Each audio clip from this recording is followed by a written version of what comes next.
Round 3. Fight.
Everybody, this is your boy Super M, and I'm joined today by my wonderful co-host Slim Cat, and we are back for the second Axis Replay 1v1 tournament. I think we're into the one-on-one brackets right now online, and I think we're just wrapping those up. But how are you guys doing there out here on stream? Let's get into this match, man. I know we're jumping into this kind of like a little late, but how you feeling today, Slim Cat? I'm feeling pretty good, man. It's good to be back after the last tournament. The vibes are pretty great over here. Yeah, I just want to get into some action, man. I want to see some Tekken. Oh, what yeah. about you? I am always ready to see some Tekken, and we got a stacked house tonight, man. A lot of famous names around the local scene. It should be a very interesting tournament, but right now we're going through the online bracket, and I think that we had some new up-and-comers online. And we can get this bracket going up. Let's take a look at it. We're waiting for the lobby right now. Do you have any favorites coming into the tournament? For the on-site tournament, yeah, I definitely have some names that come to mind, like Pokechop. Obviously, I'm not biased today or anything, but Shields up, everybody, get them ready. Shields up. You know, we got Pleasant Man, Ito, you know, the usual 4 suspects. So it's good to see everybody out here, and hopefully we have a great time. Oh yeah. One of the names that stood out to me was shout out to Mike ATL, man, the sensei. Saw his name up in there earlier on. I believe he's going to be at the tournament today, and it's always a pleasure for me to see him compete. You know, kind of show everybody what they can learn there at the Tekken House. And a few of the homies like Mick Jump, I see him over there practicing. You know, so it's going to be a very, very interesting evening. And just like last time, I am sure we're going to expect some wonderful fights. Hot moments, yeah. Some hot moments, man. I mean, I think I'm not going to be in it this time. Recovering a little bit and getting ready for a hand injury, you know what I'm saying? I was trying to recover here, you know what I'm saying? Gaming industry injuries, you know what I mean? But no, I'm gonna try to focus all my attention on really kind of jumping in here and scoping out this competition. That's cool. Yeah, man. Yeah. So what you been up to since the last time we spoke? The school stuff. I could probably get into it later.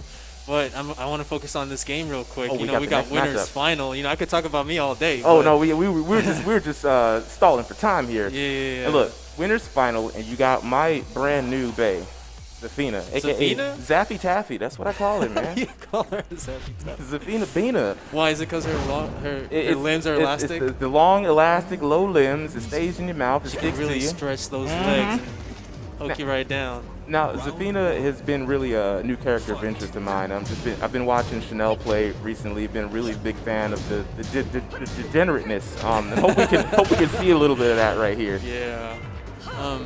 I think it's one of those characters that once she gets that pressure going, and you know, she can really do a lot of damage, and especially if the opponent doesn't know the matchup per se and how to deal with certain situations, it can really be hard to deal with. Yes, and speaking of hard to deal with, she's known for her stances. Those have been beefed up in Season 4. And particularly that Scarecrow stance that almost seems undefeatable. Yeah. And Zafina's great because she doesn't even have to rely on those stances. That's true, yeah. She can play very dry, very, very safe, and still find a lot of success here. But Euphoric Rose is up against the Beast in Wrexham, not really being phased by any of the debauchery and coming in with some solid Asuka play. Good punish. Nice punish. Yeah, he's doing a lot of that same move. I wonder what tactical use he's using that for right now. Oh, another big launch. And that's one of the dangerous moves you got to watch out for Scarecrow. Scarecrow 4 is a quick activated armor move, and it is a launcher, and leads to some big damage for her. Ooh. Now, with online tournaments, you don't really pay attention to rank that much, because some people, you know, they probably reset their ranks or anything like that. But we got a Tekken God and a first Dan. Now, usually, you know, like I said, ranks don't matter, but it's... It really does look like the ranks matter right now. Let's just go ahead and say it. Exactly. It really looks like we're really showing what it can do. I mean, Euphoric Rose trying their best to keep this distance here, and Asuka is not really feeling the pressure. I mean, with Zafina being at that range, forward 4 is a safe, very long range homing move. Yes. Right. At the tip range, you're able to use Zafina's great backdash and movement to keep the distance and watch out for whiff punishing, as well as being able to run up with a forward dash and then pressure with back 1+2. It's a long range low. Yeah. You got some good 50-50s out there to really just keep it dry. And then up close, we saw a lot of missed opportunities with 1-2 into 3, 1-2, 4, 1-2. Those you can go into her stances. You really want to do 1-2 into 3, I believe. Get into that Scarecrow, and from Scarecrow, then you can elaborate and you can do some go. more You have dangerous lows.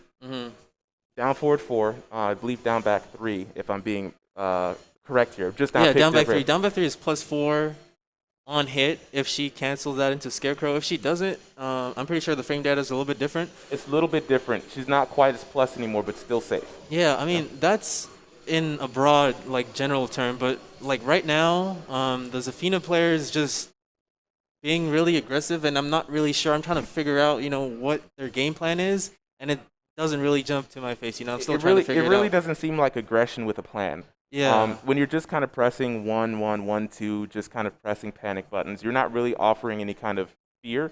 I mean, the Asuka player didn't even have to use any counters. I mean, they're just highs. They're non-threatening.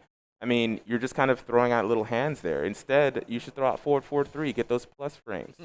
Right? You think so? Yes. For me, it's a mid. If I'm going in and I'm just pressing random buttons, I want to be able to establish a bit of an offensive pattern and put you into some kind of stress, right? Forward 3, not canceling, you're into Scarecrow at plus frames. It's time for them to guess, right? 4-4-3, hold back, you cancel Scarecrow. Because if they're going to want to press buttons, now you have the opportunity to kind of get out of there. That's true. I haven't seen him do any of that at all. So he's not been taking advantage of a lot of those options that are available to him. But then again, that could be tournament jitters. That could be anything. But I mean, this is winners final. It is winners final. You need to shut all that out. That is true. Yes. And get in the game. This is definitely for all the marbles. So we're gonna see if they can kind of prepare. I wonder if there's going to be a character switch with Zafina, and as well. Zafina also has forward 2, high homing, +2 on block. She has a lot of ways to continue that offense. And then she has her down forward 1-2-1 series, right? The 1-2 is great. She also has 1+2, 3+4. Forward 2 as well. So you're thinking more like lay down the plus frames and then take it from there? Yeah. For me, I'm thinking lay down the plus frames, especially if Asuka's there just standing. Asuka is there, not feeling threatened, not feeling dangerous. Put her in her safe, and that's just maybe my mentality on that. No, you're absolutely right. I noticed that he was just sitting back and just waiting for his opponent to make a mistake. And as an Asuka player, you can do that, but you can also, you know, what I like to call bait. You can press a series of safe moves that look like, oh, they're punishable, but they're actually not. She can follow that up with like a sidestep 2, or like a back 3, and the Asuka player is yet to do that. Yeah, he doesn't need to. Didn't have to, you know?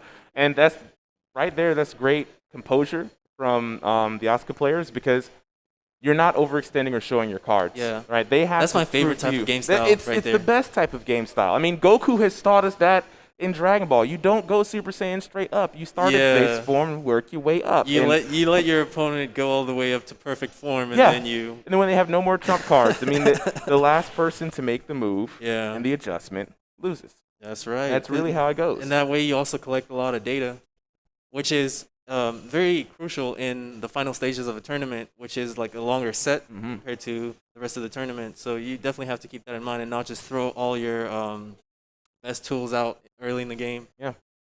And as well, this is an online tournament. We mentioned that earlier, but with it being an online tournament, you got to know that there's some debauchery that you can get away with. Some things that you just won't do. They're just so cheap. You can just throw out a lot of stuff and it might just work. I mean, not judging the gameplay too harshly here, but you could literally do just stick to your 10-frame punishes into stance, into Scarecrow, and then just 50-50 low, 50-50 mid. You have armor moves, you know. Which we saw work earlier. So she has and I really play a hit and run Zafina. I'm there trying to use my movement and create whiff punish scenarios because her down 4-2 is so amazing. I mean, I could see you throw a kick from way out there down 4-2 and somehow you get launched. Yeah. Have you ever heard of the down 4-2 into down 4-2 strat? Oh no, I need to adopt that. What is that? If you throw out 2 down 4-2s in an online game, there's a 65% chance that it might hit. You know what? It's because the down 4-2 has those high crushing frames, and they're gonna press jab afterwards. Yeah, and a lot of people think, oh, the person just whiffed a down 4-2. Let me try and get in and maybe whiff punish or something. And then what do you know? You eat another down 4-2. Online strategies, ladies and gentlemen. All right, so let's get underway into this next match. So we have, okay, we got Strategy versus the Fallen One. Now Strategy, known in our local scene. Strategy. Wow. Okay. Thought he'd be here. Yeah. Thought he'd be here. He might. Maybe not. Okay. Well, Strategy versus the Fallen One. Oh wow, it is Strategy. We have confirmation. Interesting. ASU's very own Strategy, Noctis / Kunimitsu main from Atlanta. Going up against the Fallen One. Fallen One. Now, I haven't seen the Fallen One play before, but I am familiar with Strategy. And you think it's going to be an easy dub? You can never tell in an online tournament. You know, you want to say it's an easy dub because you're familiar, but this isn't any given Sunday kind of game. And so we're going to see what the Fallen One has. Yeah, anything can happen, I mean, I've been watching Strategy for a while, especially in online tournaments. He's been competing in a lot of them, like Chai Tech, you know, some of the tournaments that I run and stuff like that. And he does pretty good. You know, he fares pretty well. He doesn't crumble under the pressure, and his style, which is like more attacking, usually pans out well for him. A lot of players that he goes up against don't know how to deal with his like, you know, gung ho type of, you know, all in your face aggression. So it'll be interesting to see how that plays out. And we have seen him start off with the Noctis play before to gather information. So I wonder if this is going to be kind of similar, kind of using Noctis to kind of feel out his opponent. I mean, ooh, and a great whiff punish. Noctis doesn't have great defense. No, he doesn't. He doesn't. So think about it. What else has he got? He's got that range, and the most likely thing that a Noctis player will do is go out and attack. So, and then Julia, on the other hand, is the same thing. So it's kind of like a clash of styles. It's really just the who's going to have the better aggression. But Strategy is playing a very patient game here. He's not going all full on offense. The egg launch. Nice big launch there for Strategy. Literal wall-to-wall action. And the timing on that wake-up kick was really good. And see, that's the taunt. That's typical Strategy. He's trying to get in under Fallen One's skin here, and Fallen One is going to have to maintain composure, but he doesn't seem to be stressed at all as he takes this to the wall. He doesn't seem to be phased at all, and he keeps using those down back threes. Again. Oh man. And that's the classic Noctis kind of strategy. I'm just gonna spear you to that. Put you on the shift to Bob. Ooh, nice conversion at the wall. And the taunt. I think Strategy is just really trying to get under his opponent's skin here, trying to really put him on that back foot. And that's the hallmark of somebody who's been in a tournament for a while, because he's going to add that extra mental pressure onto the Fallen One. He's confident. He's confident. He has no reason not to be confident. Yeah. Like you said, he's been around the circuit. You know, you drive around the circuit a few times. You know, you start to have some flair about you. You know what I'm saying? You can swag it out a little Yeah, bit. Maybe exactly. drift on the right turn a little bit. You know, show it off for the ladies. But You can do a little hell yeah here and there. speaking of new people though, so what did you think about Flawless One's tactics in the last match against Strategy? What do I think he should? What do I think the Julia player should do? Yeah, what do you think he should improve in the next match in order to make some adaptations? Well, Strategy. On a textbook level, I think he should apply more pressure, simply because that's Noctis's weakness. But it depends on how Strategy will respond to that. If he responds well, then okay, maybe that's not the strategy. Let me change things up a little bit. But he only has one game left to do that, so I say go all out. Yeah. I say go all out. Think about it. Noctis, his only counter hit tool that I know of is up forward 1 or up back 1. It's the little dagger. So that's a high. Yeah. If the Julia player can mix his offense with a little bit of high crushing, he can definitely get in there and do some damage. Yeah, and up back 2 is pretty linear as well. So you have availability for Julie to be able to literally she dance can around sidestep. it. Yeah. She can sidestep. She definitely has, I call it her spin stance, but I don't know the better name for it. But she has a lot of mobility to the left and right. She's a girl. Girls move a lot faster in this game. Exactly. And as a Julia player, you always have the party crasher. It's true. You know what I'm saying? And we haven't really seen him make a lot of I didn't even use think of that. about that. Yeah. And it's just like the other match that we were watching. Zafina has the tools. Julia has the tools. But Yes. are they going to use them? That's the question. Yeah. All right. Well, let's see how it pans out. So going again with Julian with Fallen One, Strategy looking pretty confident right now, and we see the online rank difference again here. Mighty Ruler And the versus stats. Warrior. We can get to see the stats now. Fallen One actually has more aggressiveness than Strategy. I mean, you can take the stats with a pinch of salt. We're just gonna take them as they are. So it looks like Fallen One is more defensive. He's got defense on his stats, so he's more of a defensive player. But he has to change that if he wants to win. And what's interesting is Fallen One oftentimes finds himself with Strategy against the wall, and just like that, big launch, and he's gonna find him against the wall again. And this is where Fallen One has done a lot of the work in his matches, but Strategy has been able to fight with his back against the wall pretty effectively now. No punish there. Big punish.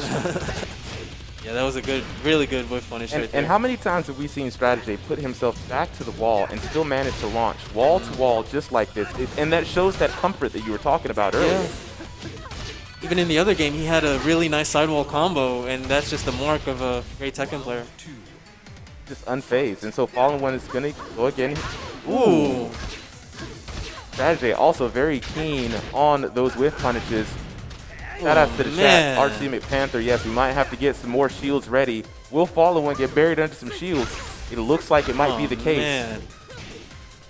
Okay, Right. we finally punished some of those. Oh my god, it's just pure destruction right now. At this point, Strategy is just having fun. You know, he's already have the reads on his opponent. This is just a online match where he's just gonna throw buttons. Because why not? Dude. Oh man, he's even taunting him during the match. You see what I'm saying? He's literally just throwing buttons because he can. Oh no! God. And more taunts. More taunts Strategy for is building a Strategy. whole circus on this man right now. He is going to town. I can imagine Strategy at home, feet kicked up, no shoes on, chilling, I can see that too, big yeah. toe wiggling back and forth, Yeah. not even just ready to collect this Sipping online water. money. Yeah. Man. So really, those ranks are really showing up. You know, we said earlier that you can't really judge by the ranks, but they're really proven to be accurate for us here. Yeah. It's more accurate than we'd like. But it is an online tournament. The real action is going to come a little later on. It's going to be a little close right here, right, Yes. where the online ranks don't exist. All that online debauchery won't work for you here, right? Yeah. You got some killers out here in the field. Everybody out here hungry for And the it's a money, ready to completely take the different belt. game too. Like online versus offline, you think it's just a matter of dealing with, say for example, the lag or whatever it is. But it's not just that. It's a whole mental game. It's like when you're not in the same room as that person, you're thinking, I can do whatever I want. Yeah. I'm gonna test the waters so hard. You know, I'm gonna throw out whatever I feel like throwing out, and it's like when you're offline and facing someone, it's completely different. You have more respect. You're trying to play slower. Very personable. You can honestly, and I'll say this because Chop is here in the building, you can honestly feel the energy and the tension from your opponent in the room. Yeah, you can see Chop rocking back and forth, getting hype. And you know it. And you know it. I'm going to get hype. You're going to get hype. Everyone's going to get hype. You're going to feel all shamed. Exactly. And then, now you got to fight Chop, his hype, and your inner demons. Exactly.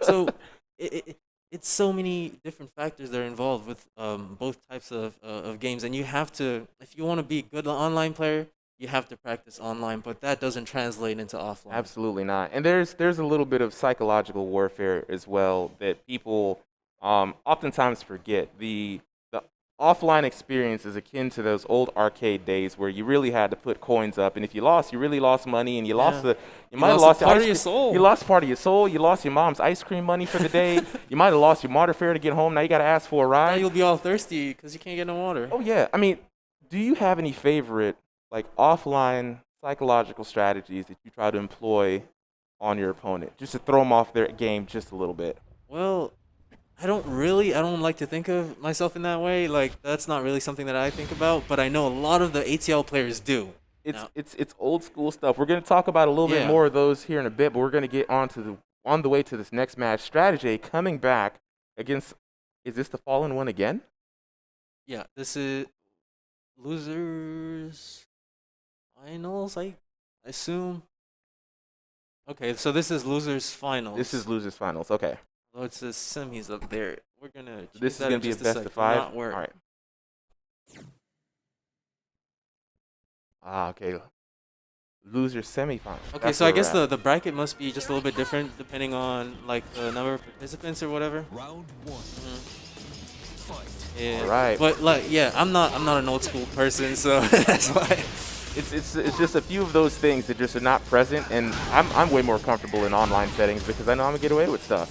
Speaking of getting away with stuff, Strategy about to get away with a murder right now, and it looks like again he's just gonna try to run away with it, and we're seeing a little bit. And I mean, I don't blame Strategy. Oh, more taunts! Oh no! my God. Strategy, why you gotta do him like that? Come on, man. We all have to. No! Oh my God. No, I mean, he needs a new name. It's got to be Stratataunter or something, because he is straight up disrespecting this man. I mean, the tilt factor is real here, and I think that it's similar to the teabagging back in the MK days. You know, you just do it to put your opponent off and watch them make mistakes. Yeah, that's the equivalent of teabagging right now. It really is right now, and he's just in your face. And ooh, nice lunge punch by Julia. You better show him. You better show him that you ain't scared of that at all. Good punish. Okay, good launch. I don't know what the reason was behind that, but he just randomly threw out a wall standing one. Now, a lot of online players like to do that. They'll just wall standing anything for no reason at all. Yeah. And most of the time, you'll get hit. I mean, and that's the magic of online right now, man. Like things will hit you that they're not. And in some ways, it's a little bit more exciting because you never know. Notice how defensive he's being right now. Fallen one. Oh, yes. I mean, a lot. Well, then again. Oh. Okay. Okay, I see you out here falling one right now. Oh man. And he was on a bit of a roll. He looked like he was about to try to get some mental composure about himself. But you know, that's actually good strategy. If you're finding yourself being a little too handsy with buttons, right? Maybe you're chill falling a prey little to bit. taunts. Just chill for a little That'll bit. be a and take big factor later on. Absolutely, because it really pays off dividends in longer sets.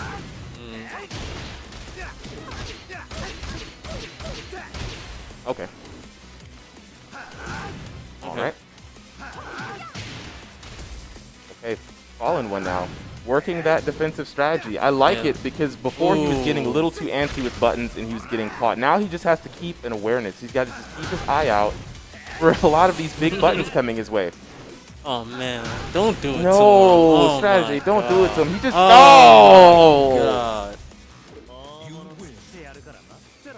At this point, I think he's just trying to make a statement. Yeah. Well, the statement's been made. This is a strategy we're talking about. I don't even fault him because that's his personality. That's how he is offline, and I'm not surprised seeing that online. It's just he's basically telling everyone else in the tournament that, hey, I don't care who you are. Right. I will do my best to beat you. This could be you right here. This could be anybody. Put this put out flawless one. Switch them out for anybody else, and now everybody can get the hands. Everybody can get the hands. But Bring it on. Flawless one did have the correct thought process, though. You know, a lot of the times he was trying to just press buttons right after he finished blocking instead of reading the situation. It seemed. You know, he also relied on a lot of his hands to try to get out of defensive tough spots when he really should have been trying to focus on backdashing and blocking and getting out of there. Yeah, I think he doesn't know, or he hasn't gotten to that stage in his Tekken life yet, the Fallen One, where he recognized that, okay, I'm in minus frames. If Noctis does a while running 1+2 and my character staggers, I cannot press anything. And we saw him multiple times, you know, pressing. So eventually, you know, the more you play Tekken, you'll come to find out about these things, and you do your research, you know.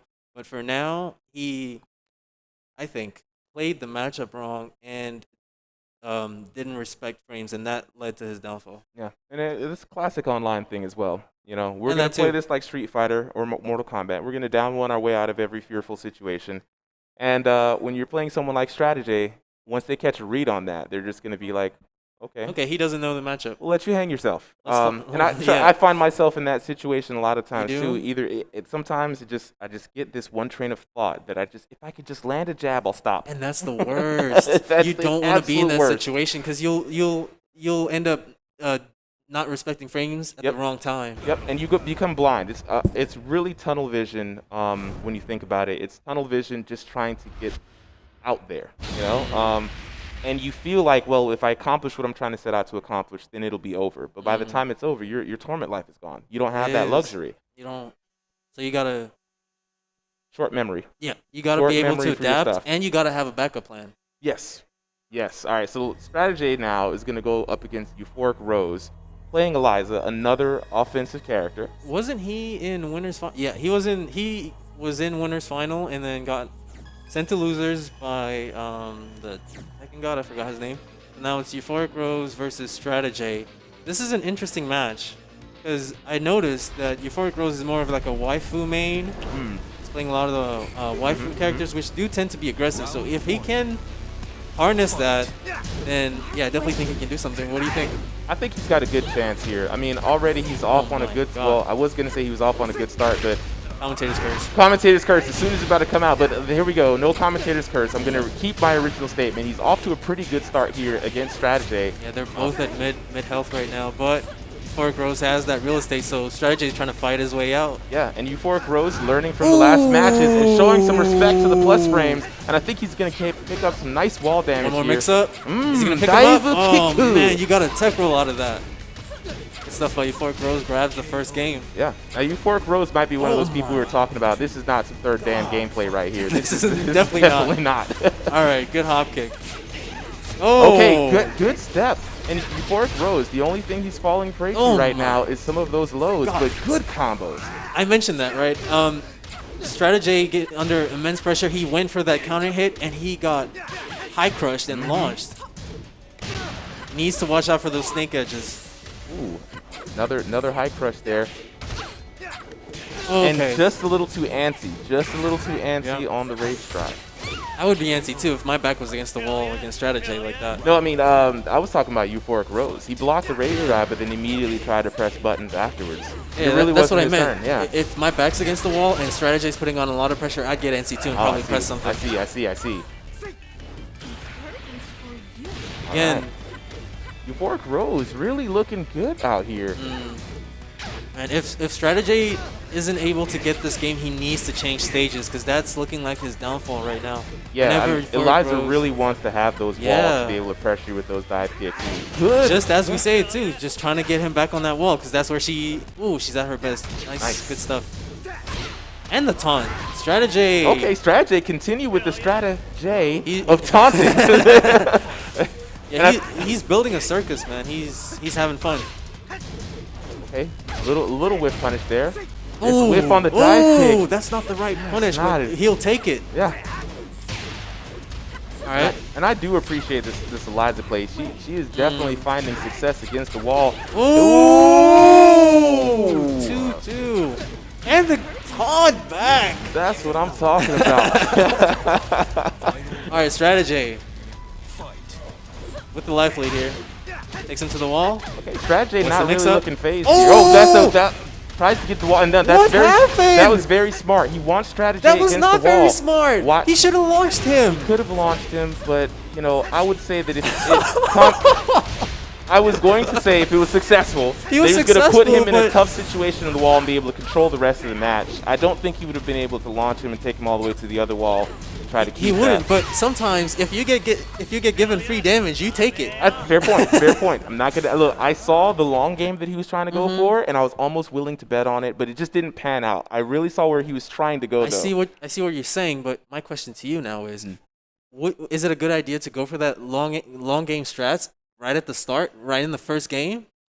No, I'm gonna agree with you on that. That's the point I'm trying to get across. As a person who loves to play against the wall, looking over the match, it seemed that he had the most advantage when he had Strategy against the wall. All of his rounds came from that kind of That is strong true, position. yeah, So I I think agree. in his mind, he was trying to go for, hey, let me take the advantageous position over the damage right now, especially if just taking that damage could have led to Strategy putting him back against the wall. But it just didn't pan out for him. I Yeah. saw the potential for it to pan out, but like you said, sometimes you just got to cash out the damage. You just gotta cash out. Yeah. It's that simple. And I mean, you mentioned that maybe he was thinking way too far ahead. A little bit. He was probably in didn't 2022 a little bit. Yeah.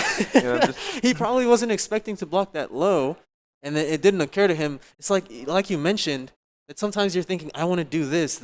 You remember you mentioned we Yes. were talking about that. So his mindset, he had that tunnel vision. He was only thinking, I need to get him to the wall no matter what. But when you're at low health, anything goes.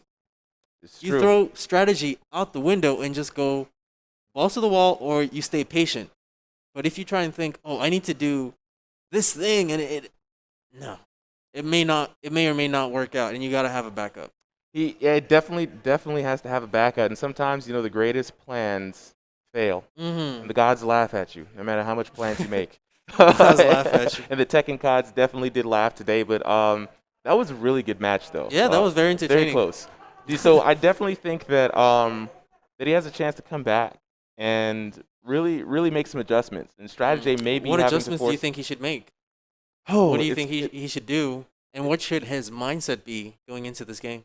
I think he should continue with the same pace that he's been going at. I wouldn't change the pace at all. You wouldn't go Strategy- faster? He hasn't had enough data to go faster. I don't think he's learned enough of that's Strategy's offensive strategy to go faster. And if going faster might lead him into running into counter hits. You know, Strategy has been able to maintain composure and control of the last several sets. Yeah. By literally just staying back and coming in when he wants to. But Eliza has been able to not only put him to the wall, but also being able to capitalize off of that position several times. So right now he just needs to go back to the original plan and shore it up a bit. And shore it up a bit. That's fair enough. Do you think maybe he was too reliant on that strategy? It didn't really fail him. So you know, he really in a lot of places just got outplayed. Okay. So, and as we saw towards the end of there, it was one simple decision that may or may not have been able to change the match. And we got a character switch though. You're right. Slowly. Euphoric Rose, Waifu City. Waifu City. I like that. And different stage. Euphoric Rose doesn't really care too much about stages. No, it doesn't really seem so. And Noctis is just gonna be able to go from wall to wall here, and he's gonna get an early break. Oh, nice launch. Nice Okay. launch. Will he carry all the way to the wall? Nope. I honestly think he should have stayed Oh with my Eliza. I think he should have stayed with Eliza. Did you see that taunt set Oh up? my goodness. Oh! You tried to go for Okay, that unblockable. okay, The disrespect on this man. Strategy. I can't believe it. Just Oh, having man, all okay. of the fun. Oh, Wow. I thought the girls were supposed to have all the fun, man. They just want to have all the fun, but No. it's just Strategy right now. He's taking a shot. All strategy. Oh, big launch. I'm telling you, man, if feet up in the air, Strategy got a big cup of Kool-Aid, just chilling. Like, he's having fun, doing all kinds of friendly stuff right now. Oh, help for that setup. Oh, man. What do you think of his character pick? I have no idea, but it's not working It's out. not working at all. Euphoric Rose doesn't seem to have the same type of efficiency with Lily as Eliza. Yeah, I think if he just stuck to Eliza, he definitely could have did something. Just maybe pick a smaller stage with like a Mishima Dojo. Exactly. Instead, he chose to switch things up, and it's really not working out for him right now. And even though Strategy is down on life, very comfortable, playing comfortable with his back This against is a the wall. sign Look. of a experienced tournament player. Yeah, and just like what I talked about, Strategy is just hanging back, letting his opponent kind of hang himself. Oh! So close! The disrespect. And now he's just playing around. He's just playing with his food. around. Don't play with your food, Strategy. Strategy, you got to finish your plate, man. Got to brush off those Brussels sprouts so we can get ready into this action. Man, if he landed that though. That would have been hype. Yeah, And that I was a think- really clutch sidestep by Euphoric Rose in the last second too. Yeah, honestly, I definitely think it was a panic sidestep. It's just one of those things because it looked like he was just trying to press the button just to get something out. Okay, no, Oh, man. no launch on So that. every time Euphoric Rose is in danger, he thinks Snake Edge. Yes. And Strategy has download on that. Yeah, and it's an expected emergency move, especially when somebody is put in a situation where their number one plan, sometimes their only plan fails. Sometimes you just gotta noob it out. Yeah. You know, throw I mean, random launchers and snake Right now, edges. we're definitely. I know we don't want it, but we're definitely going back into some third dan gameplay. You know, sometimes, you know, if a player is more defensive, you gotta recognize that and be like, okay, he's being defensive. What can I do to break that down? Let me poke him a little bit. Let me tap his ankles and see how he reacts. Let me grab him a little bit. Let me throw him off his game. Because right now, all Euphoric Rose is doing is going for the big launchers and the big side steps and the big, you know, hell sweeps. Sometimes you don't need to do all that. Yeah. You know, you wear your opponent down first. You know, you Muhammad Ali with him a little bit in the ring. Float and like a then butterfly. And then you go for the- sting like a bee. Yes. And another thing that can help you definitely float like a butterfly, a lot of the times when, and I just know this from experience, I've trying to get out of this habit myself. You're What playing habit from is like that? 5 character spaces away, and you're doing all these random side steps, and you're doing everything but walking up to them. That is see true. what I'm saying? I struggle with that too. It's you're like, oh, man, I got to stay out here where it's safe. No, they're having all of this breathing time, not being stressed. Is what's leading to your You're not- downfall. right, and a simple thing is just coming in and doing some dash blocking. Doing some dash blocking, getting into space. Don't commit to any buttons until you're in range. Yeah, And watch what they do. I agree. I fight against a Hurong player all the time, and I've realized that when I sit out there, you really don't have too many buttons. I mean, you have a lot of He doesn't, moves, yeah. but not at that range. So now I just need to find out how to get around those 2 moves. And now we force a different set of gameplay. Because right now, Strategy is just sitting out there with punishing, Yeah, chilling, like you said, with his feet up. launching with some plus frames, big sword damage, and then he's just out there having fun. And then at the mid-range, you're starting to see the Whoa. spears come out. I didn't even think about that. Noctis's biggest strength is range. You're playing into his field. You're playing into his field. I mean, what can we say? Like, yes, you need to fight the player and understand what's going on, but at the same time, the character's strengths and weaknesses you also need to have an idea of, and if you don't, it's like it's a steamroll, you know. Yeah. And we don't want to see that as commentators, but you know, man, It's really tough. it's tough. Yeah. You've got Noctis, who has all of that range, right? But then he also has a projectile that kind of gets him in where he wants to. Kind of similar to Kunimitsu. You Kinda know? similar. You know, yeah. being able to just engage from full screen to close range right away. But at the same time, all of that, just go in, block. It's okay to block. It's okay to block. It is very okay to block in this game. What's the unlike worst other that can games. happen? The worst that can happen, you could be like negative, 4 or 5, maybe 6 sometimes. But you can, at -4, you can still sidestep. However, online dash blocking is not the best idea. Actually, maybe offline, yes, but I've had numerous cases where I was trying to dash block and I got launched. I guess So- as a Ganryu player with no other way of getting in but dash blocking, I've just gotten Yeah. really good. I'm very like, You must be very good. Yeah. I'm just immediately. Sometimes I try to dash block to the point where I'm not even trying to commit to the dash. I just want to just make my character look like he's dashing forward. That's the key. So I force those times where you run in and you're getting hit. Mm-hmm. You're not canceling the block fast enough. You're not canceling it You're fast enough. committing to the dash part right? And a So lot of for people, those of you out there who are getting launched when you're dash blocking, you're not doing fast enough, okay? you can cancel into that dash pretty early. You Mm-hmm. cancel that dash pretty early, and a lot of the times you don't have to dash. You just do a forward step, tap forward and back. A lot of times I just do a little shimmy out there, and I'm just working my way in. Yeah, that's. And when you back dash, I commit to a forward dash. Yeah, Let's shorten that screen I space a little agree. bit. The biggest thing is that, like we said, it plays into his mind, and now he's thinking. Now he's sort of not panicking, but it's there. The threat. There needs to be a threat. Something to make your opponent think. Yeah, they have to be afraid some way. Yeah. You know. And it's so amazing to me because that's one of the things I struggle with. So it's like kind of helping me too as a player right now. That's really wow. It's scary though, because Yeah. one false move, you're gonna get launched, you're gonna get counter hit, especially if they're sharp, right? And sometimes I just stay still. Sometimes I just like, look, Why not? I'm not backing up, I'm not moving from this But spot. you don't stay like that for too long. Not too long, just enough until I see them move, right? Because sometimes we're wiggling back and forth, and we kind of tend to autopilot out there a little bit. We're not moving with any kind of purpose, not Yeah. moving with any kind of intention. But speaking of purpose and intention, looks like we might be getting back up to this next match here. Mm-hmm. All right, Let's get into it. jumping right back into it. Let's see if Another character, maybe? I think Euphoric Rose should go back to Eliza. Lars? Lars. All right.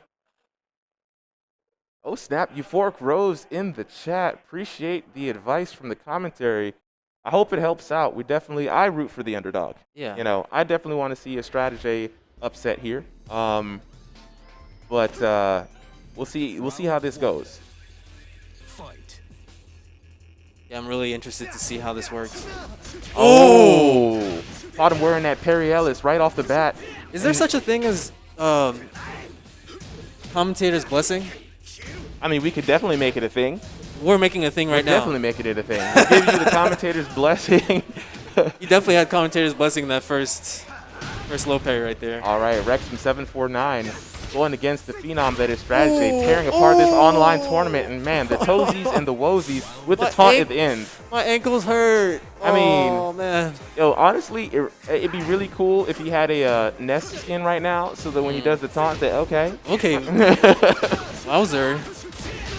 Okay. All right, here we go. okay. All right, grabbing him. Lars showing the little Mishima headbutt there. Yeah. Once you're in there, don't be too patient now, Okay. because you might just get launched from dash blocking. He's got a lot of life to work with here. Yeah. And sometimes that's a detriment. That gives strategy nothing to lose and more risk to take. but all he needs is one solid hit. He's playing a little passive. Yo, man. Oh. You Yeah, don't hate to have see to that respect kinda his hate. offense. You You can really don't. just dug jab him at any point. But when you do put your offense on, you need to deplete his health. You can't be in there and then waiting for him to press at you. Yeah, you're giving away your turn. He has nothing to lose, like you said. Yeah. Okay, Lars with some ooh. What a throw break. Putting Wrexham back into the corner, and Wrexham with nowhere to go is just target practice right now. Oh, this is grand finals. I thought this was still euphoric, bro. Oh no. Euphoric's been out of this. This is Wrexham right now, right? Oh my god. Does he really Wow. have like a rage We quit just in got online info tournament? that Euphoric Rose just dipped. Oh wait, Wrexham is here to pick up the slack a little bit. It seems like Strategy is the young Naruto taking on Akatsuki, just slapping them back and forth. Everybody's trying to come after Strategy right now. Yeah, they are. I mean, you need something different if you're gonna go up against Strategy. I don't know what you can bring to the table, but you can't bring what the others have tried to bring because it's not obviously not working out. What do you think? I mean, I will say that Euphoric Rose had put the most pressure on Strategy, right? And got two and decent rounds. Yeah, got decent rounds, and then just lost all the confidence in the Eliza. And honestly, just those matches could have went either way. They You know, could. it wasn't a complete blowout. But it's the fact that the character switch happened and then basically reset and gave Strategy, an opportunity to find a different character and not have to deal with what he was struggling with before. Exactly. And that was the mistake. It's what that small telling of, hey, this guy's not confident in this, and his next person isn't that great. Oh, he's given up. I can now I have no reason to be afraid. I have no reason to doubt myself. And Strategy is looking very confident right now. That's interesting because then you have to think about who put Strategy in losers. I don't know. We weren't here. No, that's a rhetorical question. Oh, I was really looking for that. It might have been Wrexham. Who knows? That's what I'm saying. If that was Wrexham and then Strategy is showing out with a straight up no round brown on the first game, then he must be really feeling confident. I mean, I would feel confident too. He just ran through the whole tournament. Just to be honest, I mean, the Shark Tank that is losers bracket. When you come through that and you're on a roll, you're already warmed up. You've got the soul glow on you. Yeah, you got that extra key. It's really hard to stop it, and you're coming in with momentum. You know. So let's see what Wrexham is going to do. What do you think he can do? That was. Man, I'm gonna go ahead and start dissecting what he did. Okay. Which is he was playing very weird, right? The way he was playing was like he was playing one of these other players that don't really know what to do, and he was trying to get a sense of Strategi's timing, waiting for Strategy to press something and then maybe counter hitting him is what I got from that, and Strategy didn't fall for that, so he would dash in. Wrexham would dash in and move around a little bit, but still be in range for Strategy to hit him, and then he'd get his offense going, get those hits going, and then just stop. Yeah. And then sidestep a little bit.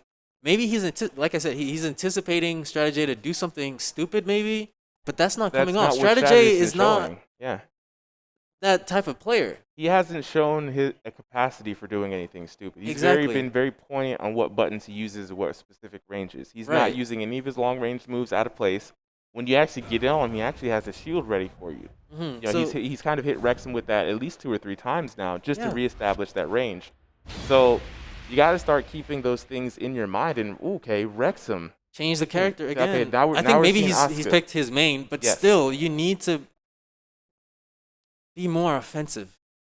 I know it's textbook, and sometimes you just go with your gut, but in this case, being defensive is not working out. You're giving Strategy, say for example, Strategy is not good at defending.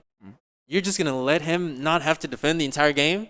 That's a fair point. You're not going to cash out? That's a very fair point. That's a very fair point. But, Wrexham is now picking Asuka, which, nice Asuka outfit, but not really hyper.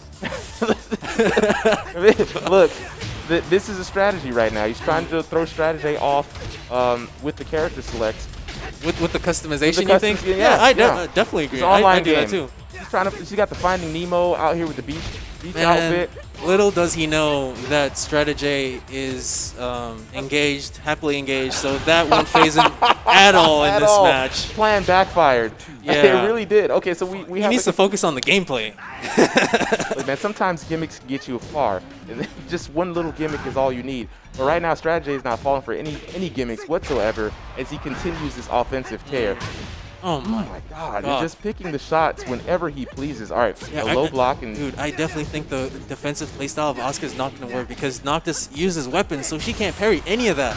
She can't parry his pressure. He needs to go in. And what do you can't go in with Asuka. There's a way to do it, but it's not orthodox. It's very unorthodox. This character pick might just be a whole kind of exhibition in orthodox gameplay. Like some of the things. Sorry to interrupt. Some of the things that Asuka can do is up for 3, which is I believe -3 into some setups. If Strategy doesn't press anything after, he can probably grab or go for like a low poke or something. Yeah, as you're saying. Oh no, I'm just saying these gimmicks are not going to work. I was going to go off in this whole kind of rant, like maybe gimmicks might be the thing. You've tried official strategy, you tried Strategy is a seasoned gameplay. Online Tekken player. Yeah, but it is online though. Sometimes you just the random stuff He's seen it online. He's probably seen it all. He's being a revered ruler, he's kind of worked his way through all of the randomness, and it's really just straightforward gameplay and legit gimmicks at that point at his level. So Asuka didn't work. Yeah.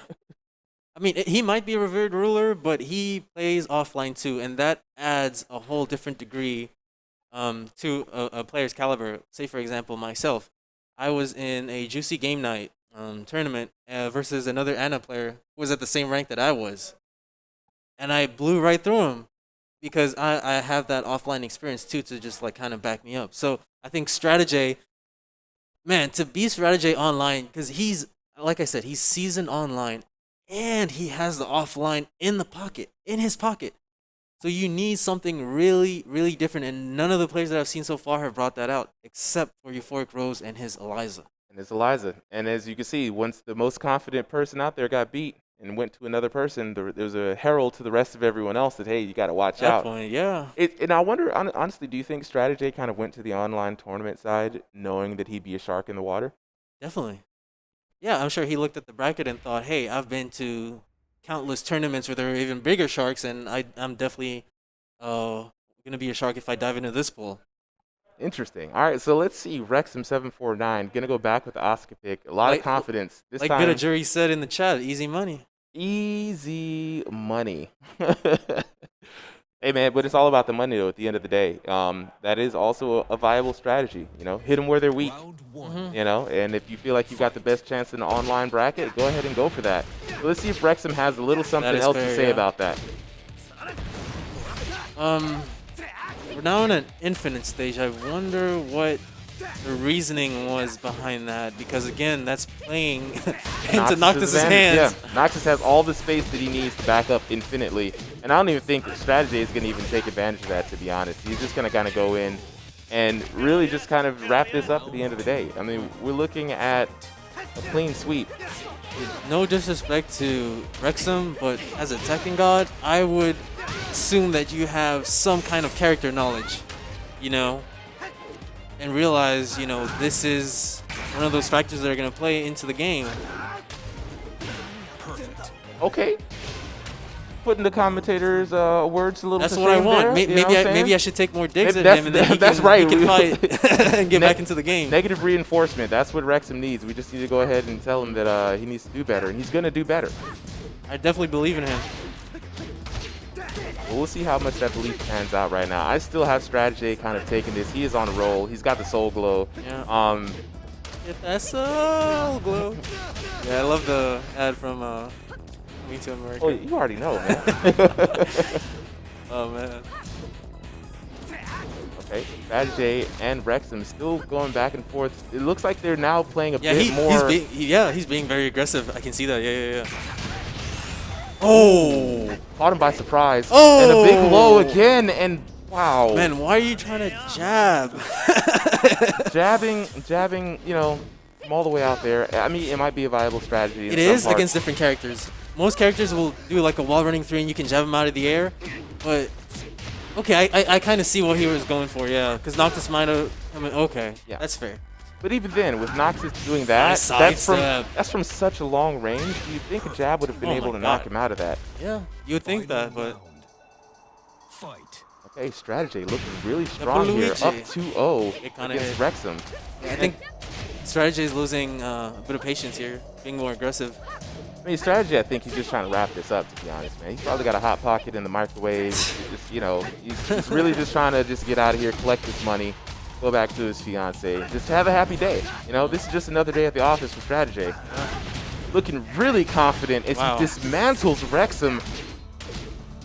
Wrexham's so close to the end here. So close to reset. There you go. Strategy resets the bracket. And that's the other thing, too. Now Strategy has the momentum that the bracket is being reset, plus all of this data going into it. Unless Wrexham has another character that we don't know about, we might just see more of the same. But it did seem like Wrexham was getting a little bit more footing there at the end, is playing a little bit more aggressive and finding a bit more success. What do you think? I agree. I definitely agree.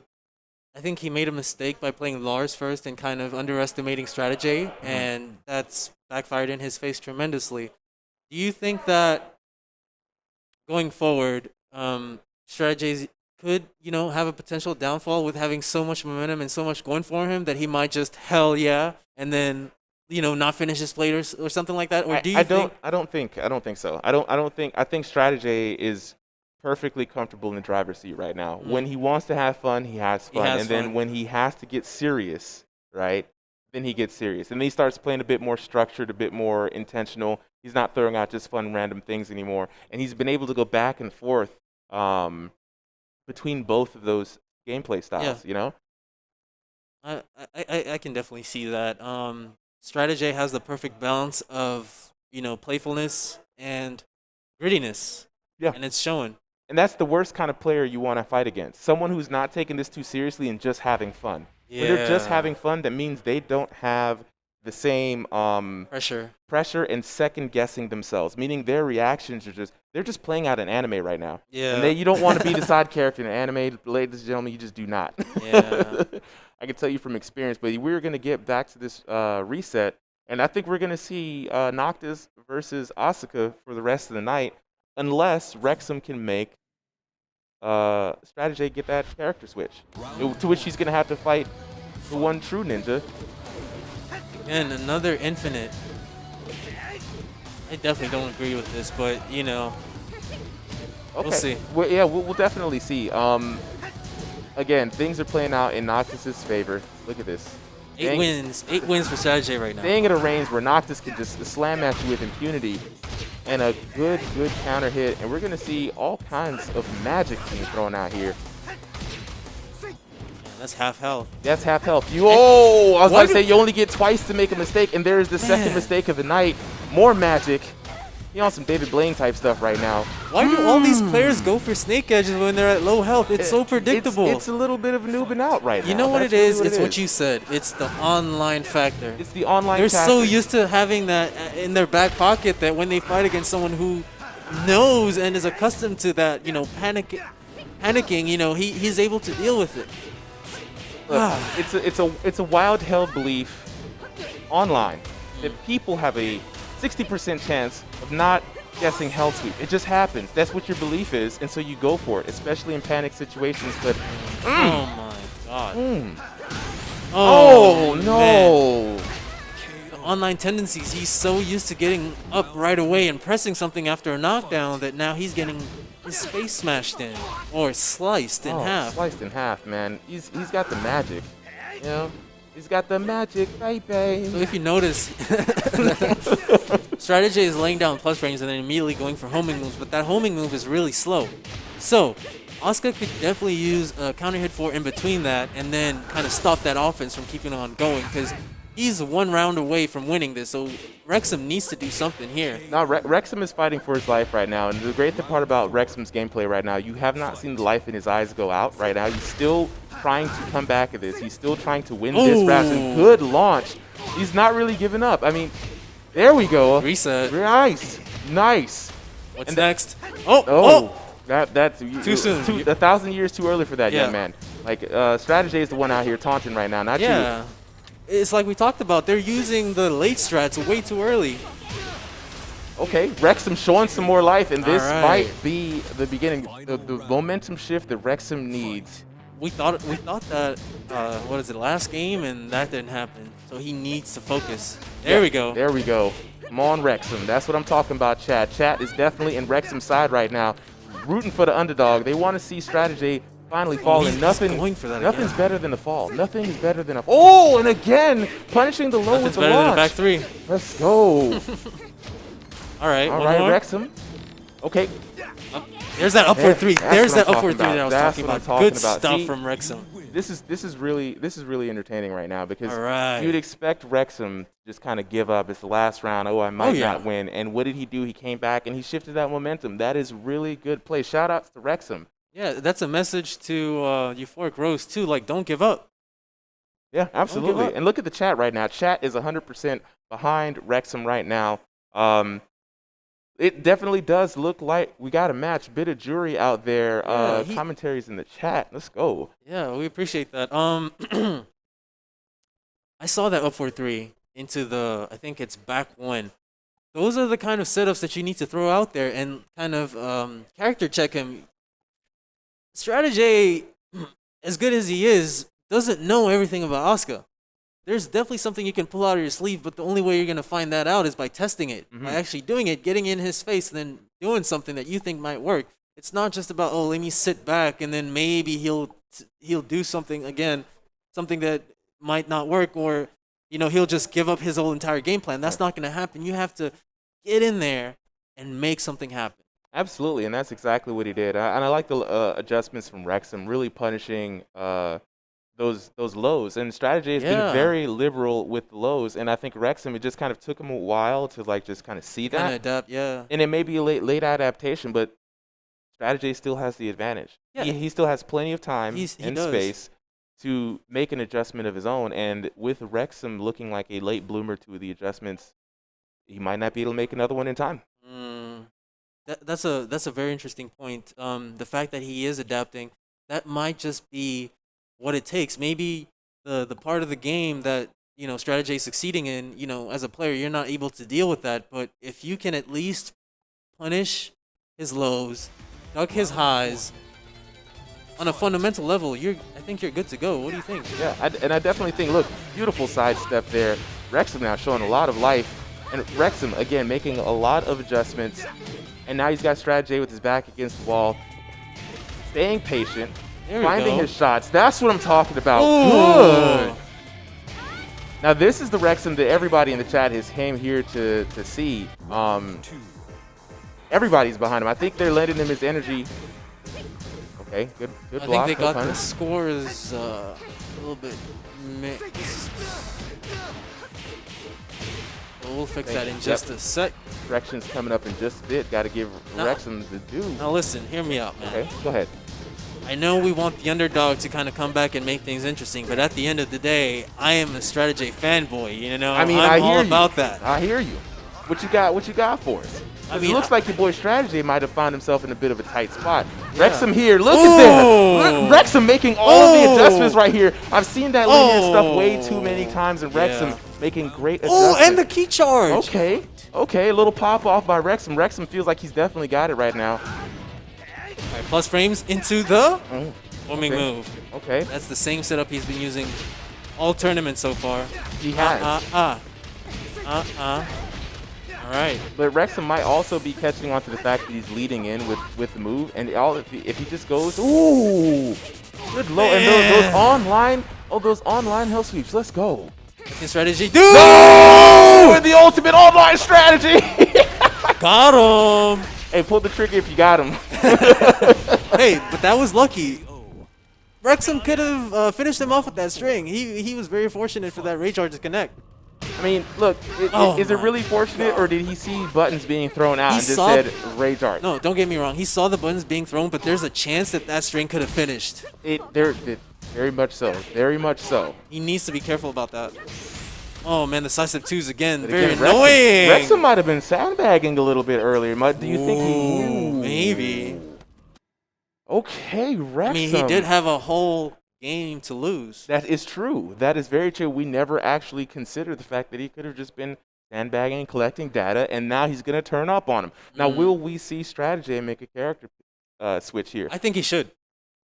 This is his tournament life on the line. He needs to go for Kunimitsu, now, in my opinion. With your tournament life on the line like this, do you just go out with the person that got you here all the way, or do you make a switch to someone you have not played with, even though they're your main? That's a tough decision to make. That's a tough decision to make, but it depends on how comfortable you are, and I think Strategy is definitely comfortable with Kunimitsu, and not a lot of people know how to deal with some of her setups and stuff like that. This is true. That can definitely throw Wrexham off, and on top of that, Kunimitsu also uses weapons, but she uses them even better, if not better than Noctis, you know? So I definitely think switch to Kuni now. What do you think? I mean, if I were Strategy, I'd definitely go with the Kunimitsu pick. The reason why is that all the adjustments up until this point have been geared towards Noctis. The strategy has been very catered to what he's been doing with Noctis and the patterns that he's shown everyone so far. You see what I'm saying? And if you're that comfortable with the character, you don't need any lead up time. You can kind of come in right away and wreck face, and now they have to make an adjustment in this moment, and that's very hard to do. That kind of takes out the entire sandbagging strategy altogether. Yeah. Because now you've kind of just wasted your time on incorrect data. That's no longer useful for you right now. So if you're in the chat right now and you're ready for this Naruto action, let us know. Is it time? Is it time? Yeah, let us know who you're rooting for in the chat. Is it sandbagging Tekken God Wrexham? No, there's no character change. No character change. I think he should have actually switched sooner, but he's going to stick it out. And now, does this mean that he has an alternate way of playing? I don't think there's any other way to play Noctis, dude. Yeah, it's true, but it is strategy, so we don't really know. I don't know. We'll see. He's been doing a lot of the same setups over and over and over again. So I think, you know, like you said, Rexon has caught on. Rexon has caught on to what he's been given to so far. Now that's going to be my belief right now. So Strategy, again, has the opportunity to change things up. Ooh. But his tournament life is on the line, and Rexon is looking punished. good. That down 1+2. Oh. And Rexon just walking him down in front of his face. All the disrespect right now. And where's all this respect coming from Strategy? Strategy looking like he's got a little bit of fear of God in him. Strategy has weaknesses, pickup. just like every other player, and I think they're just getting found out right now. Okay, good jab. Didn't want to take the unblockable. All right, Strategy playing a lot different. I told you he has to switch it up. He can't play the same way that he's playing before. Yeah. Oh man, he gets caught with that. Might want to get up a little bit slower. Here comes a down 1+2 soon. Okay, backs off, good. And Rexon, it might have been the sandbag. This might have been the okie dokie the entire time. Strategy feeling a little duped. Ooh, good feint! 1+2. Oh my god! And now the masterclass has switched back around. I don't think Strategy knows what to do in this situation. He's really flustered and good. Another sidestep, and this might be it, ladies and gentlemen. This is back to back to back.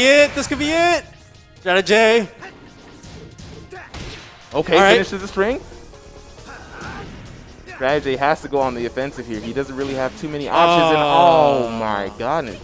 Plays 3. And the key charge. Congratulations. Congratulations, Rexon. To the winner of today's online tournament, 1v1 series, Rexon. Congratulations. All right. Well, ladies and gentlemen, we are going to go and take a break right now before we get into the action for the offline tournament of today's Access Replay 1v1 tournament. We're going to see you guys in a little bit. I am your boy, Super M, and this is Slim J. I'm Slim J. I'm Slim J. I'm going to call you Slim J because you're a Strategy fan. You Slim J for the rest of the night. J no, now, just kidding. All right, see you guys in a bit. All right, y'all. Deuces.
is going on, everybody? This is your boy, Super M, and I'm joined by my wonderful co-host, RL7 Slim Cat. I don't have a woohoo in my name. I'm not as cool as him, but I'm here. Gotta have the catchphrase, man. It always helps to sweeten the deal. We are back today for a second offline tournament here at Axis Replay. We are here for the Axis Replay 1v1 tournament, and man, we just had an amazing online finale. We got to catch the last end of that. I cannot believe we got rope-a-doped into thinking Wrexham was just some third Dan character hiding under some Tekken God status, and he caught us all with the sandbag. Yeah, he did. He bamboozled the chat, the commentators, everybody here. Everybody. And Strategy was confused. Strategy was like, what is going on? Yeah, it was he perfect play. Well-executed rope-a-dope, but here we've got some offline action for you guys, ladies and gentlemen. First up, we've got Mick Jump and your boy, Poke Chop. We're right into the action. Right into the action. That's wonderful.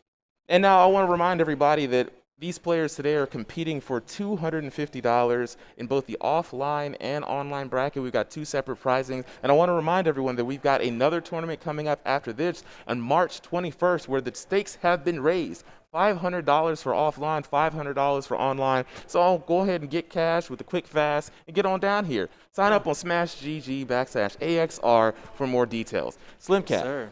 What do you think of this matchup? We're getting into this heat right away. Man, they came out with the big guns. I was not expecting this caliber of a match right away, but yeah, I'm definitely hyped. This is What great. about you? This is great. I mean, look, the energy is about to start off on a good foot here. McJump facing down Poke Chop. These guys are no strangers to the matchups between themselves. Rivals here in our local scene. What do you think is going to happen? Man, Poke Chop will, sandbag a little bit, have a bit of fun. This is his first Axis Replay visit in a while. In a long time, yeah. Yeah, he wants to, have fun with it, I think, and then get the win. But I hope, Mick Jump has something to say about that. Is Eliza. Oh, yeah, McJump is, Poke Chop with the law. Again, just like you said, he's going to have a little bit of fun out here. Yeah. McJump, all serious businesses, bringing out Queen Bay. This is Eliza himself. Man, we love to see it. Okay, look at McJump. Look, he's like, look, I ain't about to fall into this trap anymore. I'm not going to get sucked into Poke Chop's energy. And right now, we starting off fresh with some dive. Starting off really good. And now, big boy launches. Man, you do not want to start the game You out don't. like that. You don't want to start it off. But hey, man, Poke Chop not gonna leave McJump thirsty because he gonna hand him a nice tall glass of some water. Oh, he went for it again. Dude, you need to play a simple game versus Poke Chop. Man, don't go for none of that crazy stuff. Don't go for no crazy stuff. But also, man, you can't let him. He's a momentum-based player. Yeah. You can't let him get the look at him. Oh my God. The disrespect at the end. McJump cannot get sucked into this strategy. And that's right. He's stomping all on her guts. Let's go. McJump now, trying to keep his composure, working his way to the wall. Now, Eliza definitely wants to keep you at the wall. No launch there. It's down 2-3, the most common law tactic Okay, ever. good whiff punish, but no. Decent whiff punish with the jab. Decent whiff punish. That was some excellent movement there by McJump. Great awareness, but I mean, he's staying light on his toes and capitalizing on as much as he can. And again, he has the life lead, so he doesn't have to take too many risks here. He just has to continue whittling down Poke Chop. Launch. Oh my God. I can't watch. This is tense already. World-class difference from the online tournament. This is cold boot Tekken, man. They're not warmed up quickly. Okay, two lows. All right. Oh, man. The health lead doesn't matter against Poke Chop. It really doesn't. I mean, I thought there was a little bit of padding there, give McJump a little bit of time to work some offense, but man, Poke Chop taking his time. Not a lot of hype going on right now. It's building up right underneath. Get a little bounce going on. Everybody get your shields ready. This might be a no-round brown situation. Okay, big punish. Oh! Man, he don't even need to bring out the mains on this one. No, Poke Chop is having a lot of fun right now. No round brown. Bouncing around. No round brown. No round brown. That's the no round bounce right there. Look, they gave this man his own screen. Now he's checking himself right now. Look, you done fed everything the Poke Chop needs to feel all the energy back into himself. Yeah. But McJump, look, cool, calm and composed, he's not really being phased by that. But he shouldn't be. He shouldn't be. You shouldn't let it get to him, because the minute you let it get to you, Punish that's that. when he's going to really start popping off. Right now, the calm is just before the storm, and both players are showing a lot of respect to each other, keeping it safe, and McJump launches the first taste of blood. Will he try and use that momentum and then probably, okay. There we go. Nice McJump crush. not really falling into it. Oh, putting himself back What's he in gonna the do corner. now? It's His just back's against the wall? Bad position to be in, and that's just very He went for unfortunate. Big punish. Wow. McJump, keep it simple. Okay, man. no punish. All right. There you go. McJump, All right, jab it out. McJump keeping to the upper body on the pressure. Ooh, and the Bulldog DDT. Round 2. He was so close. He's very close. And one thing McJump is not doing is taking any risks on lows towards the end of the life here. And I know Eliza isn't known for her big lows, but at the same time, you know, you can't keep hitting the body, upper body. Poke Chop is very comfortable right now, just blocking, standing tall. This match is going on so fast. All right, wall break. Okay. Oh, he tried to go for that setup again, but that didn't work out. All right, McJump trying now, keeping it classy. Good dive kick. This could. Okay, there we go. He Good had pickup. to use the EX meter, but you know it worked out. Hey, look, spend the cash if you got it, man. This ain't the time to be especially against cheap. Poke Chop. Exactly. Take the wins and finish the plate, even if you got to pay right. a little extra for the tip. Oh, delayed string. Get some damage. Oh, no whiff. No McJump whiff still has the punish. health lead. Goes for the parry. That's a good time to snake edge him right there. Okay. Poke Chop still playing a little calm, a little composed, and nice right. grab by McJump. All right. Keeps all the right, corner all right. advantage. All right, keep him honest, Throw a little fireballs out there, and this flying him dragon out the kick air. catches him out of the air. Okay. And that's what I was talking about. Take a little chance on the lows. You can't keep Don't it. panic. Okay. Keep it together. Okay. There you go. There you go. All right. McJump still in this. Round 4. Poke Chop won the first Poke Chop. game 1-0. Yeah.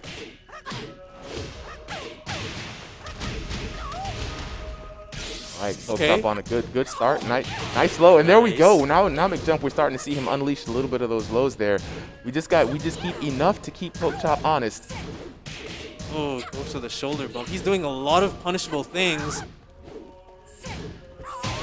Whew. All right, so now we've broken a little bit of stalemate, drawing some blood here. Even if McJump loses the health lead, he can still. Okay, yeah. Okay, there you go. this could be a good opportunity for McJump. One more. Okay, opted to. Oh! Hold on, what a good read from Poke Chop. Very good read. And look, hey man, you gotta go for those lows sometimes, because it seemed like Poke Chop was really on the lookout for all the but mids he and doesn't highs. have enough information to do that, and Poke Chop has been consistently blocking those lows. You said to go for that, but it didn't work out right there. I said sometimes you just gotta take a chance, you Yeah. know? Like, at the same time, that was a very slow low. Yeah, that was a very slow low. I think Eliza's biggest strength is her duck jabs, and he Yes. harnessed that. And he had some success in the previous round with the duck jabs, and okay, as we're sitting here talking. Luigi both Flying dragon kick out into the scene. Man. Poke Chop with the win. First blood of the night. Shout out to both of our competitors, ladies and Congratulations gentlemen. to Poke Chop. Yes, and congrats to Poke Chop for moving on. As you can see on the back there, he's rocking his own No Round Brown Hey, look, hoodie. look. He had to let everybody see the No Round Brown hoodie. Go ahead, show it off. There you go. There you go. You know what I'm saying? Represent the brand. Everybody get your shields ready in chat. There might be a whole bunch of No Round Browns tonight. That match, starting off with just straight gas. Just off the rip. These guys That's are what going you at each get from other's these type of throats. players. That's what you get when you're in this offline energy. All these keys, different keys, just clash together, and then boom, you get beautiful Tekken. Man, really good job to McJump for not falling into the hype energy. You can see Poke Chop. He was ready. He's like, John, I want you to make a mistake. I want you to just do something stupid. Let's go. Sir. I was ready. I was ready for it. But McJump, good composure and really solid Eliza play. He had a few mistakes here and there, a few missed opportunities, but you can count those out to really just tournament jitters. A few whiffs right in front of his face went unanswered, and even with some of the whiff punishes that he had, they weren't the most optimal, you know, but he did get away with some jabs and a few errant hits here or there. But I can't really fault him for that. I mean, can't. Eliza's not really the best at that, but I think he needs to focus more on what Eliza does have, which is the duck jabs and the setups and the dive kicks and the pressure. I didn't see too many dive kicks. When he did do them, they worked out. So I was like, okay, maybe he'll keep using this going forward. But I think the biggest thing that hurt him was just poke chop, just having those reads and knowing when to block low. It's really just Chop being Chop, to be honest, man. Yeah. Chop is one of those people who play purely by heart, and he's been Yeah. playing the game for so long that he just has almost a sixth sense of where to place the pain. You know, and Where to place the and pain. some of that kind of stuff just can't be accounted for because Yeah. you're not really following a flow chart that you're just having to read and just coming out off the bat with martial law. He is. Um, One last thing about McJump's play, I think he did a lot of unsafe moves, and early on he didn't really get punished for him, but then when Chop started delay punishing him, like the delayed hop kicks, I really felt that because I think Chop launched him like twice for doing I don't know what the move is called, but it's like a super delayed like uppercut. I don't know. oh, It's the man. double uppercut. Yes. He did that twice and got launched, and I'm like, okay, you should probably stop doing that. But he used it again and used like a lot of power crushes when Pokechop wasn't really being too aggressive. So he needs to like maybe whenever he's under pressure or he feels like when he feels under pressure, like maybe back away a little bit. But Wait even that for Chop. wasn't working for him. Chop was coming in with flying dragon kicks just to That's keep the you thing. honest. Then he can jab him out of the air or sidestep. We didn't see no sidestepping at all. That's true. But then again, you almost have to be able to get a read on some of those, even though when you're jabbing someone out the air. A lot of times when Chop placed that flying dragon kick, McJump was already in the air. Yeah. It was almost like he's playing Street Fighter and just Yeah. getting anti-airs. It was again That's fair, that instinct, that almost like sixth sense you got when you've been playing this game for so long. Yeah. You've seen so many of the moves. Speaking of playing this game for a long time, I think we have Clint the Beast, if I'm not mistaken. Oh yeah, that's Clint. Yeah. And who do we have going on? AKA Clint Beastwood. Oh, Mr. Beastwood himself. And I hear Clint's been jumping back into Tekken recently. Yeah, he's been after a playing bit of the a hiatus. Bears. I Yeah. think I was watching 404 and he was just tearing people up because nobody knows how to deal with certain things. Like, I'll tell you this right now. The bear stance, where I think it's down forward 1+2, is only -1. When he's It's only -1. Really? Yeah. Think of it as like a down forward 1. But down forward 1s, you can counter hit 4 of them out of it, Yes. which is a high. Yes. Now And you can't do that because the you bear can't- stance. Exactly. So the way to deal with that is either step or do a mid.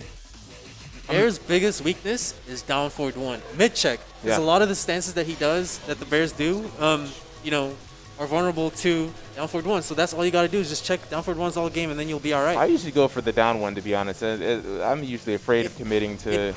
The Bears have a response to that, which is minor crushing. Like there's some active frames where the bear, when they do the bear attack, they do crush lows a little bit. Yeah, I'm not. And that's 100%. the jumping mid out of the bear stance, That's why I right? said mid. Yeah. So we got due to side effects, the Alyssa player. He can hold his own, I think. Now, due to side effects, he has an Asuka, but he also has an Eliza as well. Not Eliza, but Alyssa. Alyssa, not Baskinov. Eliza. Dr. Boscovich's daughter. You know what I'm saying? And it's very interesting to see her play because the chainsaw stance. Yeah, with the new move and everything. Exactly. Plus frames and all that. And Clint, he is coming back, but he does have the bad news Bears on his side. And It's true. Bears have the best power crush in the game, in my opinion. Yeah.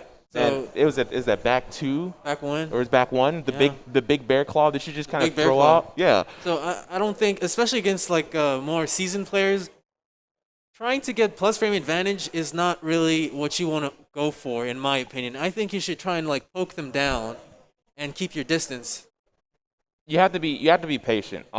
Bears also have, I believe it's their forward 1 string. It's like forward, uppercut, and back. It's like That's the counter hit forward ones. the counter hit. I hate that move, man. I get hit by it every time. You cannot be overly aggressive on them because they're basically they're They have an option for everything. They have a lot of options and they're known to have hitboxes. They're just weird. Yeah. Right? A lot of your go-to combos Your may not lows, actually combos. hit. Yeah.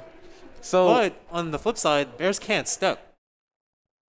this is true. Whoa, that's gonna contradict what I said earlier.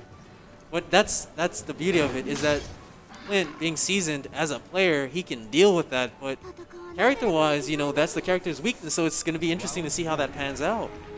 I think we're gonna see Clint really kind of play a little patient here, maybe counter hit heavy at first, and then we're gonna see where he's gonna find places that he can there's those party. Plus frames that you talked about. Yeah, the chainsaw stance. It's devastating. Oh, oh, he went for the upward one or up back one. And see, this is what I'm talking about. Clint's gonna just kind of try to see at Yeah. first. This is all just gonna be data collection right now. Yeah, I hope he doesn't sandbag for too long. This is a first to 2 set.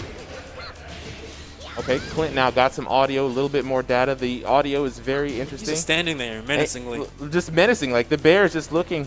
What is going on? Okay, All right. Clint with the no stance. I'm just literally going to let you hang yourself, or Yeah. Oh, okay. man, when I tell you, bears they have one of the greatest comeback potentials in the game. Look, I really mean it. I have been on the brunt end of the bad news bears for a while now. Have you? I disrespected them, and I thought they were silly with their little stubby little feet. Yeah. And then I get hell swept by a bear, and it's a wrap. It's a wrap. But, you know, due to side effects, it's 2-up. Look, but Clint On the has first game. Clint has a very interesting way of playing right now. He's just letting, Oh my God. due to side effects, Maybe do he's having whatever some he wants. technical Yeah, there issues? might be some technical issues. He did have to place the headphones on earlier. It's almost as if we don't know what's going on here. Yeah, if you are having technical issues, just raise your hand and we will try and help you out. Or maybe this is just some advanced level of... All right, so we got the TO coming in, talking to Clint here. We're gonna try to get to the bottom of everything. Go on, Clint, giving the thumbs up. Of Iron Fist Tournament 7. character switch. Okay, Oh! Okay. hold on. Lisa Boskanovic. Is this really All right. Williams. You've got my attention now. Let's go. Let's see this. I actually have always seen Clint use bears, so this is gonna be No, interesting he with the Anna does. pick. He does have an Anna. He does have an Anna. But it's why he's bringing it out. Oh, he's Okay. saying Okay. you better watch out. You better watch out. Okay, some big brain stuff. Okay, Big brain stuff. Clint pulled the call out. All right, there's some big brain stuff. Oh, I think I know what's going on Okay, here. okay. Alyssa, when she goes into boot stance, which is the chainsaws, is vulnerable to lows. And who has Some one of the most best lows in the egregious game? lows. This is gonna It's Anna. Okay. That's just on paper. I don't know what Clint is planning. Clint had some madman type There you stuff go. right now. I think really what everybody was, what we really Oh, saw drops just the a second combo. ago was he was saying this is the end Oh! of a bear era, and he's about to show y'all this Anna Not the niceness right most now. optimal combos, but hey, that's half health. That's Hey, the man. beauty of Anna. We You don't take need those. the most We beautiful take combos. those. Okay, Clint waking up now, picking up a little bit of the pace. Ooh, he tried to go for a power crush. Not enough frames to do that. You don't have enough frames to do anything with the. Ooh, counter hit down 3-2. One more hit. Rage Heart. That's gonna Yes, whiff. that's what I'm talking That's about. gonna whiff. That's gonna whiff. Oh, it still gets it. All right. The pop off from Clint. And this is why we Yeah. love these offline tournaments. That you never know what's going to happen. And the big launch by Clint. All Gonna right. try to decent take him to the combo, wall. Drops it Okay, again. drops it again. You need to dash in to get that Just final a bit. wall running 2-3. But regardless, he's stomping on him.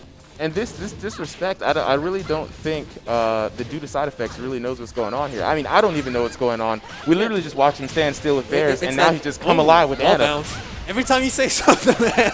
All Damn! right. Woo! Clint popping off. Due to side effects, what is he gonna do? And that's what I'm talking about. That's the Using those psychological lows, warfare that we talk yeah. about. That you can't really sit there. You have to come up with an answer right now. You can't let Clint just pop off like that Yeah. and go unanswered. Okay, Miss All right, he's Bosco coming back. sticks, showing what she's got. The top grade. All right. Top grade all tech, right, man. All right. Due to side effects, back in this. Due to side effects was just Can he momentarily. sidestep? Is the question. I If he can't, he's dead. I don't think Clint's gonna let him. Clint's been really liberal with the tracking moves. Good blocking by Clint. Due to side effects, just focusing on his game. Ooh, Massive tunnel vision right now. Another throw and then some more trash talking and Clint trying to let everybody know. Perfect.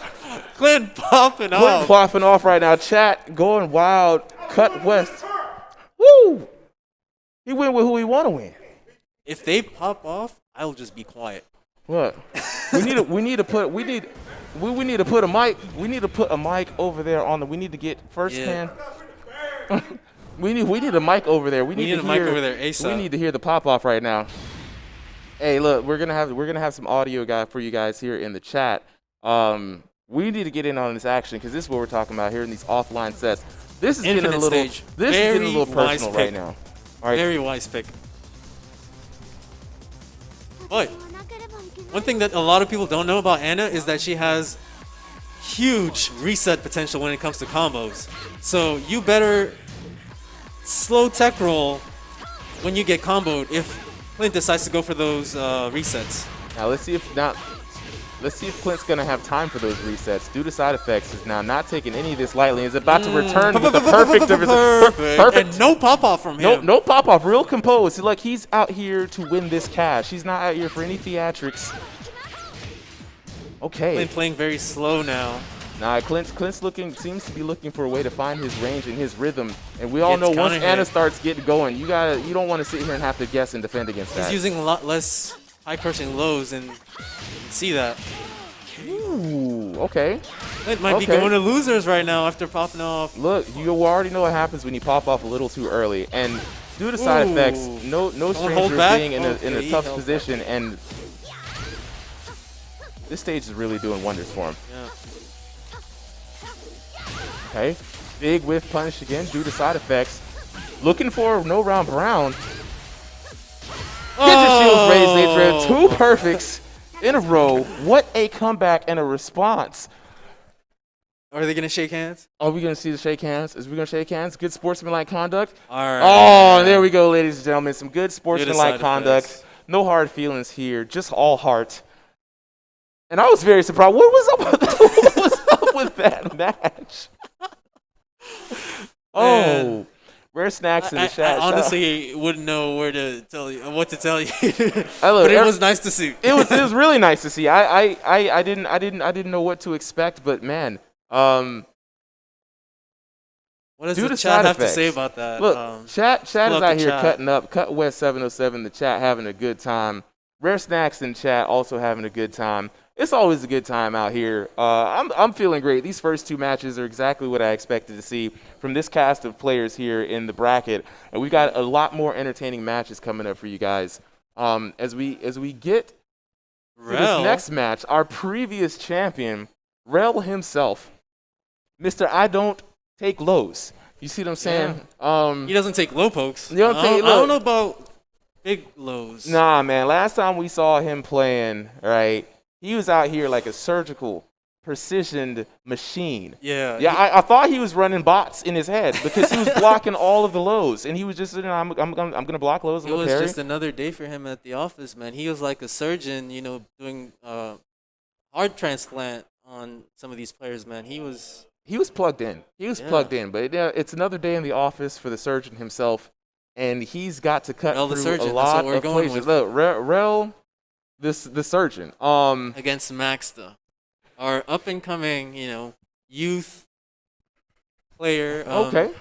I have kind of the DL on him right now. So what kind of information you got for us? He's traditionally a Jin player, but he feels some kind of way about the character, and he's been experimenting with other characters.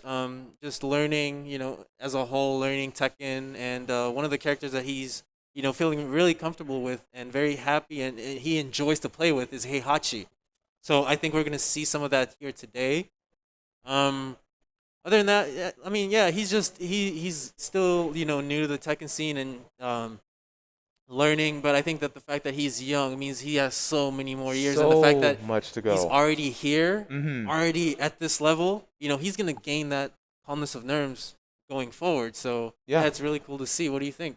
Well, I've seen him play just a little bit in the early days of 404, back when we used to do some joint tournaments with some of the other venues, and I did see his Jin early on, and I was one of What do you those think about old his Jin? fools that was just like, oh, who's this kid playing? I'm gonna go body him, and I got destroyed in the Really? tournament. Yes, absolutely. The kid plays very, very Yeah, sharp. he does have really good execution. I can only imagine that in the time that I have not seen him play, he's just been at home playing more video games, and Especially with us being in lockdown. You know, absolutely, absolutely. he So could be half, learning some new combos and being in class at the same time. Not saying that's what he should do. right, Not giving him any ideas or anything. Stay in school, kids, but also play video games because you can make it big in esports. Yeah, but as you were saying, you coming into it as an old school. Yeah, as an old guy, and you always do the thing that you do as an old guy. You discount the player in front of you, and that was a mistake that I made, and I paid dearly for it because his Jin at the time was very sharp.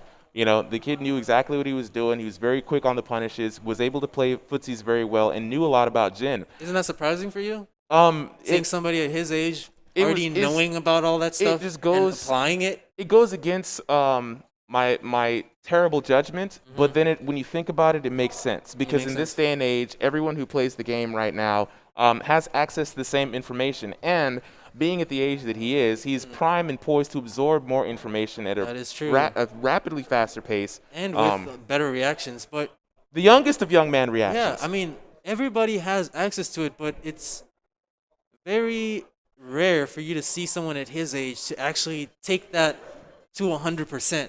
Yes. And usually when we see that, they become prodigies. I mean, let's just be honest. He is a prodigy by my standards. Right. Well, when I was 12, I was not, or 15, or, when I was a teen, I was not playing anything at this level. No. I was messing around in Tekken, just randomly doing moves and didn't even understand they were combos. I was playing Ghost Mode and Treasure Battle. Right, just playing, mashing buttons and just having fun. And he's trying to be out here taking tournament money. Yeah. So this is going to be a very good matchup. Shout outs to Hip Hop Cleopatra in the chat. Oh, I What's appreciate going that. on? What's going on? Appreciate you saying we look good. We try. We out here. You know what I'm saying? It's not about us. It's about them. It's about Goliath versus David versus Goliath. It's David and Goliath. Because Rel is standing real tall right now, already not just collecting physically, money. but in the game as well. Rel is a big body to break down. Absolutely, and going in strong with the Miguel pick. And we talked about the Jin match here. Now, going back to Jin, it's very interesting. I was really hyped to see the Heihachi play because I always like to see Heihachis. But going with the tried and true, go with what you know, what's perfect for you. I think, Heihachi's still newer, but as much as he, has his, fair share of dislikes with Jin, he's still good with him. All right. Max right off the bat with some big blows. We are up to see some really good execution from Maxter today. I promise you that. Now, it's interesting because Rel has a solid game plan that really kind of shores up in a big launch punish. Okay, good pickup. Now, good the pickup. only thing that Maxter is lacking is just that touch, that finesse, that fundamental, thinking that says, like, hey, here I need to observe, here I need to be more aggressive. That's the only thing that, can stop him. And that comes with experience. Yeah. And he's got plenty of time to accrue that in a big launch. Yeah, that's not something you learn on YouTube. And right now, this is a good showing from Maxter right here. Rel usually being in the position of complete control. Oh. Ooh. Right now facing an opponent who has no fear in him. Yeah. He doesn't respect the old He's fighting school. against Rel's strings that you need to be patient for because Miguel can really delay. But nice counter hit 4. It's okay. It's okay. But he's one of those players who's going to go for those big combos. But he needs to know that, okay, I've got the health lead. Now I need to, poke him down and not go for those big things anymore. Man, he doesn't really Keep it care. simple. Right now, he's going for blood. And not panic under pressure. Okay. Oof. Rel with nice whiff punish, and Rel showing the experience now. And again, just stopping. Oh! No, you hate to see that happen. That was a beautiful sidewalk. Beautiful sidewalk, and that was the right thing to do. But the rage drive hit range just pushes him so far forward that he had to do some kind of dashing, like forward 4-3 or forward 4, or Yeah. anything with long range. That is so unfortunate. Ooh, cut West with the shields in the chat. Okay, We're right back to it. I think would serve Max really well to have some short memory on that. He played the first round. He's got the jitters out right He needs now. to keep cool when he's under Just pressure. needs to keep cool. That's all it is. That's all that we're seeing right now because he's got some good play. Yeah, he's got some good offense, you know? Okay. Here we go. Mixing it up. Showing him what he's got. But once he lands a hit, I feel like he's getting way too button happy. Okay. But his counter hit 4 game is really on point right now. Really on point. And he's showing some really good reactions here as well. And I guess that comes with the young man territory. But Yeah. Rel showing that old man experience. Nice. Nice. Keeping it simple. I like it. You don't need a big combo. Ooh! What's the Oki? Okay, no Oki there. Oh, counter hit. Probably doesn't know the frames on Miguel. And it's kind of hard to deal with Miguel, to be honest. Nice block! Oh, Nice that's not. block. That's not launch punishable. Oh! Oh, and again another sweep. Rage art. Rage. Hell soup again. Okay, good One more patience. hit. Oh man, you hate to see that kind of thing happen. Round 3. So right at the end there, Rel was sidestepping, and you know, Maxa went for a down forward 4 and then a down 4. He didn't have the frames to do that, so you gotta watch out for Rel sidestepping first. You gotta make sure to stop him from doing that. Definitely would like to see more tracking moves from Maxta. Okay, good patience, waiting for the Alright, hop floats kick. him. Nice float, good pickup. Together. It doesn't need to be all offense. There needs to be some movement. And I do really appreciate the fact that Maxta can stay within that range, right up close. Oh, Not have to yes. back up, and he's paying Alright. off big time for it. Look at that wave Look at dash. the- All right. The control of the wave dash too. You don't need No. to press at every instance. Oh, Oh, get out of there! Get out of there! good night. Sleep tight. Oh.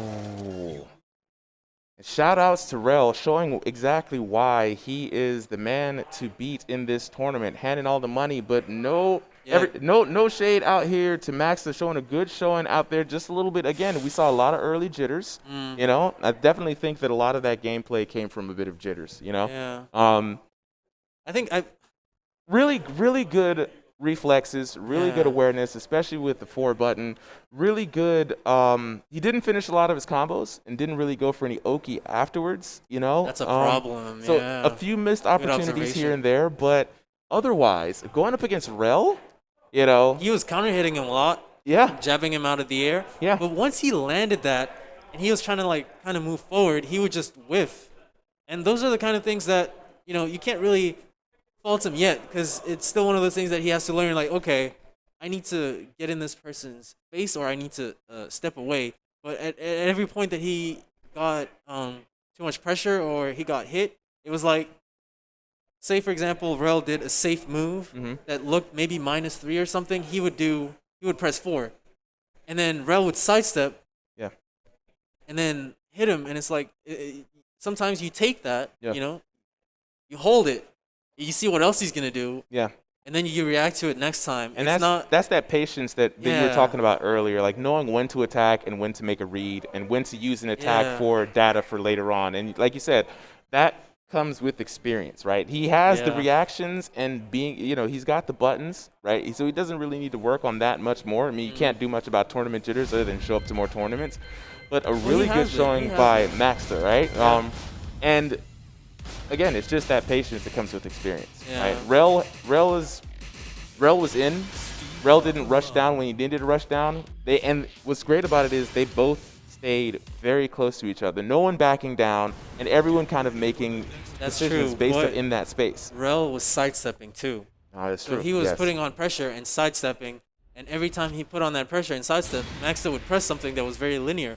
If Maxta was using more movement, something else could have happened. But Ooh, we got a good match got up a here. big Ooh, match. the boy 0-2, I man. see a lot of down 3+4s from Falcon Rum in this game because Steve is all hands. Yeah, all hands. All hands. And this is this is great because 0-2 has been on such a good run lately. Yeah, and he has. Very good showings in the tournaments.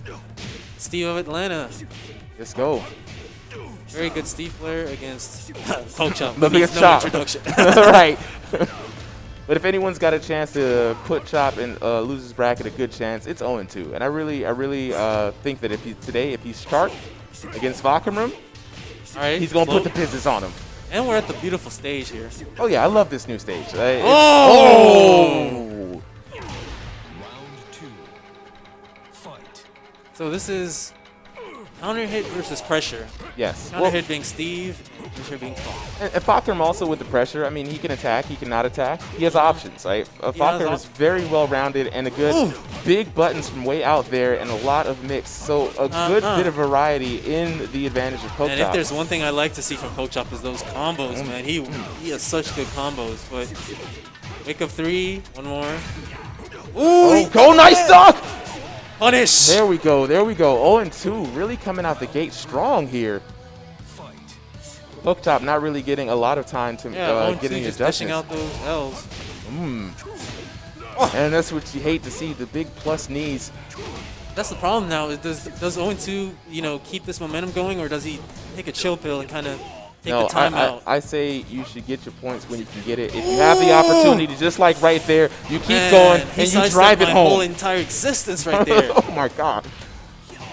Ooh. Nice. Oh, big my whiff. big.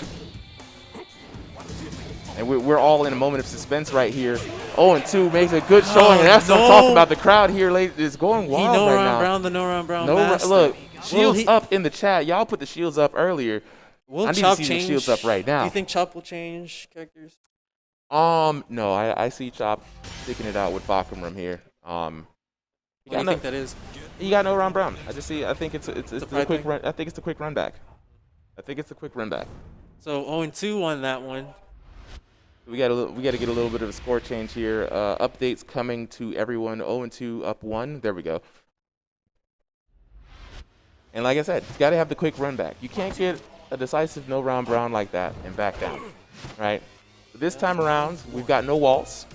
Vakarum has a lot of space to do some work. Lay those plus frames, yeah. The wall running threes. Yep. Vakaum's entire game is plus frames, dude. It's very impressive. Yeah. And we got a lot of space to see Ooh, those nice combos, dog. but 0-2.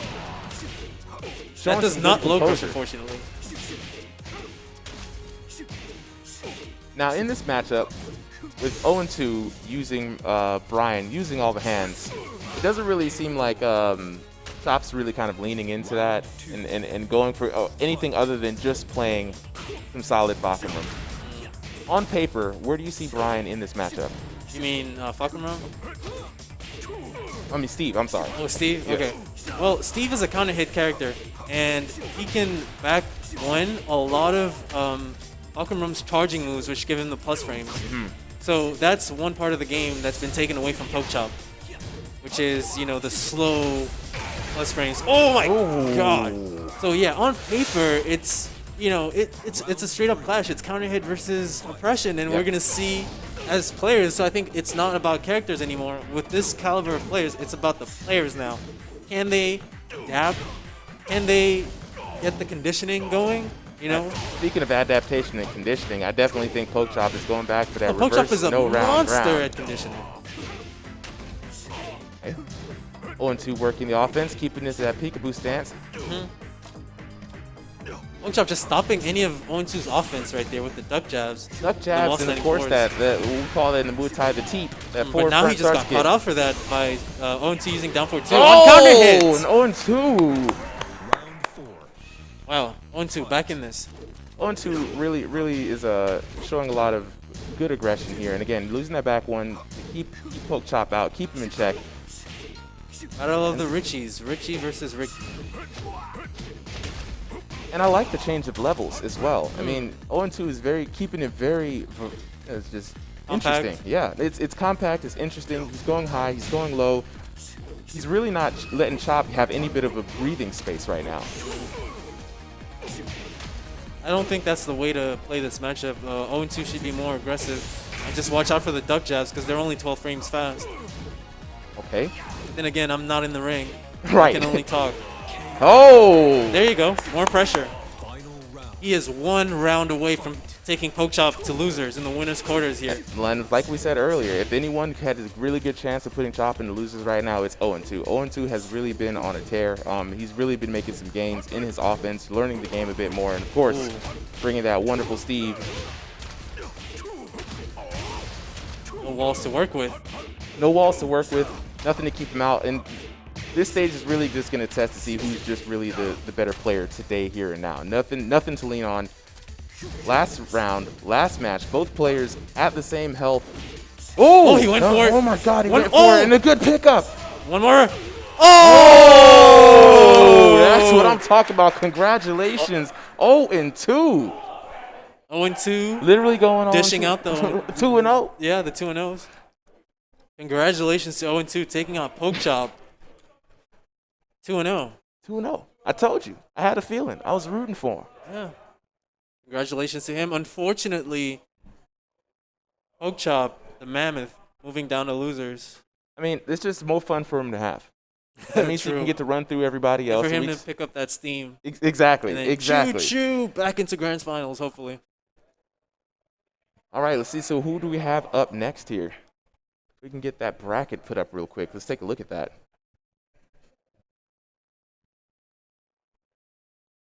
Everybody's buzzing, though. I really like the vibe in here. Not one cool. match that we've had so far today has been a sloucher. Everyone That's has been offline coming. for you. Yeah, everyone has been coming here, showing their A game.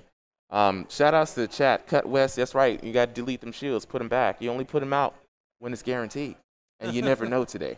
Yeah. You never really know. You never really know. I think it's really looking good. Rel definitely has his work cut out for him. This time around, we got a bunch of killers. They're not just gonna let him get all the snacks for free. 0-2 looking really spicy there. Really spicy. Yeah. Yeah, 0-2 just played really good. I think facing against Poke Chop every week. Oh, here comes Strategy. Okay. We got Oh, he actually made it into. Okay, hey, Strategy. You gonna be taunting again, bro? He probably will. But yeah, no, we got Strategy versus Nito. But he's got to go up against Nito, right? And again, there are no weak matchups here. Like, if you're in this bracket, you got to watch out for everybody. That is right? true. Yeah, again, these guys, they play each other so often. It could go either way. And So are we thinking this is going to be a Marduk Kunimitsu matchup? definitely. I think there's no reason not to go for Kunimitsu. Marduk is weak to pressure. He can't really step. He has a great backdash. Mm-hmm. So I think the 50-50s, if Strategy goes for those full crouch mix-ups, he can definitely do some damage and potentially put Nito out of business. Yep, and he's got a lot of options available to him for the tackle, especially how Nito does like to find some distance and see whether or not you can defend against the tackle, and if you can't, he's going to use it liberally. He's going to use it. We saw that at the last tournament, Mm-hmm. and he didn't hold back. He didn't. He did not, and we all fell prey to that, to be honest. And we saw it happen last night in the team tournament as well. Everybody just got thrown left and right. But with Kunimitsu, Yeah, she does have that annoying teleport where she teleports into the air. If she catches a whiff that you're going to come in from a long range, she can just kind of get out of there. It's the way of the ninja, That's true. And then once she's out there comfortably, she can then choose whether or not she wants to come in and initiate offense on her terms, which I think is a really good advantage in this matchup. But Strategy, Noctis again, a lot of confidence in the Noctis play today, both in the online tournament and now in the offline tournament. Do you think that's a good idea? We saw this last time. He used Noctis, and we were kind of wondering why the Noctis pick. And we kind of surmised that similar to Kunimitsu in the fact that he has to kind of keep the offense, but at a distance. And I think maybe against Marduk, he's going to try to take advantage of the distance that Noctis brings. That's true. That's an interesting point. I didn't even think about that. So he might just made out the tackle. Exactly. Made out the tackle and maybe just not engage with any of the 1-2 mix-ups that he has, right? There maybe force Marduk into a mid-range battle where he might have the advantage. Well, let's see how that plays out. Both players right away just, Oh, it kind of hit. Okay, All right. good counter hit. The strategy not even going trying to get some damage. He's just trying to get Nito out of here ASAP. He does have good real estate now. And I just got cursed. Yep. Nito He now. used to have good real estate. Now Nito is big out range. here with the big lands. And again, that's what I was talking about. Nito does like to be out there and use that tackle at around like range 3, range 4. Ooh, Man, big Nito's scoop so slam. fast with that. And nice guess. break. We break those. That's a decent punish. That is a That was- decent punish for that. Look, and the taunts. Look, I told you, strategy is going to be out here with the taunts. And Yeah, again, I think Noctis can even do forward 1+2, even more damage if the tackle gets, you know, missed. Oh. Ooh. Now, Nito just used the down forward 3, hold 1, which is a mid variant to the down forward 3 1, which usually gets in plus frames. So I think strategy tried to duck that and got launched. Oh! What? What was that? Oh, and the taunt. taunt. Look, Nito with the Bro. reverse pop off. Marduk's head is invincible. We are convinced. Shout out to his barber, man. Right, Whoever right, cut his right, hair right. just saved his life in that round. One could almost say that was a big brain play. Oh, he whiffed the demo, man. That should be launched. And he put him back. That's Okay. very smart. Not. Oh, he didn't launch him. No launch. I mean, Nito's doing a real good job of maintaining really good screen presence here, having strategies back against the wall, thus eliminating a lot of the range advantage that he probably was coming in here with. Yeah, that's what's happening right now. Round 4. Fight. Nice block, Okay. no launch. Nice block, good whip punish, no whip punish at all. So both are just fighting it out, duking it out in the middle of the They've stage. got to slow it down at this point, right? No one can kind of go crazy like they did earlier. And Nito, again, he still has some time to collect some data. And big lows, ringing him out, putting the close out to dry, and the big boy my stomp. Let's go. God. Fight. Easy dubs for Nito right there. Yes, the names are we do correct. have the Hopefully names the correct. numbers will be correct. All right. Strategy with his back to the wall, trying to fight it out. And All right, strategy nice break. has been developing some really good throw break strategy here. Oh man, I can feel Nito just running away with this one. Oh, nice. All right. Wall Nah, splat. Nito has had his throw game Oh, he set gets the down back all instead. night. Does he break it? Yes. All right. Again, those throw Floats him out. breaks. Oh, oh. Doesn't get it. One more hit. That could have been a whiff. The whiff. Oh my god. I'm on the edge of my seat. One Whoa. more. No! Strategy, let's go. Like Wow. I said, strategy has been He's really confident. good with these throw break defenses. Yeah, he He has. has almost effectively nullified a very strong part of Nito's But offense. can he keep that up for the rest of the game? He's proven That that is he a can do gamble. that, but does he have this? That is a he's gamble. just- oh my That God. is a gamble. The real question He's is, so confident right is Nito discouraged from continuing to use throws for the rest of the game? Absolutely not. You don't think so? Absolutely not. I can see it in his eyes. He's gonna tackle even more now. You think so? Yeah. Okay, so right now, he is not very successful with that tackle. Yeah, Even yeah. when he does land the tackle, strategy has been able to defend really well, and He we know has. that is a hard position to defend from. So And I'm not thinking, only that, it also turned the tide around because every time you break a throw, it switches positions. Mm-hmm. So that didn't play well. But you know, we're gonna go back. Oh, okay. So this is a classic Nito strat: red on red, red at red. Mm-hmm. You know what I'm saying? So yeah, he's picked the red outfit for the red stage. Hopefully, you know that hands off for him. All right. he's gonna hide the throws now. That's, Yeah, he's that's gonna hide 'em. The dirty debauchery. That's what I said. That's how Nito plays. You break his throw, he's gonna throw you some more. And Okay. especially the VTS throws, the Valtudo stance. Yeah. They're really hard to break and hard to see because they're so fast. KO. And recently we talked about the frame difference in between the timing that you have to break it. There's also Yeah. the difference between whether you're ducking or whether you're standing when you're going to break that as well. Yeah, but it's hard to see, like you said. Yeah. If somebody's in your face, they're pressing buttons, sidestepping. You know, Marduk is a big guy. It's sometimes hard to see. So, as a player, strategy needs to be able to check that sometimes and not get counter hit. Strategy finding a lot of success though. I mean, we were expecting to see another wrestling WWE match. Yeah. And wrong punish. Strategy might have just been from the last tournament, just working on his defense because he did fall prey to that last time. And here we go, another defense opportunity, but no You defense can't break this them time. all. Can't break them all, but hey, you can mitigate a few. You know what I mean? That's a test of throw breaking endurance. Oh, and He's just gonna do it again.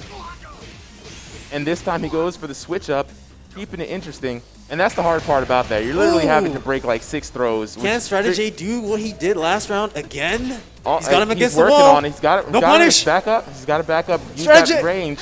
Oh! Good block. And another one. Oh my God! Strategy is so clutch. Nito needs to do something when his back is to the wall. He needs to fight his way out and not let Strategy get those clutch wins. But what do you think about the mid-range game? Good throw break again by Strategy. Now, when Strategy has him against the wall, look at him. He's backing up. He's finding that range. There's nothing Marduk can do. There's nothing Marduk can do. He can't step. And I think this may be core to Strategy winning this. Yeah, Strategy is playing the matchup extremely well. Ups to him. And he wins it. Congratulations to the confident Strategy. No taunt, though. And so Wrexham in the chat, oh, Strategy again? That's right. The man was trying to collect the online money, and now he's trying to collect the offline money. You know what I'm saying? Doubling up.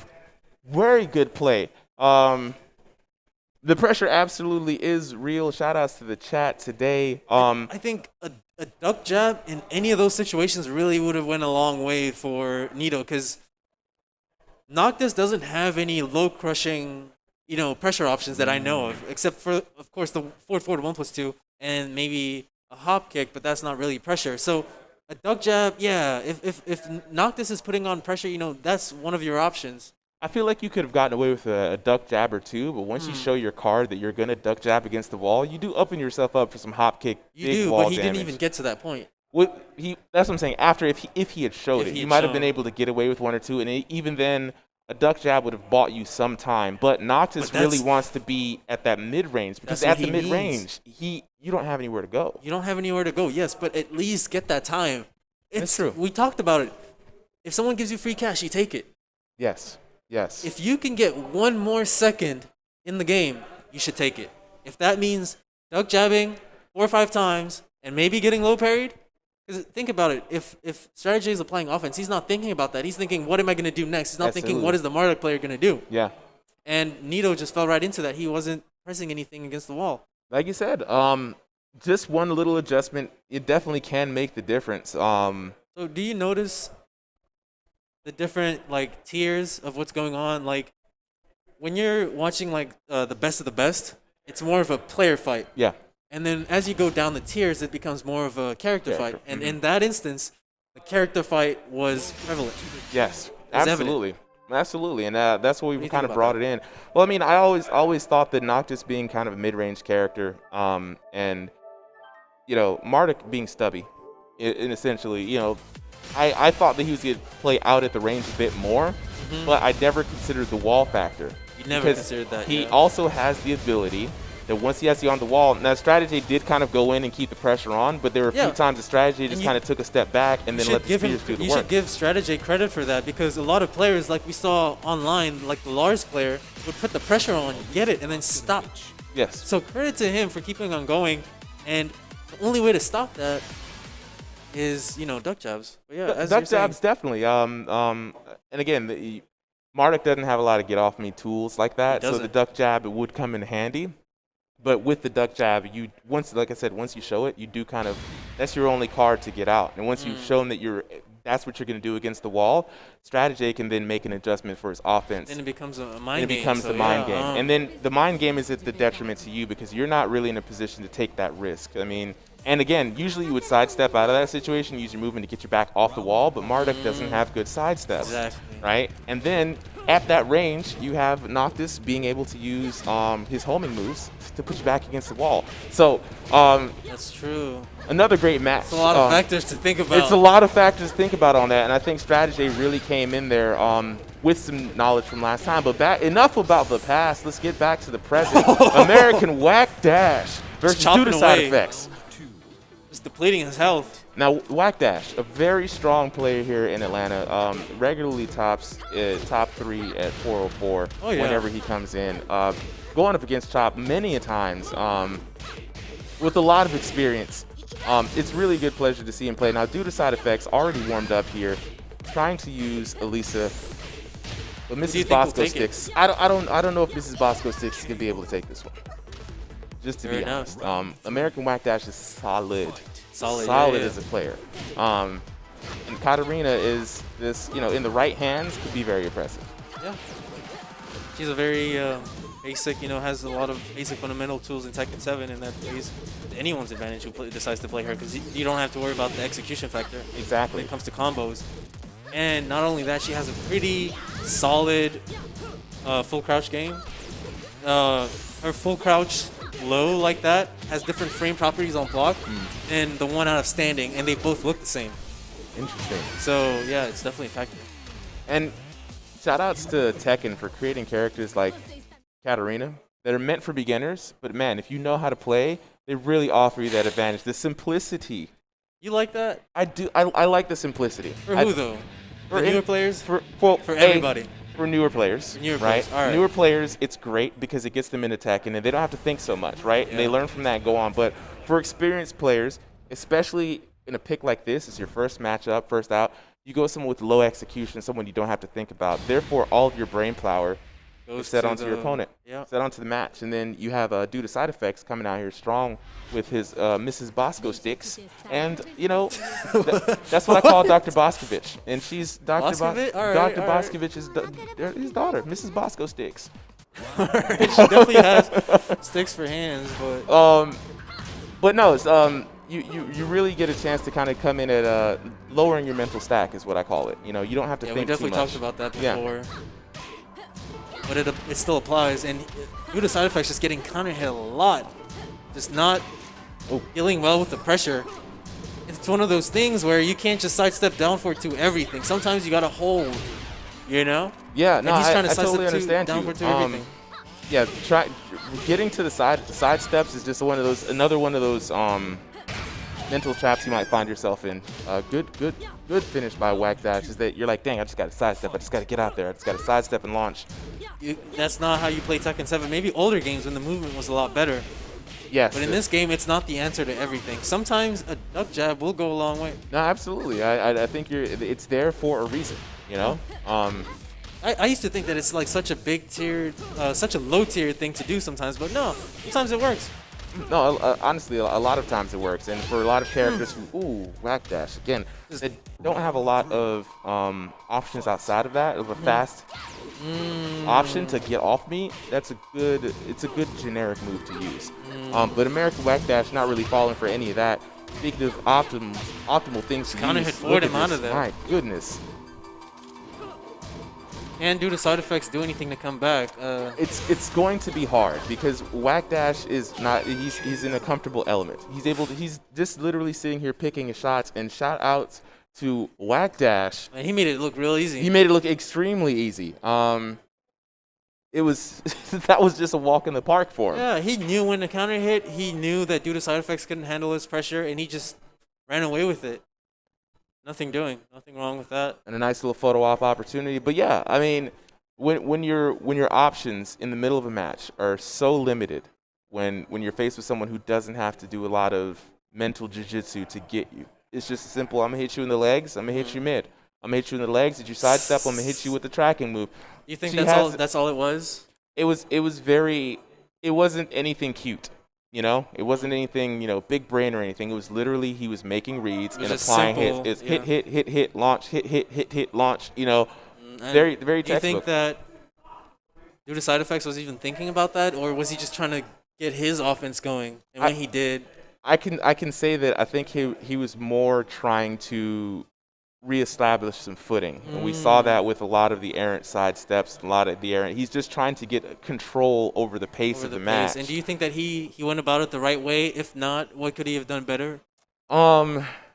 It's kind of hard to say, but for me in a situation like that, it's really you start off the match trying to find match on the wrong foot, You start off the match on the wrong foot. Your first match should really be range finding in my opinion. And if I'm not comfortable being in front of your face and moving, then I'm playing a little bit at the mid-range, and I'm trying to force. Movement was the better option. Movement, and we saw none of that besides the sidestep down for twos, and obviously he got counter hit for it. Yeah. So that's unfortunate. And those sidesteps in those situations have to come off of some sort of information that you got. And that's what I was saying. The range finding in the beginning. No information. He just went for it. And the sidesteps, just sidestepping randomly is dangerous because especially if you're sidestepping to the same side over and over and over. Unless you're sidestep canceling. But yeah, as you're saying. Sidestep canceling, yes. But even then, sidestep canceling only reduces that danger by you only get like a little 50-50. Because if you sidestep cancel mid-block or sidestep cancel low, then cool. What if I have of the beat, you're still sidestepping on the same side. So now it's just a matter of do I do a mid or a low that tracks to that side, and then you're still in position. Now that's a decision that one can make easily, you know what I mean, without having to think too much. Because again, you're not really creating real options for them at that side. You're still sidestepping to your right side, for example, and trying to go for that down. That just goes back to knowledge. You gotta do your homework. Tekken is big on homework, and that's something that I'm realizing right now. That's true. I have a file, an image file on my computer, with which way to step all the characters. You gotta have that on your phone or something if you don't know. But man, look, there is. All you have to do is pull up Google real quick, and have that right there on your cell phone, and just be like, "Who am I fighting against?" Word. And even then, the sidestep guides can only take you so far because everyone has moves that track to their weak side. To make that decision, yes, and to realize that, hey, my sidestep into something, it keeps getting hit. I need to stop that. Yeah. To be honest, I mean, it's okay to just backdash. Yeah. You can backdash and cancel into mid and low block as well. Speaking of that, we have the backdash low block master. I've been waiting to see this. I've been waiting to see Mike this. ATL. This the sensei right here, ladies and gentlemen. If you guys don't know, everybody's OG. Your OG's favorite OG right now. Yeah. Shout out on the sticks. Shout outs to Tekken Tech University. If you don't know, then now you know. Go ahead and get you some education in here. We might see a master class. Mike ATL, the man who is known to beat you by just using 3 buttons. And let's see how it goes. Now Mike's I like to watch Mike play because Mike is using these moves here just to see what you do on reaction. As we talked about earlier, the amount of range finding that one is going to do. You're going to see Mike really just kind of test the water and see what are you going to do. Wow, I'm surprised he went for Dragunov. Mike could go for anybody. Mike is just playing Tekken against you, right? He's not going to bring out King until he really needs to. Did you see the reaction on that? Instant wall standing 2. He said, forget those jabs, man. I don't play that. All right. But Strategy, no slouch himself, right? We done talked and harped on Mike. Strategy has been running through people in this tournament. And he's real good low parry. Caught him wearing that Perry Ellis. You let again. Strategy needs a better option after the wall. Ooh, He nice always tries to go for Mike. the demo man. What? Ooh, look at the movements and the whip punish. Did you see this man skating around here? Mike was literally looking like he was playing Soul Calibur or something. Did you see that movement? Yeah, that was fantastic. My man backdash, sidestepped, ducked, ate a sandwich, and still lost. Yo, he really did that, man. I'm just surprised that the power crush didn't work against the spring kick. It did not. I don't know really what happened there. It might have been the same situation what we saw with Dragunov earlier. And it happened again with Strategy. So it could be some weird stuff season 4 with Noctis. I don't know. New move. Okay, good punish. And this is going to be a wrap. Oh. Yep. That was fast. Clean. Get your shields Mike ready. ATL, first game of the set. It looked real easy. Mike, He's not even phased. Mike He's made on it to the look next real one. easy. He's chilling right now. And he's rocking the Wild Ape Republic mask. Shout out to... I do appreciate that mask, though. Both of these masks, to be honest. If we talking about... Wait, if I'm not mistaken, Strategy is in Wild Ape Republic. Easy. So that's a whole different mind game right there.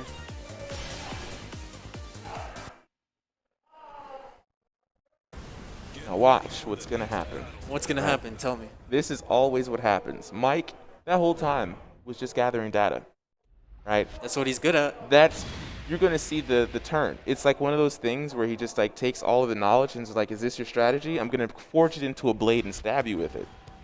I like that. I like that analogy. That's how it feels to me anyway.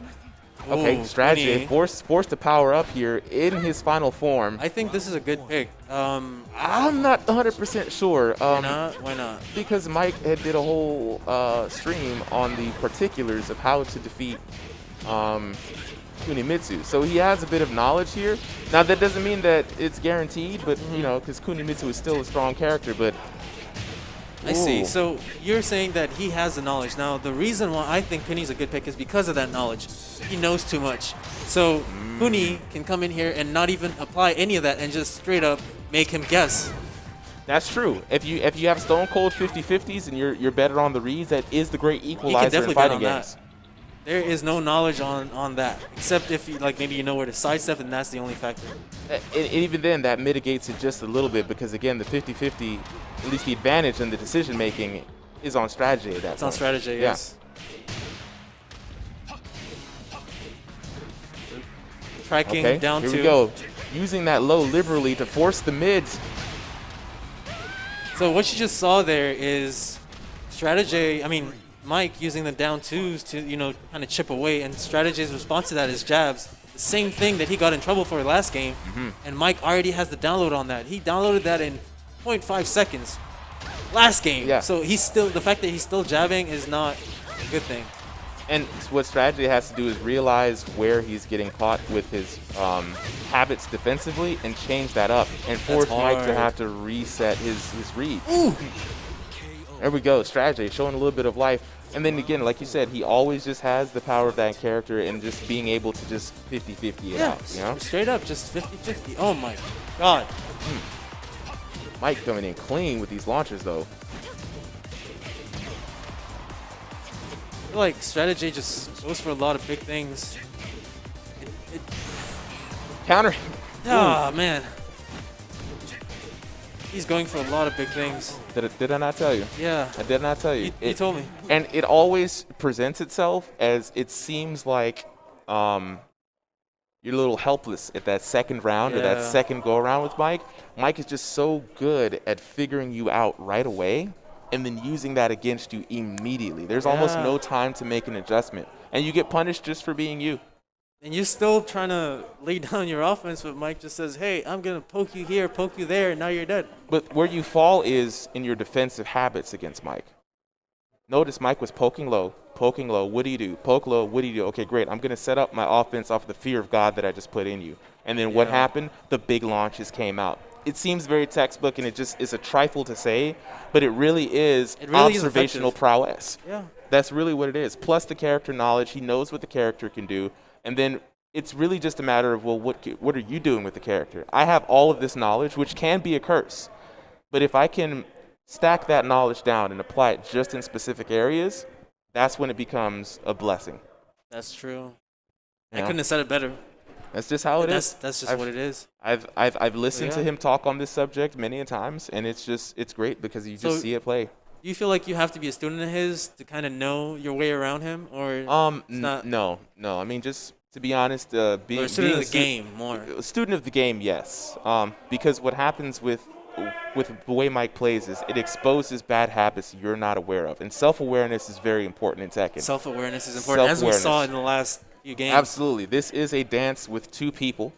It's you and the other person. The other person is reading you. Yeah. So if you're not aware of yourself to say, man, I always do this option habitually after this thing, we always take for granted the other person's not reading us. They're not like testing the waters in the first we're one. not taking that into account. We're not. I don't take it into account. I'm not gonna sit here on any kind of high horse and be like, oh, you know, this is what I see. No, this is just habits that I've learned of myself that I personally need to break as well. But And the one thing that I always say that you can do is always try to react different to every situation. Just try and react different.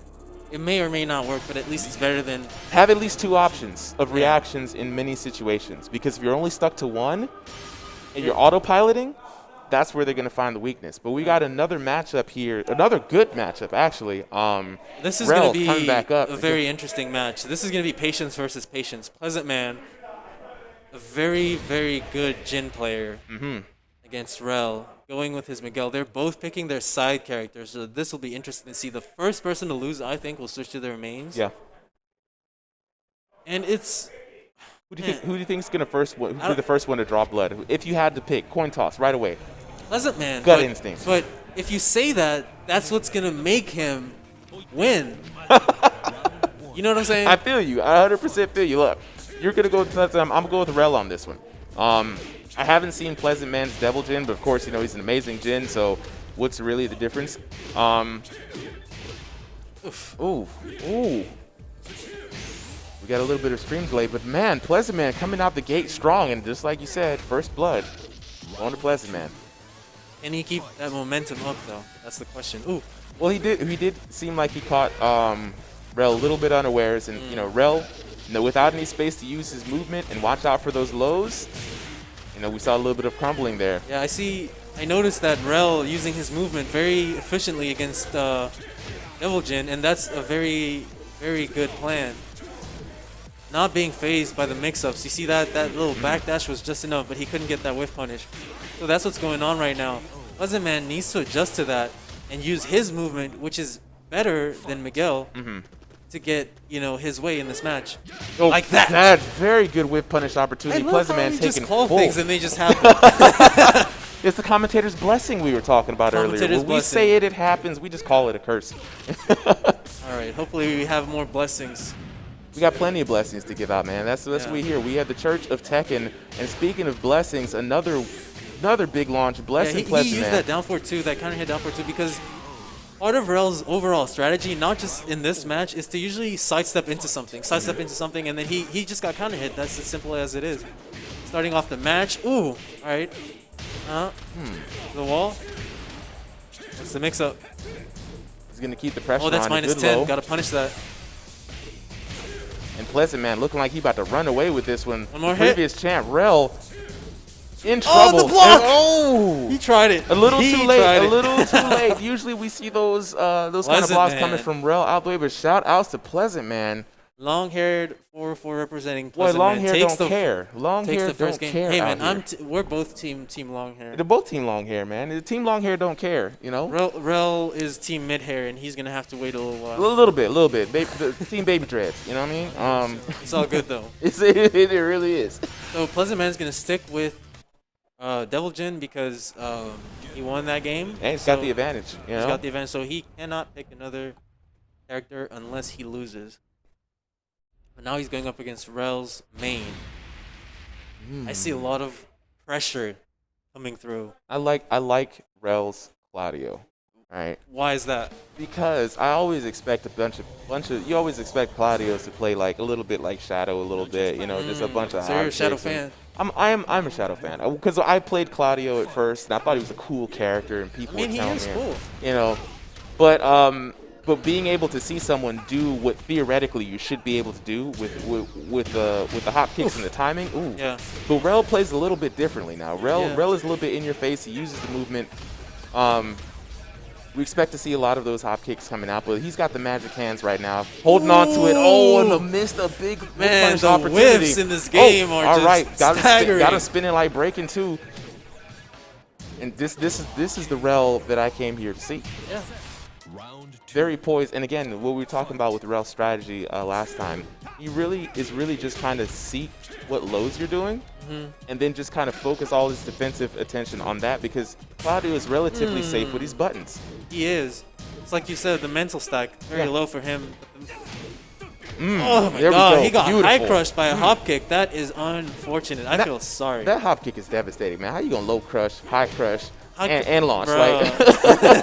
Like you can't have it low all. crush. Yeah, you can't have it all. And have good range. Hey, you can't have it all. And is man. only minus 13. It's so good. It's so good. Pleasant Man feeling the sting right now.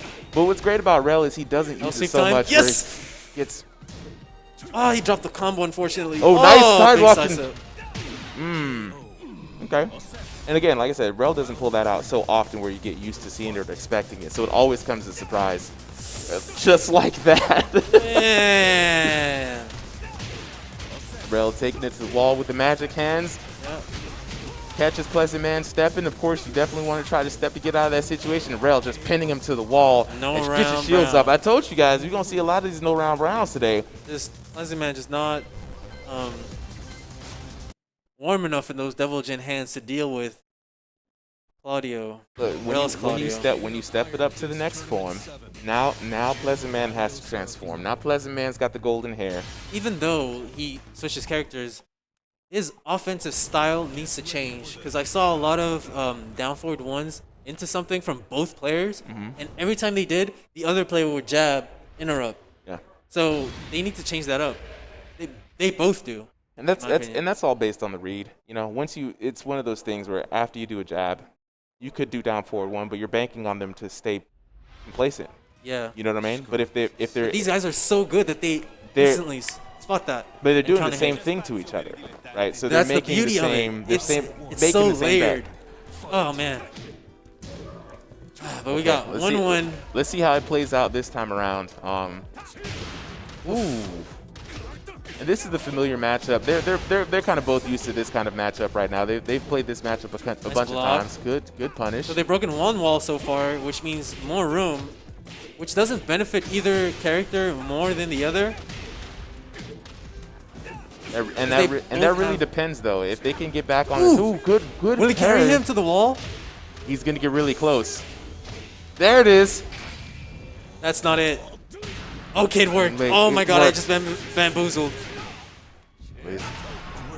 Wow. Ooh, after that jab, I saw Claudio being all the way down there. I'm like, oh man, that's Myth. But he landed it. So Pleasant Man, it seemed like he knew exactly where he was going to place that one. He knew exactly. So both players just in the middle again of that same spot.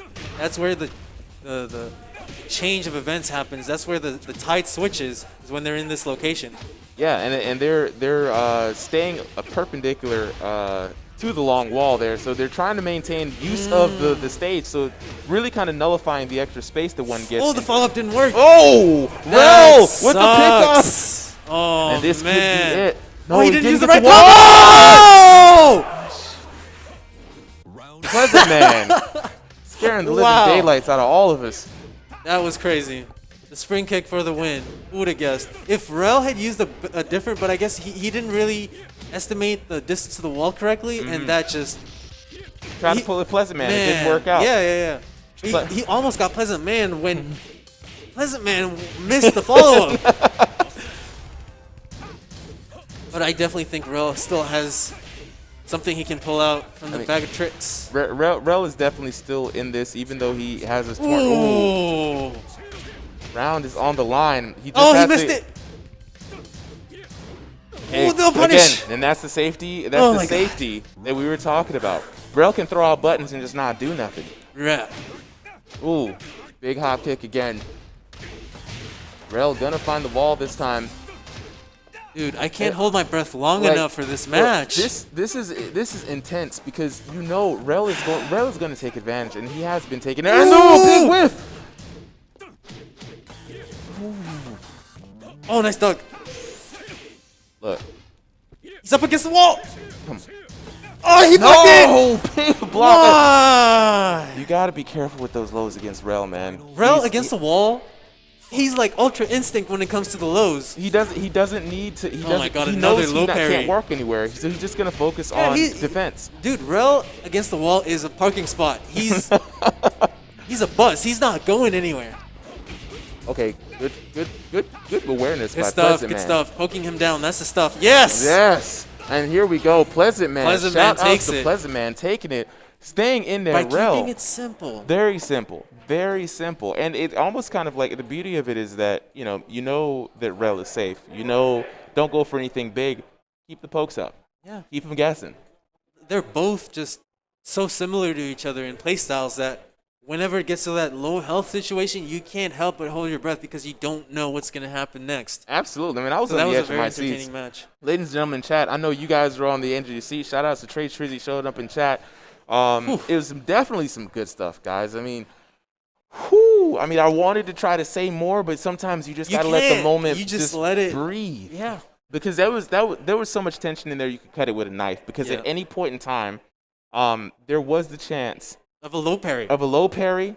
Right? Of a big counter hit like Pleasant Man did with the back 1+2. It just landed somehow, and Pleasant Man just randomly moving back, and then he ducked the grab, and I'm like, Holy crap! Yeah, and both players are playing at like the razor edge tip of the distance where they were. Yeah. Right? And it saw evidence by Rel just missing, just barely missing, like it's by an inch. Yeah. If he did the follow-up, though, that would have hit that testament to how good Pleasant Man is when it comes to that he noticed that and he whiff punished, because that looked like a block, but that was very good from Pleasant Man, and I'll tell you why. You just mentioned it. The fact that Claudio whiffed that shows that Jin has a better range, and Pleasant Man definitely used that to his advantage with the forward fours and stuff like that, and Rel was more at a disadvantage. So anyone struggling against a Claudio, now you know.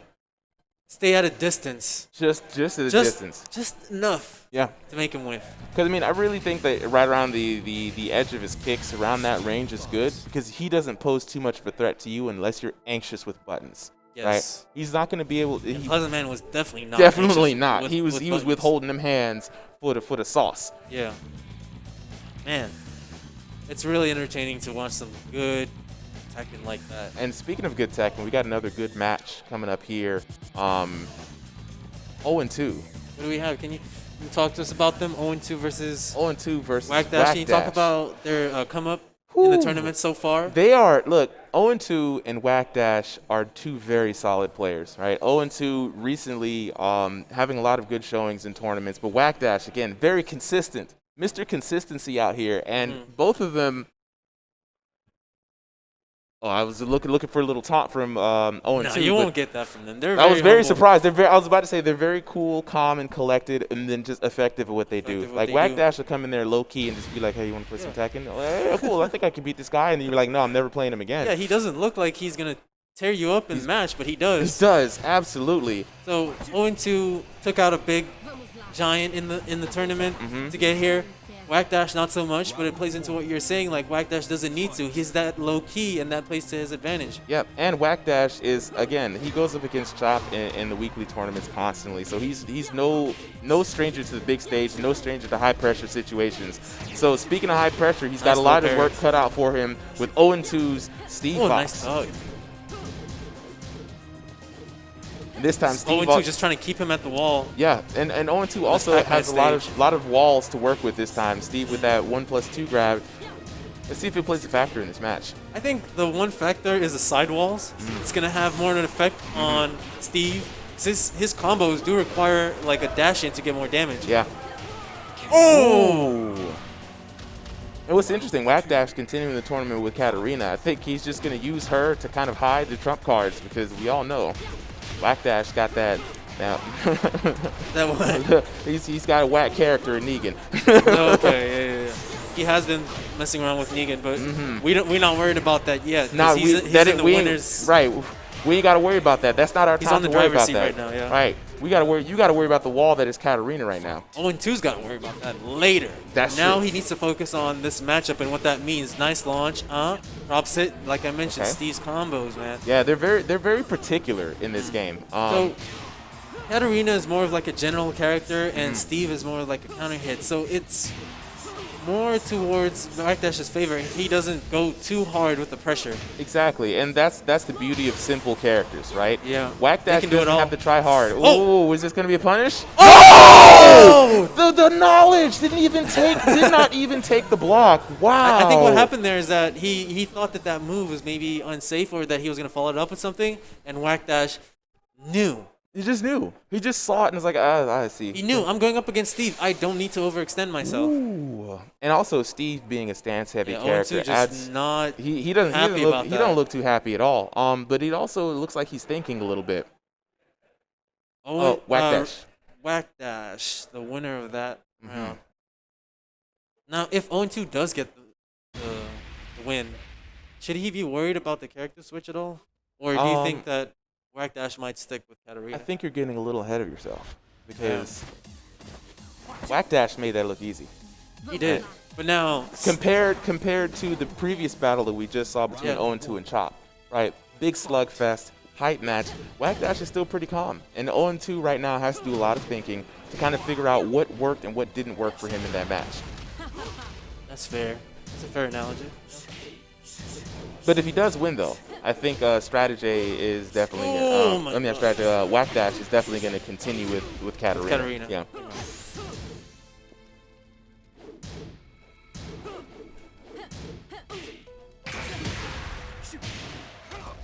Hey, big launch here. 0-2, showing some life. Yeah, he chose the Mishima stage. Hey, one more hit. Oh! He chose the Mishima stage to kind of narrow it down and put on some pressure because he feels like, he's got to test him out a little bit.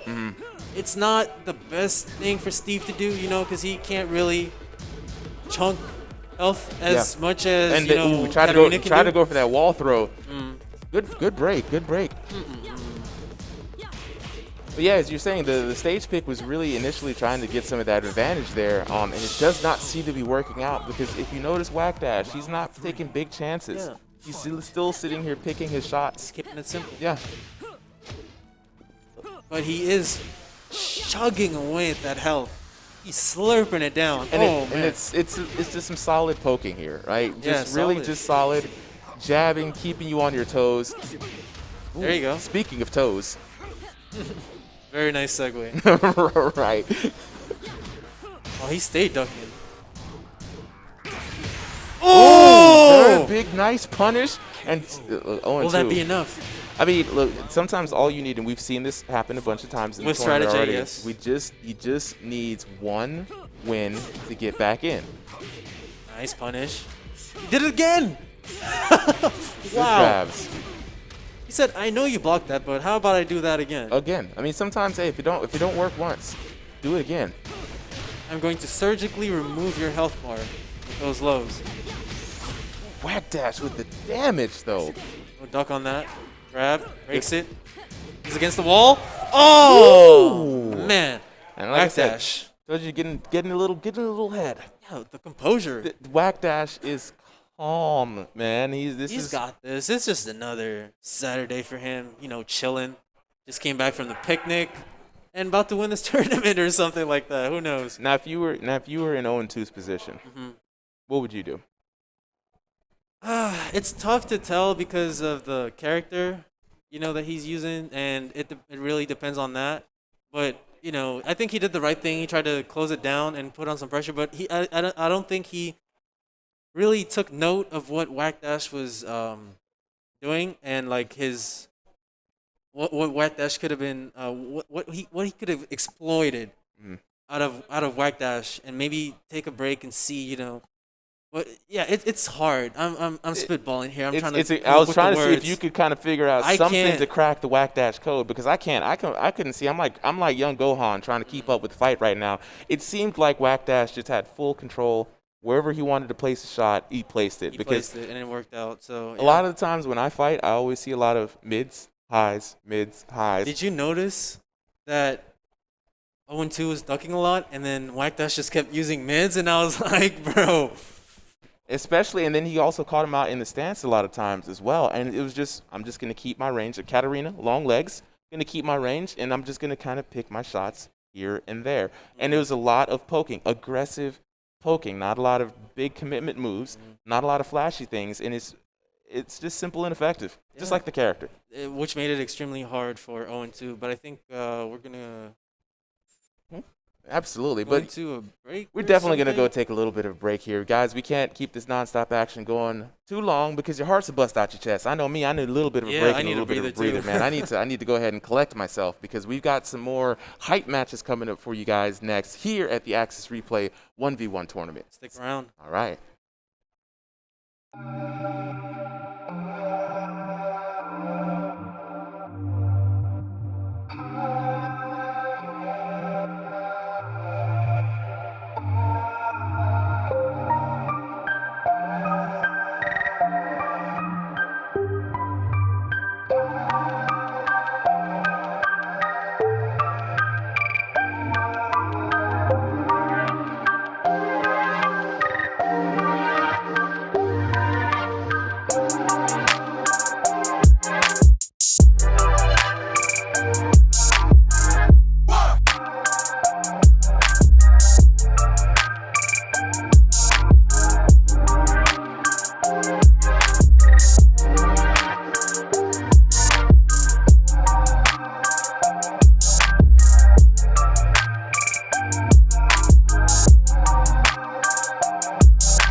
Right.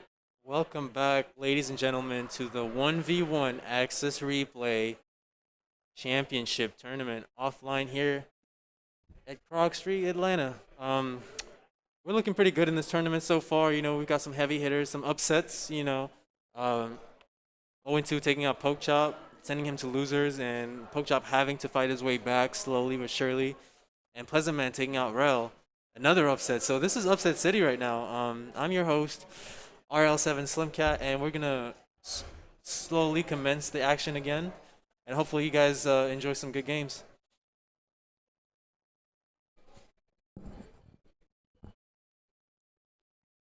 Let me see what the bracket is looking like.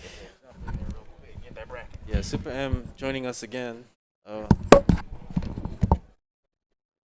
right, so we have Whack Dash, American Whack Dash, sitting pretty in winners final, waiting for the winner of Mike ATL versus Pleasant Man. That's going to be an interesting battle. That's going to be, you know how we said patience versus patience earlier? This is double patience versus patience. We're going to see how that plays out. One of them is going to be very interesting, right? This is the showdown, right? This is the showdown, man. This is the showdown now.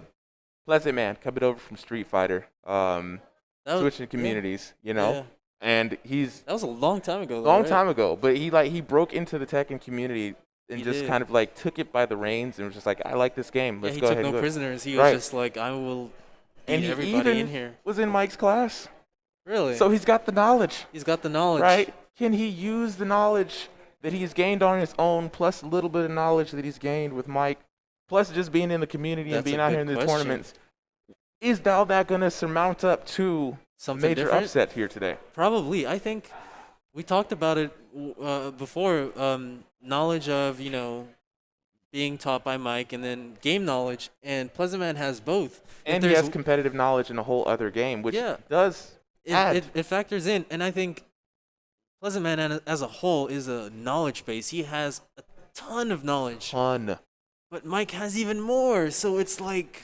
This is the battle of the big brains here, and waiting in the wings is the man Whack Dash, trying to see who is going to rise up to take the throne. Who do you? I would. It's tough. It is very tough to call this match, right? I would. Who do you have? Who? I got Mike. You got Mike? Yeah. No doubt. You know what? Just to play devil's advocate, just to play devil's advocate, I'm gonna go with Pleasant Man on this one. I think Pleasant Man is also, like you said, a wealth of knowledge. He has the skill and execution. He has shown that he has the patience, right? Mm-hmm. Especially in his matchup against Rel. You know, who we consider a patience master too. He's out patience the patience man. You know. So I don't know. I think I'm gonna go with Pleasant Man. I think I can be confident that there would be an upset today. Chat, let us know. Just throw up the ones if you think Mike ATL is gonna take this one. Let us know, chat. Throw up the twos if you think Pleasant Man is gonna take it. But looking further ahead to the loser side of the bracket, we have, I think, due to side effects.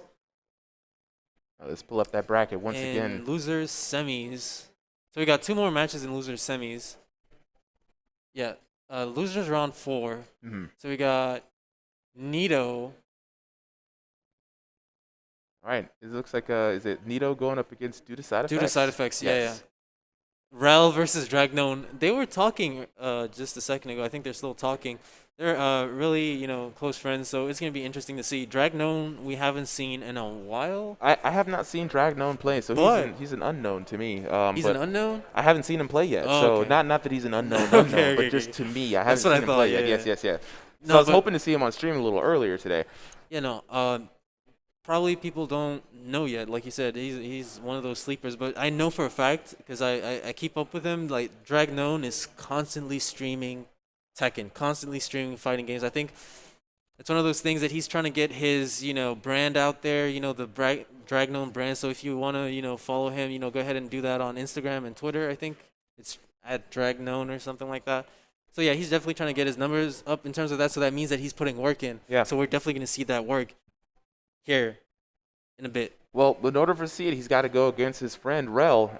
And I suspect, I don't know if we're going to be able to see that on stream, but I suspect that's going to be a very close match. It's always good to see people who are, you know, Close homies fight against each other because some special stuff comes out of there because they know each other so well. There's some deeper level stuff going on, especially when it's like Nito Pleasant Man or Pleasant Man 0-2. Right. They do things that are related to how they play each other whenever they do. So it's like it's beyond the surface kind of stuff. It's full on player, just like you said earlier. It's like taunts and little things like that. And it's nice to see. Absolutely, and I'm here for it, to be honest. You know, Cut West in the chat. Dragnoan is the homie. So Dragnoan already has some support here in the chat. So we're looking forward to see him jump up on the stage here in a bit. I think it's gonna be Pleasant Man versus Mike up first, but I definitely hope to see Rel versus Dragnoan later on.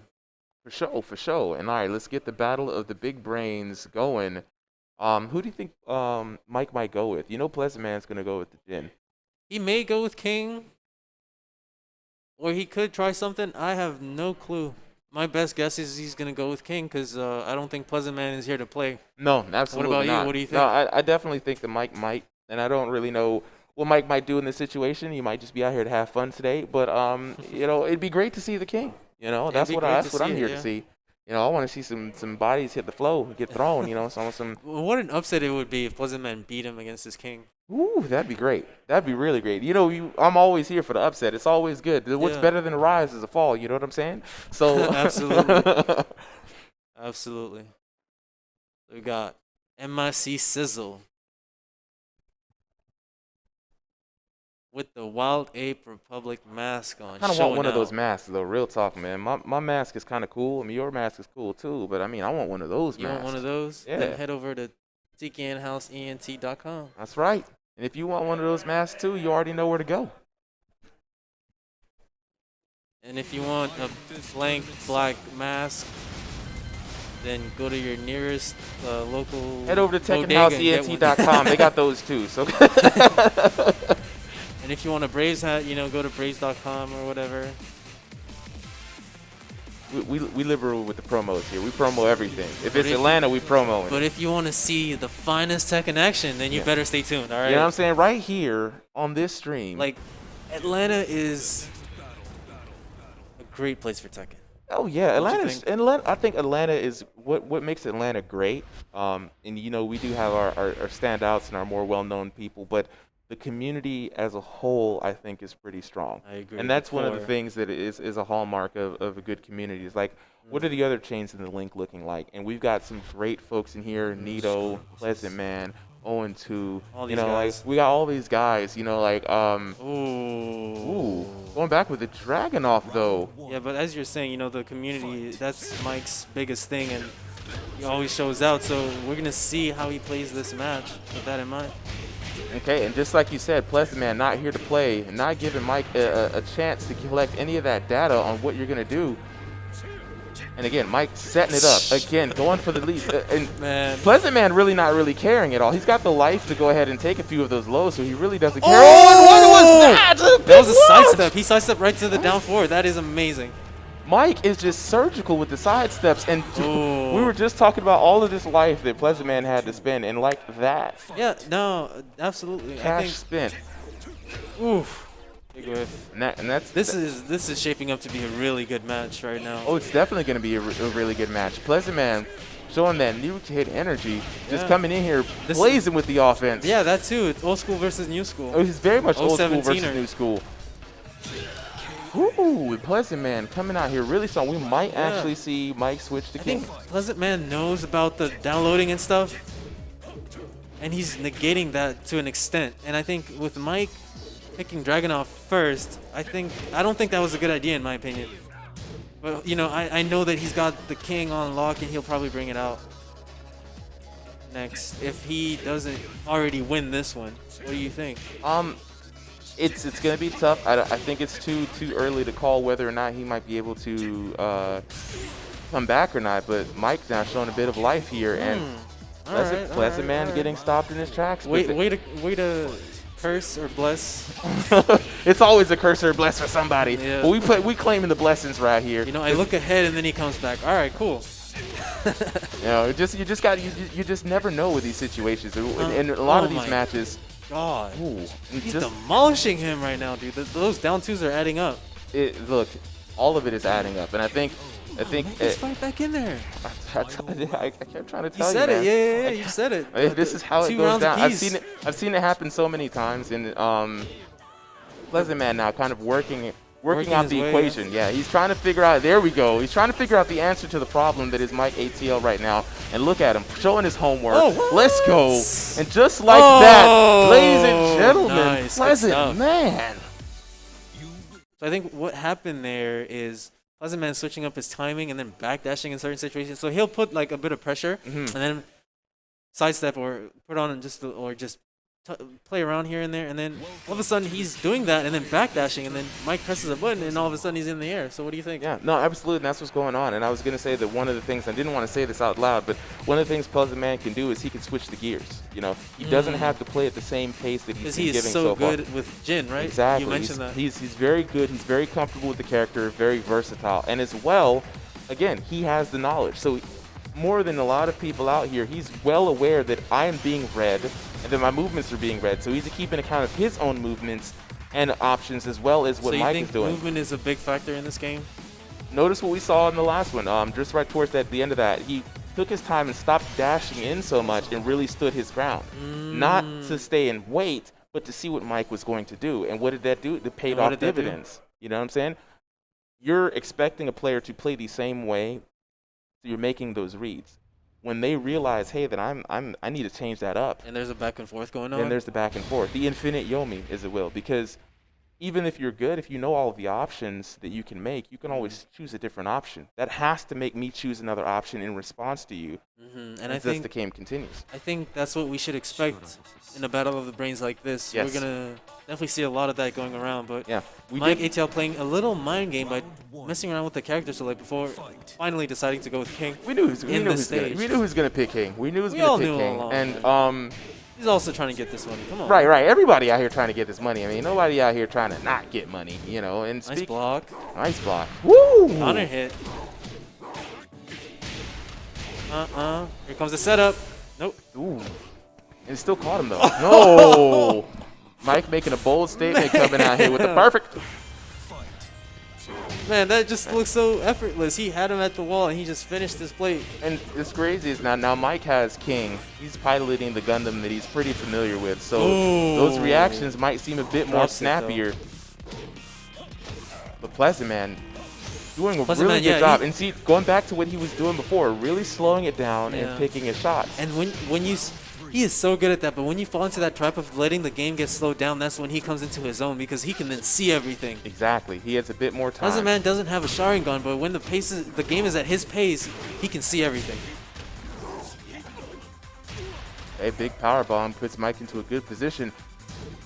Good patience by Pleasant Man, not pressing any buttons there.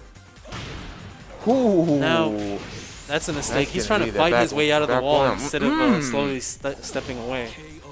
You do not want to do that against Mike. Round 4. You do not want to fight your way back against the wall because he will counter hit you. Pressing buttons is not the move here. Not to get out of a defensive situation. Yeah. Ooh, and again the counter hit. Damn. That move is just so disrespectful because you just go to sleep the entire time. You just gotta. It's night. Oh man, that's true. All right, Pleasant Man working his way back. He's all. Here's the other funny thing about Mike. I wasn't fast enough. He can beat you with just back 1-2, 1-1-2, down. He doesn't need any of the big weird stuff. He could just range find you with all of that. Not only does he not need that, but he uses it so well and so effectively, as we just saw. And he's developed a bit of a game plan unto his own with those moves. And what is that game plan? He just kind of he uses them to kind of how would I describe it? How would you you use describe them it? to. Are you a fan of Baki the Grappler? I am familiar a little bit. Okay, so there was a episode in the manga where they were fighting Smokey Robinson, and they called his style Smokey, which means Why is it Smokey? It was in Smokey because it was evasive yet it enveloped you. It closed off your options to where it feels like you were suffocating. Those moves in conjunction allow him to check. So you think in this that's kind what's of going walking on right stick, now? see where you're gonna go, and then once he has that kind of surrounding, then he strikes at you. That's the best way that I can describe the That is feeling the about perfect it. way to describe it. Matter of fact, I will take that as we go into the next game. All right. In this stage, some potential damage to, potential to get more damage from the combos, which Pleasant Man has been succeeding in. Oh yeah, Pleasant Man has definitely been getting cashing more. in, absolutely. And Pleasant Man has been finding a lot of success just like one round. that. Yeah, he gets that round. He's one up. Fight. Can he keep it together? I think he can. Pleasant Man is looking really good right now, really composed, and a giant swing finally Here lands. comes the But he grabs. does have a chance to. Oh no! I thought he was gonna have a chance to So break the that's back an against the entire ball. like 50 to 60 damage from that grab. Oh my god. Hey, Pleasant Man finding a lot of Nice success with the mix-up. mids. Went 2 mids into a low. KO. Am I going for the safe low? Simple. You know, simple, nothing flashy. Doesn't make any sense to put yourself into a lot of danger there. And notice how Pleasant Man is keeping it now a bit more of a mid-range battle against King. He doesn't want to compete with those hands He's being at a all. little bit aggressive. But okay, now he's kind of slowing it down more. But where are the grabs? Where is he breaking that down? The thing about it is that Mike's not just gonna start going for grabs. He's gonna have to. He's gonna define. No, I a meant from read. Pleasant Man. Oh, from Pleasant Man. I see. Yeah, Okay. to break him down. Maybe he doesn't need him. Nah, I think Pleasant Man is doing really well with this strategy of trying to keep the fight at a mid-range. Oh my god. Place. It's gonna be a break. Oh! Pleasant Man Spring with kick the is the wrong option. good punish on the spring kick. Just proving you wrong every time I say something. I like it. Okay. Mike going for the first grab of the night. First big grab. There we go. Nice launch. Mike's going to get a pick up. We're going to take this to the wall. Let's see what kind of thing he we're going breaks to get it. now. Ooh. Oh. This is going to hurt. That's half health. Nice throw break. That's minus 10. Nice. Oh. Nice stuff. All right, combo time. What's for breakfast? Good patience by Mike. Nice whiff, punish. Nice Good block. That's what it takes Yeah. at this level of the game. The blocks, the whiff punish, the ducking. Look, there's been some really tight and smart play here, and to the untrained eye, it may not seem like a lot. Good throw by But Mike. there's a lot going on. A lot going on. These guys. Oh, and another throw by man, Mike. Tombstone. Oh my God! Could this be it? Oh. Oh. Here comes the mids. Okay. Oh! Pleasant Man with a beautiful hop kick. This is going to net him Good some read. damage. Oh! And he ladies knew. and gentlemen, He Mike smelt it ATL. coming. Looks like, man, I'm glad I didn't put money on that, man. You would have got me. Yeah. I was going for Pleasant Man. He was looking very strong coming out of it. I really do like the way he was not trying to get in too close on Mike, where Mike had the advantage with the hands, Ugh. I think. And he really just kept it out in the mid-range with those kicks. It really paid off for him. And at points in time, he was really slowing it down. And I guess that gave him a bit of a mental recharge to kind of figure out what he wanted to do next. Yeah. But the battle of the brains. I said they're both big Experience. brain, man. I mean, Experience wins, I guess. experience the old school for the old fools.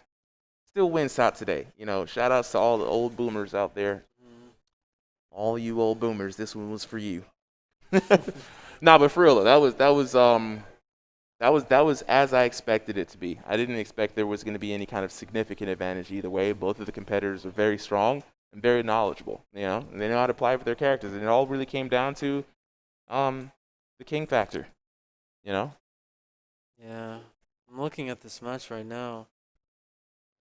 Nito versus Due to Side Effects. What do you think?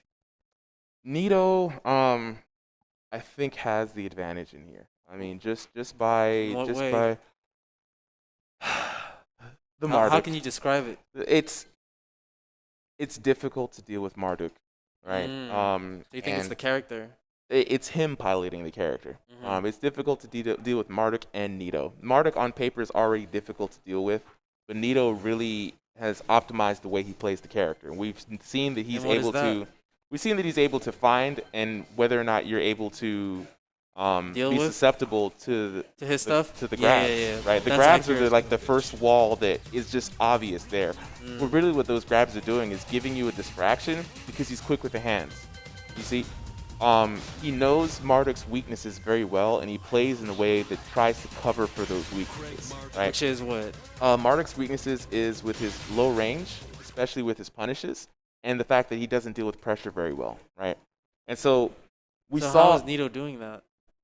So to me, How is Nito like covering that up? Nito is covering that up in that he's staying offensive. No one has been able to lock him down and exploit those things. Well, we were able to see a bit of an exploitation earlier, but Nito plays a very offensive way. A lot of the time, people are on the back foot afraid of Marduk, right?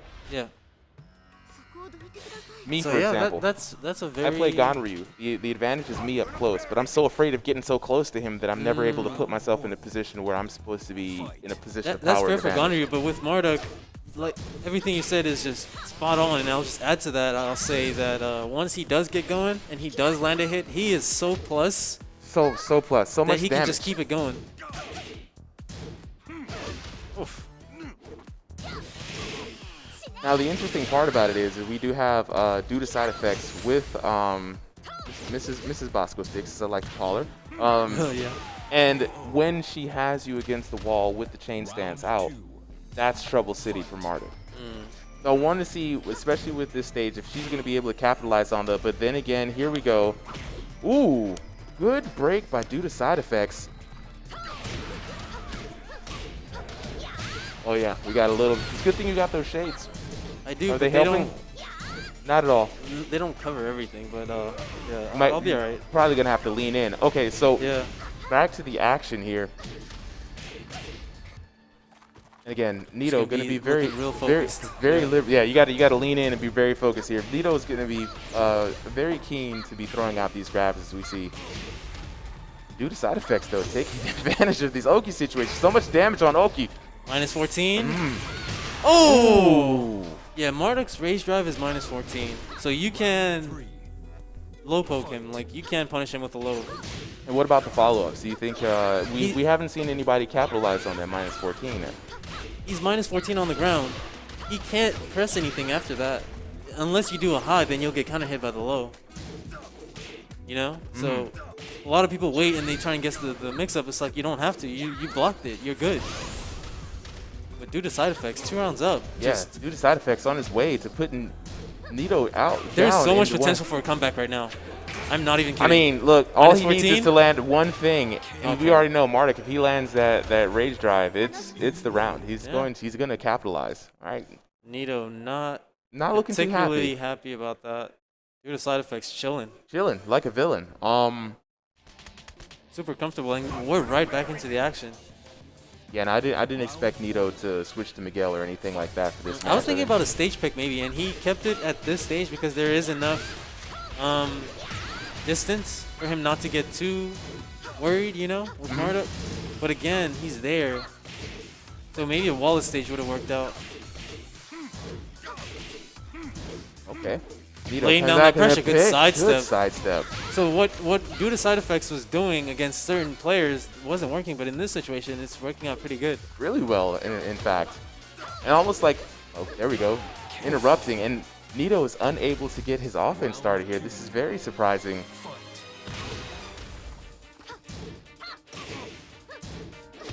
You know, having a hard time just dealing with this non-stop pressure. He needs to do something here. Yeah, and due to side Hands, effects, do a dub keeping the jab. offense again low, and wow. Round Commentator's curse. Here I was talking about the merits of the offense of Marduk, and we have seen none of that here Yeah. today. Okay, due to side effects, Yeah, it's can't grab block them all. time. It's comeback time.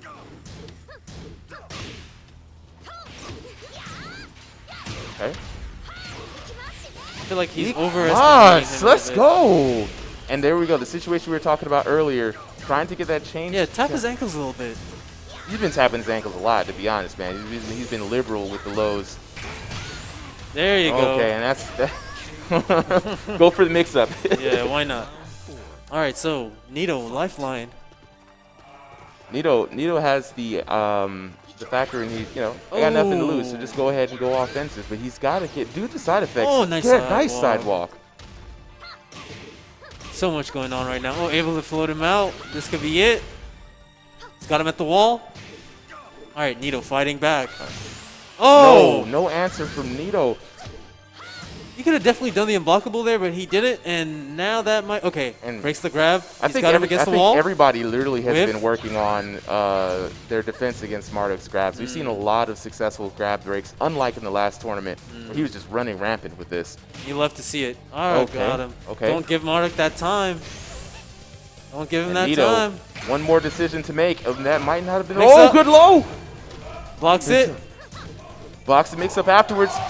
Oh! Dude, the side effects. Ladies and gentlemen, that was an amazing performance by match. Dudasai. He did everything right in that match. Yeah, absolutely. I think at the end there he kind of slowed down a little bit, but that didn't change the outcome of the match. He still No. did his thing, and No. I think one of the factors that played into I look like a snow angel. I don't know what's going on here, but I'm gonna just try to lean in a little bit. There's no way we could get any kind of shade. Oh man, I feel sorry. No, but as I was saying, give his eyes a little bit of a breather. I'm too light skinned for this, man. You go I need to go sunburn get this a man tan out or here. something. Yeah, man.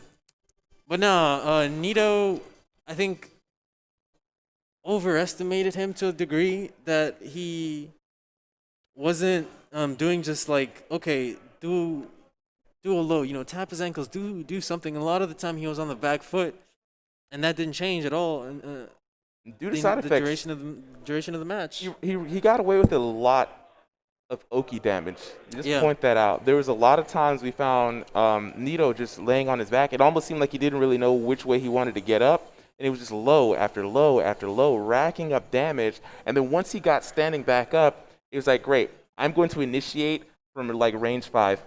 We initiate from way out here. I'm not even going to give you a chance to even begin your offense. And a lot of times we saw him interrupt the tackle just as it started. Yeah, with the down threes. I Yep. like that a lot. And he had just enough defense against the throws where he wasn't able to put himself in wasn't able to be put in a position where a comeback was possible. A few times, Yeah, he Nito was able to do tried. that. Usually what Nito would do was grab, do the around the world, but that didn't work. The throw breaking was the on throw point, like breaks you were mentioned. there. The throw breaks were there. People noticed the last tournament, like, okay, we're not going to let him get away with that because that's his crutch, that's his lifeline. So let's get rid of that, and they got rid of it, and Nito's out of here, unfortunately. Out of here. And just like that, we're going to have another matchup here. This was the matchup that This they've is been winning. winners finals. This is winners finals. My man, Whack Dash.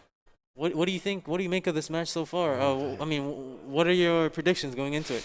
This is going to be tough to call because Whack Dash, again, like I said, he's no stranger to going up against high-level competition here. Yeah, there's a in difference. Atlanta. I agree with you. There's a difference between high level and then there's Mike.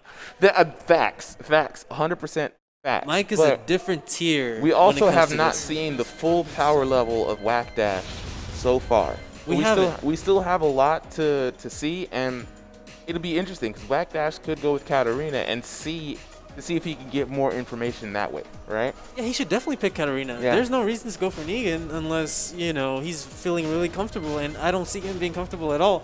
I think the mind games will start as soon as the game begins. Now, And the surprise is going to be who's Mike going to pick. yeah, he might pick Dragunov or whoever he picks. We know what game plan he's going to put into place. Is Whack Dash mentally strong enough to deal with that? That's the question. What do you think? I think he is. Whack Dash is, aside from a little emotion here and there, has not really shown like signs of mental weakness or not being able to hang in there. I think he's shown that he's not only solid, not for the short haul or an easy matchup, but he's solid in the fact that he can think his way out of situations. Now he's not, he's not a machine, right? Everyone is human, like you said, but it's going to be interesting. Whack Dash here going with Katarina and Mike picking the Kazuya, one of the hardest working man in Tekken. You got to know your Tekken to play Kazuya. You're.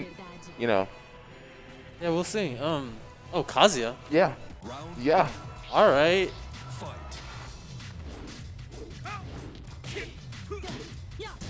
Just gonna see how this game plays out. It's going to be very interesting. Look, no one's going to commit to anything too crazy until they've got enough information. And you see Whackdash is going back to his usual gameplay. He's taking his shots. He's trying to really embody a little bit of that 50-50.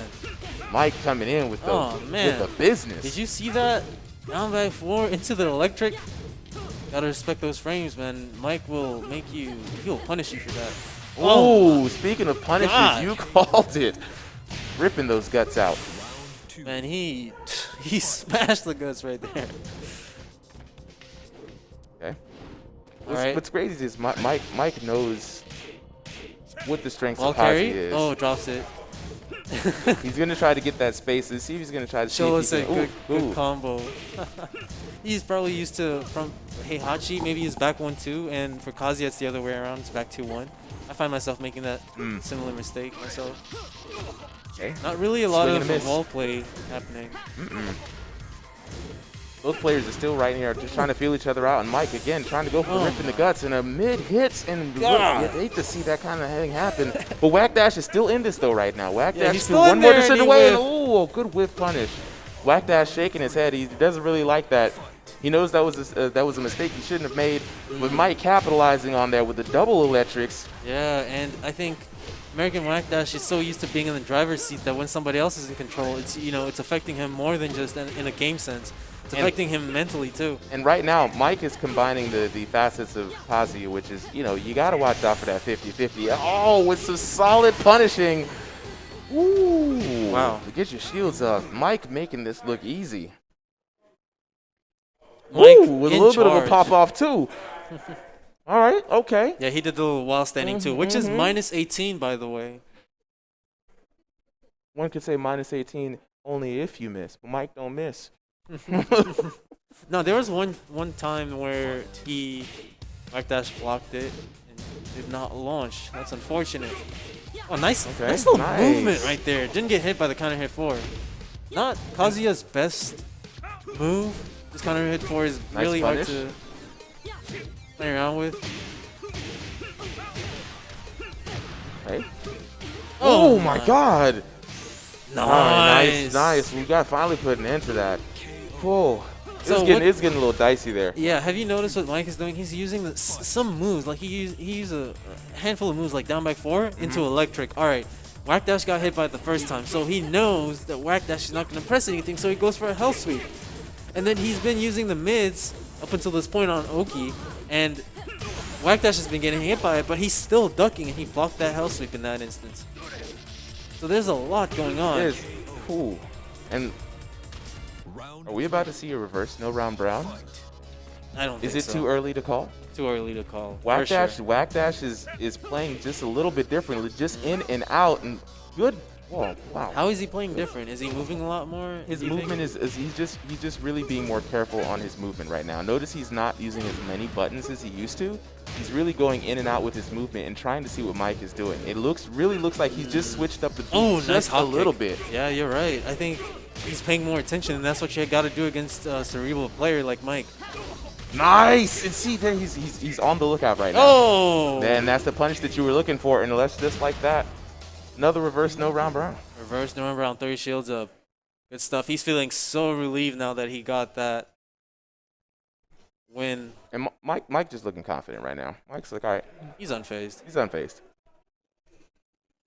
King time. Looks like we might be going to see King.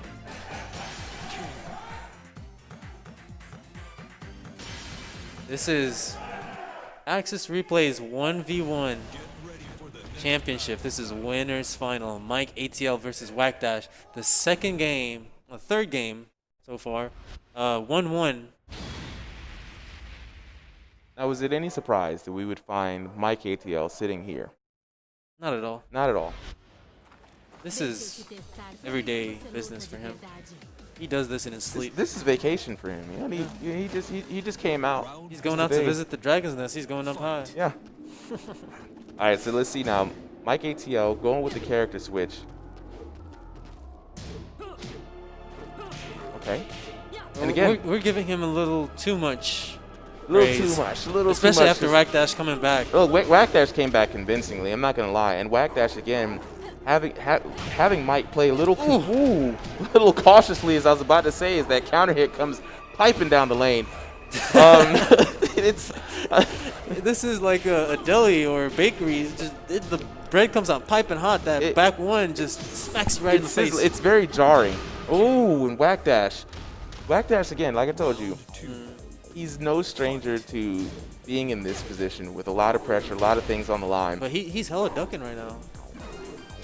Ooh, nice whiff punish attempt.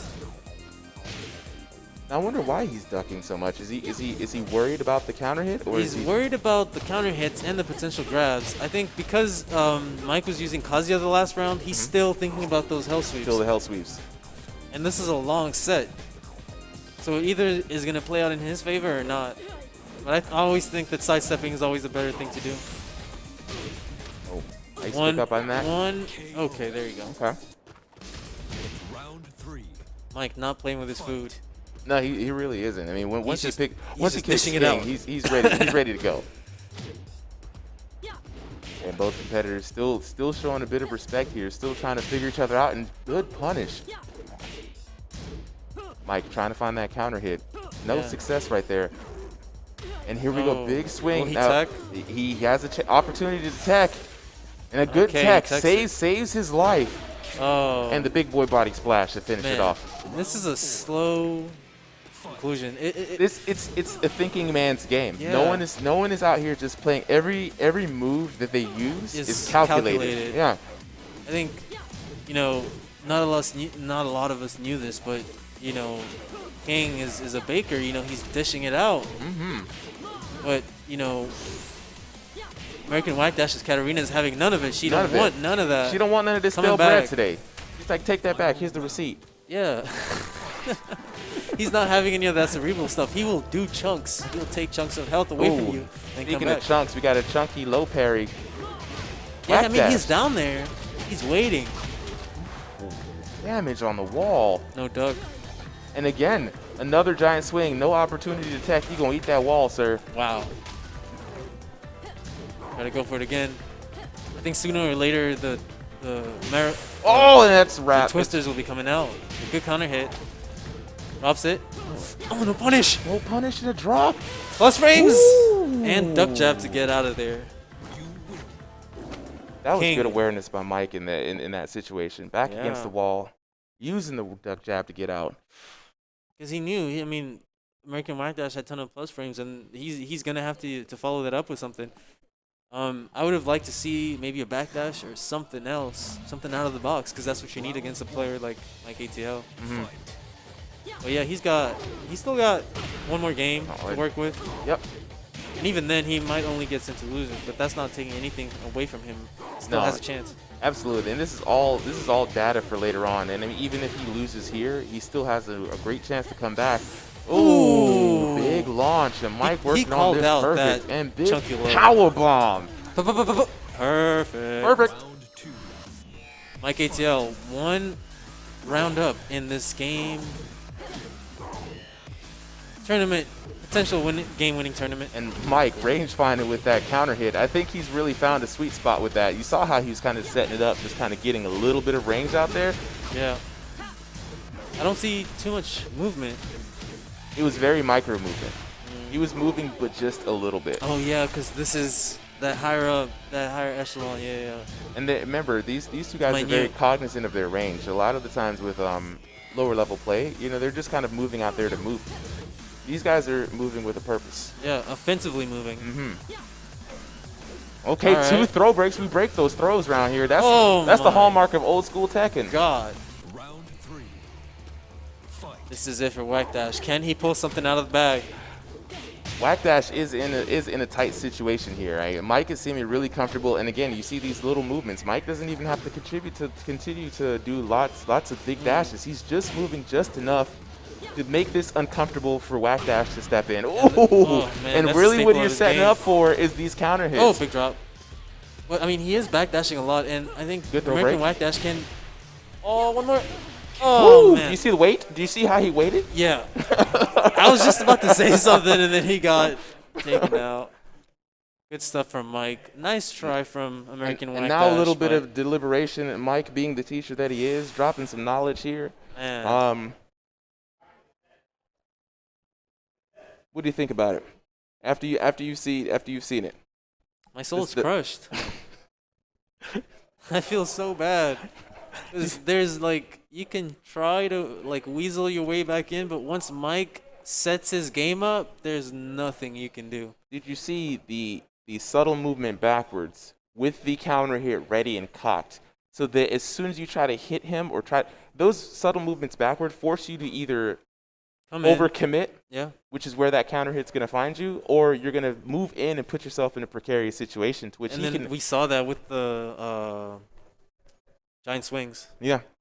And we saw Pleasant Man do a really good job of blocking a lot of those giant swings. But Mike doing a lot of them close to the walls, you couldn't even tech afterwards. You just had to eat the damage, putting him in a good situation. It's like you can't even tell that it's coming. You're like, man, I'm expecting him to make it obvious when he's going to throw me. No, he'll just dash up with his back against the wall and just throw you. So you got to have that on lock. It's those things that add up that get you a win. It's not just being good with your character, being a good player in general. Being a good player means breaking those and having a good base of fundamentals. And clearly in that match, Mike's was just way over the scale. It was a bit, and then we were commentating a little one-sidedly there. So we got to give credit to where credit is due. Whack Dash put up an amazing fight against Mike ATL. We saw some good adjustment from him in the second and third game, changing it up just a bit. But again, he who adjusts last is the loser. Yeah. You got to keep up with the adjustment. The Yomi is infinite. And it can be mentally exhausting to do so. I mean, trying to watch out for those throws. It is, and we talked about it. He's not, American Whack Dash is not as cerebral as Mike. You know what I'm saying? So he was able to come back, but not for the long run. We talked about it. Yeah. He wasn't able to keep up all the way, and that's one thing that like you can't beat Mike in is you've got to be able to get there all the way. And I think one of the players tonight that has shown that he has the potential to do that is Pleasant Man. And he's going up against Dragnon right now. So what do you think? And I'm excited to see what Dragnon has to offer. I don't even know who he plays with, so this is going to be a complete treat for me. We already are familiar with Pleasant Man and his gen and his play style. Yeah, it's either Dragunov or Asuka. Okay, he went with Dragunov. Okay, living up to the name. I think this is a good pick. Pleasant Man slows the game down and stuff like that. He is more offensive, I think. He has good defensive qualities, but I think his game is more offensive and trying to figure out ways to break you down. But when you don't even give him that opportunity by laying plus frames down the way Dragunov does, I think it might mess his game up.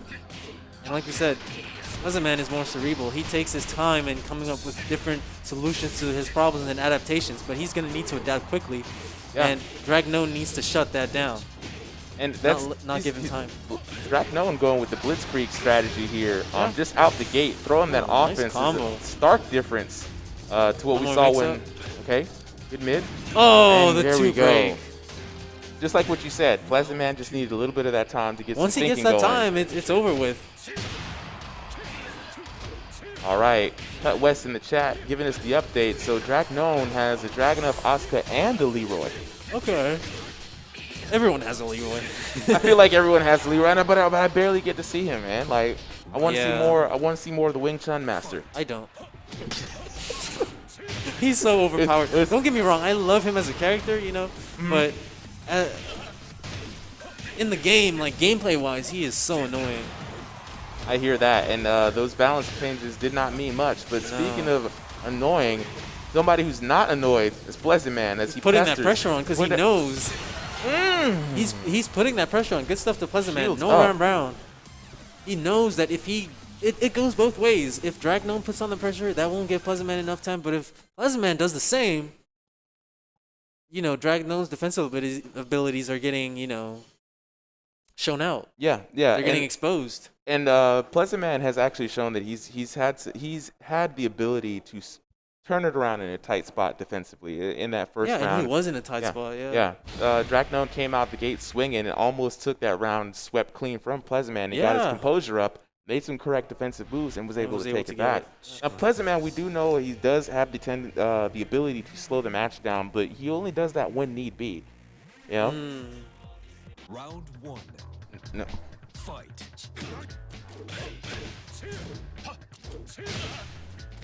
All right, so let's see now. Pleasant Man working those folks. Oh, good parry, man. God. Low parry. Pleasant Man going for a lot of those hell sweeps on Oki situations. That's an interesting thing to see.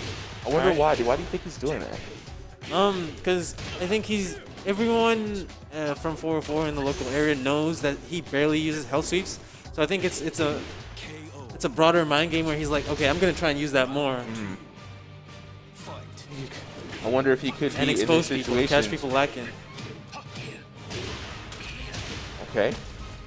Dragnone again coming out with the offense, and I really like Dragnone's way of playing Dragunov. It's very just get in your face and do damage. Oh, there it is. He was expecting the hell sweep. Too bad. Could he have been setting up, showing the hell sweep, knowing that he doesn't go for it a lot, so they can go to his natural strategy? I wouldn't get up if I was Dragnone. Jin doesn't have the best ground hitting options. He does have down 2, but if you slow tech roll, that won't hit. Music turning up right now. Gonna let it jam out. I'm sitting here jamming some Tekken music right now. This has to be Tekken 3 if I'm not mistaken. All right. Oh, he went for it. Dragnone stayed on the ground. Yeah. Gets counter hit. Oh, big launch potential. Hell sweep. Pleasant Man. He said, I don't need to take that risk. Yeah, here, eat a down back forward. He's not going to. I mean, it really wasn't worth it. He could have gotten just as much effect with the safe lows. And now I think Pleasant Man is just having a field day with these low parries. You might have to read. Okay, a little patience here.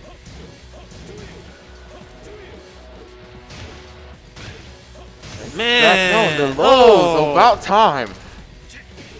I think there's only so much punishment that front knee can take.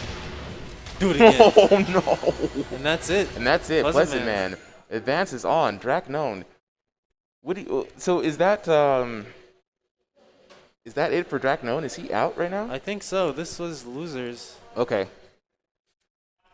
All right. Pleasant Man staying on. We got Pleasant Man versus Whack Dash. And as these two are talking it out right now. They're picking sides. Rock, paper, scissors. Rock, paper, scissors. Ooh. Got him. That's got. You know what? That's interesting. Why? What do you think about losing before you lose the game? I think it's huge. With a side switch. You need to assert dominance. You know. You need to win. In rock, paper, scissors. You lose the game. You just lost Yomi. I wonder if that's going to play out in the match. Because this is a long set, I'm favoring Pleasant Man. Why are you favoring Pleasant Man? Cerebral. It's that simple. For the same reasons why he lost against Mike. Yeah. That's what I'm going off of. And the potential. Jin is an all-around, jack of all trades, good character, and he's more advanced, and he can dive deeper into certain things that he's good at. But Katarina is very limited. I know she's, new for newer characters, but she doesn't have that much depth. And that's the weakness that you get in the longer set. You're tearing everybody else apart with these simple moves, but then once it gets to that later stage of the tournament where you need to dig deeper, you find yourself looking in a shallow grave and there's nothing there. That is a very good observation. And both of these gentlemen, the winner of this has a chance for vengeance against Mike ATL. All right, the guy who has done the best has been Pleasant Man. Right? He has. But, Whack Dash still got 2 games against Mike. Yeah, that's still something that he can work with. One game is good against Mike. What do you mean? Yeah, right. And he got 2. Yeah. So he can definitely work with that. So he just needs to prove that he can take out a cerebral player and then take out the biggest of them all. It's very true, and this is a good testing ground to see what he's made of. Yeah. We're gonna go from long set to long set here, so this is about to be mentally exhausting upon mentally exhausting, because he's gonna have to think for so long right now. Strap in, folks. This is going to be a ride. Yep. Okay, so we just like as we expected, Katarina versus Jin. And let's get ready to start this up. Vamos lá. Eu vou chutar sua bunda até o inferno. Round 1. All right, ladies and gentlemen, Pleasant Man, American Whack Dash. Yo, grab 2 of those, please. All right, Pleasant Man going to work, trying to find his range here with those kicks. Pleasant Man been really successful out here mid-range. And again, looking for the whip punish, and there we go. Gonna find the wall. Woo, another great hit. Thank you, my friend. We got these tasty beverages. Yeah, we gotta.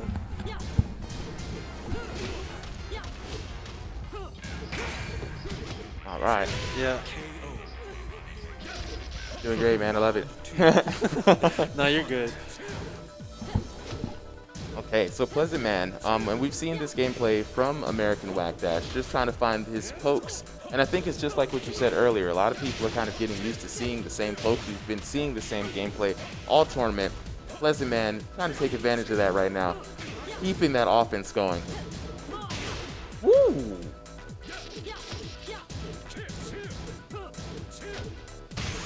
Excellent defense by Pleasant Man.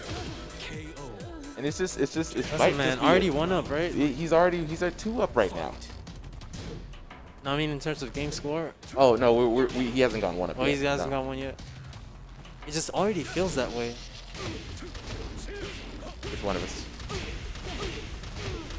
You're good. It's just Pleasant Man is asserting so much.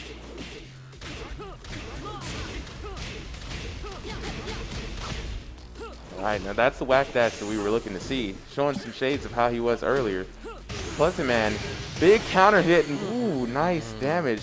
And it's just been back to back to back, no round brown. I mean, that just kind of goes to the caliber of player that we're playing against, with right here in this tournament. Everybody with a moment's notice can just end your tournament life just like that. I mean, Pleasant Man has been training a lot with, the usual suspects, and we can see that here today. He's not taking any prisoners. So sitting in this situation, you got to think to yourself, if you're Whack Dash, right, and you know that you're playing a character that overall, like you said, doesn't have a deep moveset pool, not a lot of big surprises coming out there. You only have very few options, and that's creating opportunities with movement or just doing something completely unorthodox. But you don't have too many unorthodox things with Katarina. All he can do is, the full crouch mix. Situations just like what happened there. Maybe he should. Oh, never mind. I was gonna say tap his ankles, but the way Pleasant Man's been low parrying this game. Yeah, I was about to say that's not a good suggestion, man. This man's been hungry for some low parries. He's got to figure something else out. Maybe test out his throw breaking. Who knows? I definitely think that there have been a few opportunities where he could have taken advantage of some key whiff punishes, and ooh, nice like damage. That? Yes. But a few times Pleasant Man has just whiffed an electric right in his face, and it went unanswered. No, with electrics it's different. They're harder to punish now. They're harder to whiff punish. They have so much recovery on whiff. It's insane.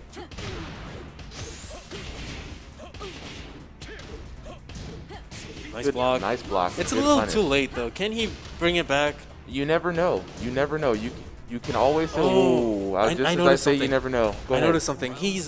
Pleasant Man is really good with quick lows. Blocking quick lows. Maybe use something slower. I'm not saying a snake edge, but like we saw that little sweep was working out.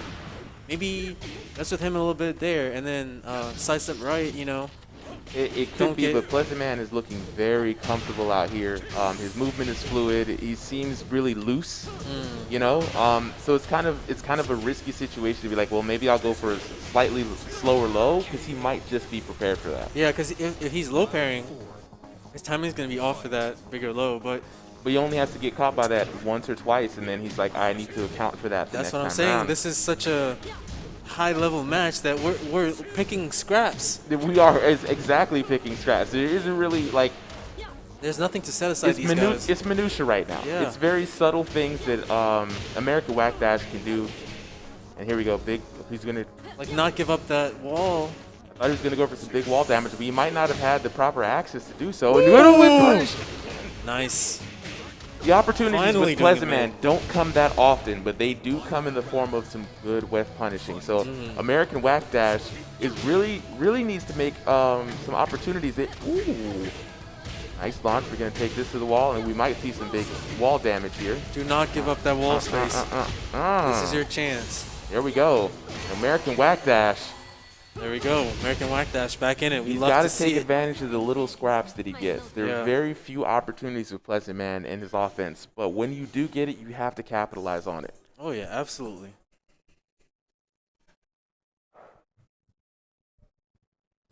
For the next battle.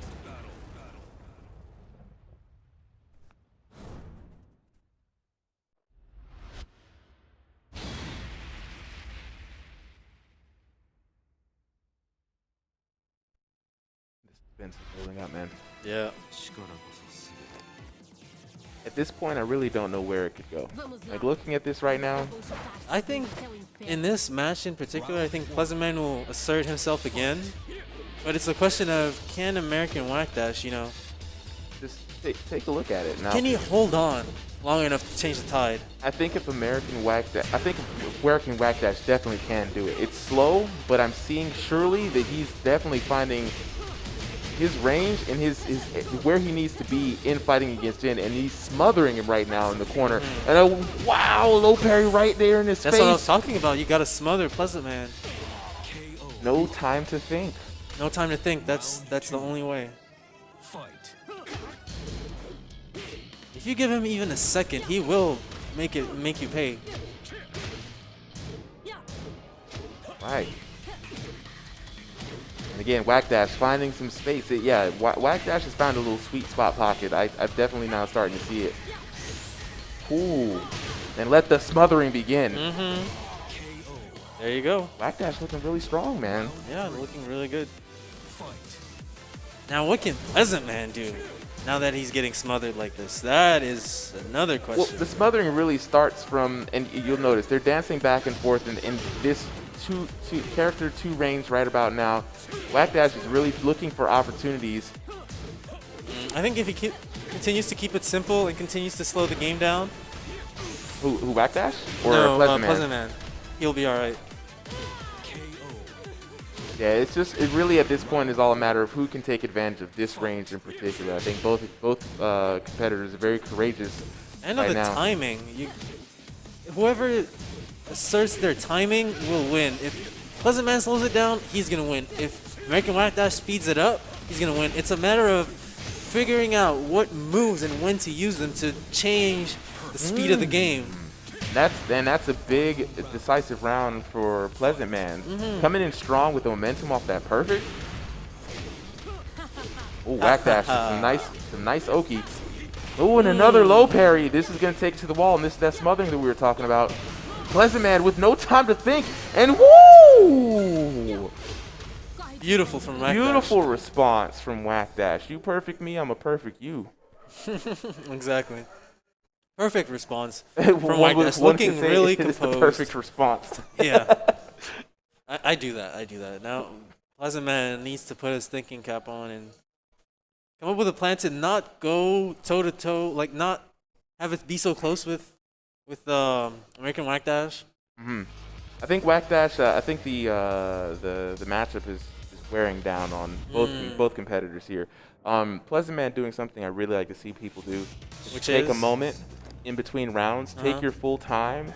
To Breathe think. it out. Think and clear your Because mind. he's not getting time to do that in game, so he's got to Exactly. do that in between. You definitely can't do that in match, and he has to center himself to do something different because I think Whack Yeah, Dash he's doing is a lot starting of the to find. same things. He's doing a lot of the low pokes and stuff like that, a lot of the movement, and I think Whack Dash already has his number when it comes to that. Yep. See, Whack Dash is just sitting there, and again, Yeah. those whiff punished opportunities, he's really maximizing on them and putting Pleasant Man in a tough spot. Yeah, Pleasant Man just trying to counter hit him all the time, and it's not working. Oh, man. Speaking of counter, what? Yeah. Yeah. High crush. And it seems like American Whack Dash might just be running away with it. And again, we're going to see him go ahead and smothering Pleasant Man. Can he sidewalk out of there? Can he sidewalk? Yes, but will American Whack Dash let him? He's got to fight his way out of it. Ooh. Okay, stay on him, stay on him. I like that I like that back 2-1 pick at the wall, because any other move might have whiffed, put him in a bad spot. Oh. These guys are just playing with the most biggest huevos ever, because they are not backing down. They're not playing this whole chicken game right now. They're in there. They're in there. And again, you see, they need to keep that in the back of their minds. American Whack Dash is really, he's not really taking advantage of them now, but he's seeing more opportunities when he just stays still and he's seeing those whiffs. Yeah, because Pleasant Man's just waiting for that counter hit, that sweet, sweet counter hit, which Jin is good at. But if you don't press anything, you can't get counter hit, and it's working out good for Whack Dash. Oh, okay. See, counter hit again. Nice. Okay. Even though he was out of range, he still parried that. Ooh. Okay. One more. Oh! And the big windup did not pay off. But yeah, Jin being a counter hit heavy character. I like the mix up, going for something with a little slower timing, but that was what we were talking about earlier. If you're going for a little slower timing move, Pleasant Man being so loose, might be wary for it. I like Katarina's laugh. It's so annoying. It is really nice. It is really nice. It's so annoying when you're fighting against her and she just laughs at you and you're like, man. And in the arena, we can all hear it too. So everybody's hearing the laugh. Okay, right. Pleasant Man. Okay, Pleasant Man. Oh, he went for it. One more hit. Counter hit. Okay. Now, American Whack Dash, nothing to lose. He can just go for it. Good stuff from Pleasant Man. Closes it out. Yeah. Stay composed. Like I said, this is going to be a long one. I did not expect anyone to run away with this. You were not exaggerating when you said that. Oh, we got another long one coming up, because the next one is not going to be quick either. It may or may not be long. I don't think it's because the players will be fatigued. Look, you can bet they're going to be fatigued. They have this is literally the gauntlet that they got to run through. Whoever's going to get this money definitely is going to earn it. And speaking of money, I'd like to remind everybody that we are playing for $250, both online and offline here today. And if you want to come and register for the next one, it's going to be up to $500. So jump on that, smash GG / I think AXR. there's a command in the chat to get. I think if you hit bracket, then you'll get more information. You just stay tuned to that Smash GG page and for your information. Absolutely. And follow AXR Access Replay on Twitter for more information. All right. So as soon as we get the score update, we will be on the way.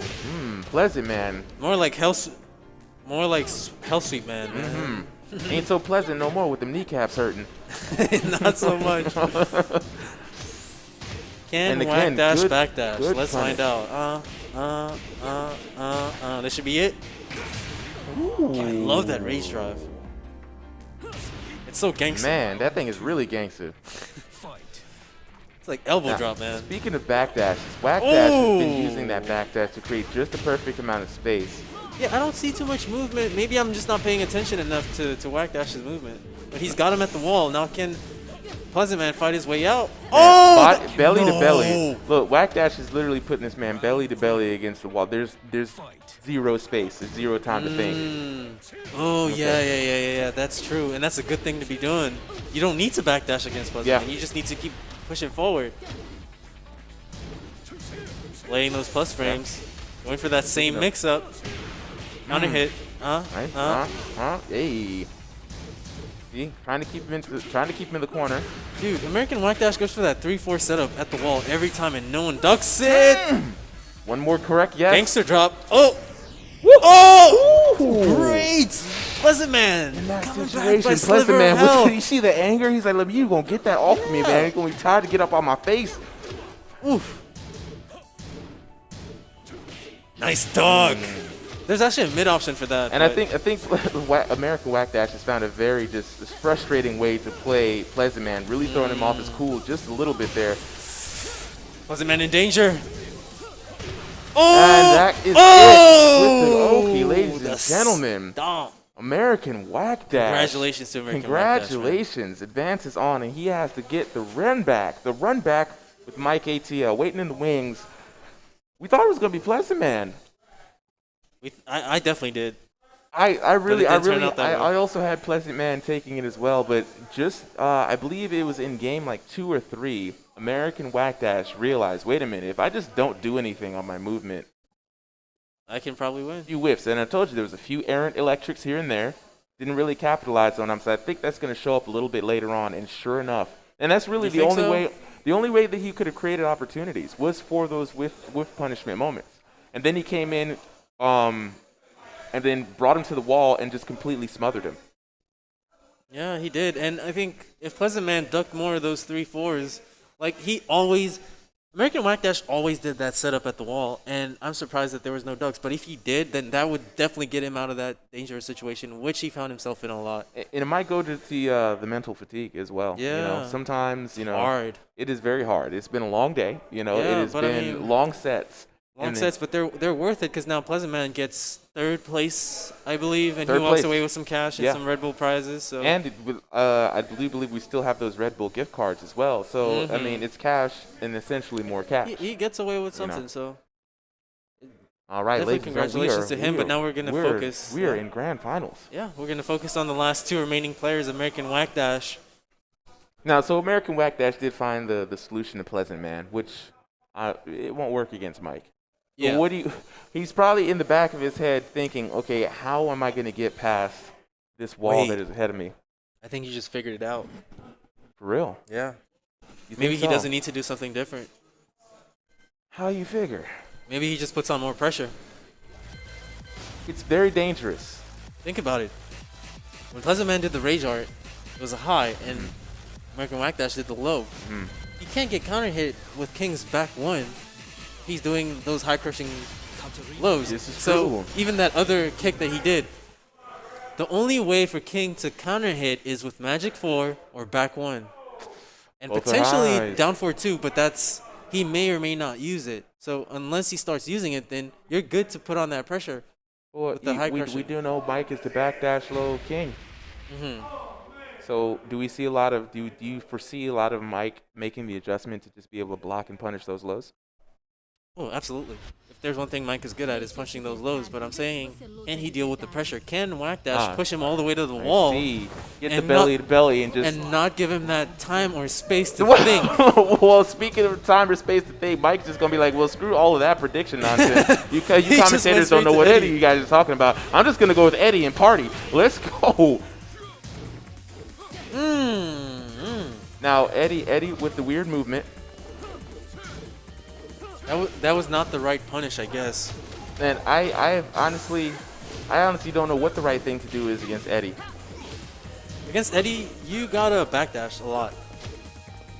That's why you need an infinite stage. I know his strength is to backdash, but that's also sometimes his weakness. Because if he then runs in with that while running 4, then you can see that and then deal with it.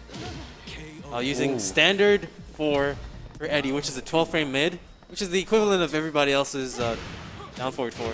Now, what's interesting about the Eddie pick for me is that Mike has all of this time to play around, right? And he's not giving American Whack Dash anything that he can use in those later sets if he manages to get all the way out there. Plus, he's able to add a little bit of mental strain to him because he's got to deal with Eddie. Yeah, that's a fair analysis. And a big launch by Mike, and man, And Whack Dash is throwing a little bit off center here. He's gonna need to do something quick because he's in losers and he's losing Look, 2 games so far. that's extra pressure now. But Whack Dash looking cool, calm, and composed. He's not really letting this get to him again. No stranger to high pressure That's situations. not good. He needs to change that right away. He needs to put something on. Oh, you saying he needs to put more energy to it. You see, it's too late to He needs be to do reserved. something. Okay, those are those Laugh lows in that his you're face, talking do about. what you gotta Oh, do. Big launch by Mike. He's gonna get the wall. That's safe. Okay. Technically, it's like minus 16, but you can't punish that. Yeah, that's hard. Okay. Okay. Ooh, big whiff. Mike showing prowess with a large variety of characters Nice here. block. Nice That's block. not launch punishable. That's that new low. New low swag. Catarina, straight out of the favelas. But wait, they're both Brazilian. So Yep. And they're both in the, and this is the Brazilian stage. This is All right, okay, this is lore. I see what you're doing here, Mike. I see what you're doing. This is definitely a lore battle. Eddie Whack versus dash. his Here we go. cousin. Let's see who's gonna apply. There we go. Belly to belly and whack dash. Yeah, That might just keeping be that his pressure new on. thing. Nice block and punish. Good adjustment. Okay. Good patience on the movement. Can as he well, get away too. from that wall though? Not. All Pleasant right. Man heading out. Some of our competitors heading out of the building here. Look at this. Mike now putting his own belly to belly. Double KO! And Mike gets away with it. You got wow. Look. That's unfortunate. look at the smile on his face. He'll take that any day for sure. That gives him another match with Eddie, Another match with Eddie. which is another match where he doesn't have to give any information away. Here's a little bit of that. You see a little bit of the frustration coming out.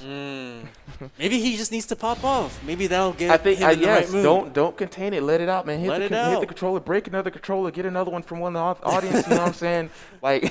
Get a drink. I don't But know. you hate to be in a double KO situation because like, come Yeah. on, man, I lost to the trade. But he was at lower health when that happened, and that's kind of his fault because he wasn't trying to get away from that wall, and I noticed that right away. Like, you need to get away from the wall.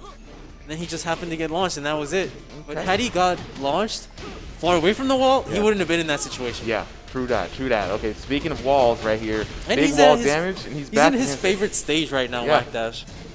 Okay, speaking of fast, I'm talking about Whack Dash. But yeah, look, don't Yeah, keep he that in. cannot afford to give Mike another game. Yeah, that would be a bad situation because then Mike would have the character switch advantage coming in. He needs to end this right now Yeah, and this is reset very the bracket crucial. right Yeah. now. He needs to make this work. Good punish. Good punish. Nice. Whack That's Dash actually showing minus a lot of 16. light. Good stuff. Nice. All right. Nice. But what happens when he goes to another stage? Hey, look, that is a problem for future Whack Dash. Right now, current Whack Dash is dealing Exactly. with this problem right up in front Like, of his I'm face. helping him out. I'm thinking ahead for him. right. we in the future for you, man. We're hoping you can beat us there, but he's got to definitely get past Mike ATL, showing some great movement. And Nice ooh, parry. big low parry. A lot of Eddies like to do that down 1-3. And this is Which where is Whack plus. Dash has found a lot of situations. He's found the anti-brain Ooh. player strategy. Just smother them with Just kicks. smother them. Pretend this is an online match. right. Pretend you're in ranked and you're fighting a brawler. Just go all out. Oh! Oh! Big brain play. He didn't finish it though? Okay. Nah, All right, Whack all right, Dash, all right. Whack Dash. Let's Whack go, Dash ladies and inching gentlemen. his way back. Yes, sir. Chat. Look, Mike Mike, not smiling. even Look, phased. Whack Dash is over this right now. He's like, look, man, this is some old bull, man. I got to Yeah, go he's through this like, for the rest of the night. I want this king. That's what he wants. He's saying, I want this king right now. I don't have time for none of this Eddie stuff, and I will show that Look, to if you want the king, Mike's going to give you king, and that's what I'm talking about right there. You ask, and he going to deliver. Now you remember, he asked He's the for this. bake man. You know, he piping hot. Piping Talk hot. about Look, baking up some bread. Patty cake. Yeah. All right, Whack Baking Dash. up an ass whooping. That's Nods in coming to approval. you He's right like, now. yes, this is what I've been looking for this whole time. And you can tell, Whack Dash seems calm and composed. You know, party Yeah. up top, but down Yeah. low, he's a rage right now. He's You in see that rage. leg Yeah, is yeah, just yeah. going. He's just like, yo, Which I'm is a good chomping at thing, the you bit. know, being able to compose yourself that way. It just depends on the player, and for him, that's working out. But Nah, you what do you got- think about this stage? Did Whack Dash do well against Pleasant Man at this stage? He did okay, but then he's fighting a different Different different set of circumstances here. Mike, I mean, this stage is nice, but Mike's gonna be able to move you across anywhere he wants to go. And with all this additional space as well, Mike has more space to back up and work his counter hit game, right? As you see right here. Yeah, he needs to get away from there, because that's just you playing into Mike's hands. You're thinking, Mike is letting me press all these buttons. Okay, wait. Okay, but like I said before we end up putting it Bro, wall to way to wall. prove me wrong, all right? And Whack Dash, okay, gonna get the pickup. Mike's gonna take this to the wall. Oh, he missed it. Yep. Okay. Oh. Okay. Whack Okay. Dash not knowing what's going on. He's looking around like, what is this going on? No, but that's what I was trying to get. That's what I was trying to get to. Is that Mike will make you think that okay, you can fight your way out of this, and then just when you think, yeah, I can do more offense, I'm getting my momentum, then counter hit you, and that's exactly what happened. But it happened later than I expected. Yeah, Mike's got a space to work with, but also Whack Dash has a good amount of space to work with too, and he's going to be able to take this to the wall. We're going to see the Whack Dash special, which he smothers. He's smothering the smothering. Here comes that low. Here comes that low. What? Now his back's against the wall. Okay. This is going to be interesting. Whenever Whack Dash has his back against the wall, he needs to sidestep out of there. There's no other way. Yeah, you can't afford to stay up on the wall. Nice. That's minus 14. Okay. Nice. Like, I can't stress it enough. Sidestepping is immense in this game. Yep. At this level. And it might be the fact that the commentators are saying to sidestep, so they're not going to sidestep, so they don't fall into it. Everybody can hear it, but still, man, you got to move. You got to move. Got to move and groove. Okay. Because what can King do? Forward, forward 1, down forward 2. Those are you can kind of hit both those options. And Mike going for the throws now. I think he sees the weakness and good tech. Oh, nice down back hit. 3, counter hit. That's all he's doing right now is just counter hitting him. Ding dong. That's the level that Mike is at right now. He knows that Whack Dash is trying to smother him, so he's counter hitting him. So what does Whack Dash do? What's his answer to getting counter hit so much? Not press buttons. But then that'll go back into... He's got to, if you're going in, trying to smother, and the opponent is counter hitting you, right? You have to realize what he's counter hitting you with, right? Which are going to be those highs. And then look out for that. And look out. Then you're countering the counter Fair hit enough. button. You see what I'm saying? And that was kind of going to that what we were talking to earlier. We were talking about that Sansakumi kind of way of handling the neutral, right? Yeah. If you're going for 50-50, ooh, nice big hit. back dash. Okay, Whack Dash. So if you do Whack Dash, you're smothering, you're going in for that 50-50 offense, right? Yeah. The only way you're going to get around to that is to counter hit somebody, to do this keep out button, which Mike has been doing just speaking like of counter that. hits. Trying to go for it again. Hey. Here comes the setup. Hold forward. Nope. Nothing he can do. And Mike, Sidestep. again, just as dangerous as back against the wall. They trade, and there we Man, he got counter hit again. go. So if you're seeing the counter hits, right? You got to switch your timing up. You have to, realize when and where you're getting counter hit, right? And if it's off the run up, then you're going to have to do what he did earlier, which was you notice he would run up and wait, and back up and see if there were counter hit buttons. That is so dangerous. It's very dangerous, but it's better than running in and pressing buttons and getting counter hit. Yeah. You know what I'm saying? And just like you said earlier, the counter hit options for King are very limited. They are. You might want to have to come in with good, something that they're good, but they have a weakness. It's that they're not super fast. But now, what are you going to do against that? You're going to try and counter hit him, then he does down back 3, which high crushes? No, you're going to change the timing so that if you do get hit, you don't get launched for it. Okay, fair point. Fair point. Looking at you, Whack Dash. And so Mike now, once you start seeing this type of gameplay from Mike looks like he's very confident. He's just like he's kind of figured you out, right? He's just gonna have some fun. Are we gonna see Mike having some fun here? He's up 2-1. He's chilling. This is game point. Chillin might go a little too far. He's still got a little bit of thinking to do. Whack Dash still bearing his fangs on Mike right now. Drops it. Using that down forward 1, he wants Whack Dash to block it. And notice now Mike has turned it up. Mike is now not into the counter hitting mode and taking on more of the offense. Which this might go in isn't for the ready kill. for it all. Yeah, Whack Dash has been trying to lead the charge on the offense this entire set. Jab. Ooh. Oh man. And the big body power bomb by Mike. Will he end the round here? Oh, Hurricane Rana! Oh, counter hit. Stomp. Okay. Good, Oki. Poke. What's the timing? All right, that's way too much time. What's the mix-up? Oh, almost got him. That would have caught him. Oh my God. That would have caught him. Oh. While running 3. I think Mike is just now having fun at this point. You're going to start to see some crazy stuff. Hey, we're going to see some chain grabs in a minute. It's going to be crazy. That would suck for him. That would suck for Whack Dash if he did that. We'll try to finish it with the RDC. RDC. Whack Dash getting that health lead. Oh, Big Atlas launch. Hammer. Into the power bomb. Nice block and punish. Good block. I love Whack Dash's punishing. Oh, good stuff. Nice, nice wall Whack conversion. Dash is still very sharp, man. Even with this long set, he's not really making too many big mistakes. He's sharp on the punish, and he's still trying to work his game plan. Yeah, he's still playing well. Is he conditioning Mike though? Is he going it's beyond hard, the layers? No, because Mike can always go back to his counter hit style, which has been working. Mike just took a little vacation on offense land real quick. He did. And the corner combos out to the turnbuckle. Oh, my there God. it is. Nice. I told you the chain grabs was about to come out. Punish. Be Careful with the hop kicks. All right, back and forth again. Oh, that would back and forth. Oh. Whack dash trying to get in a one more DDT. Nice block.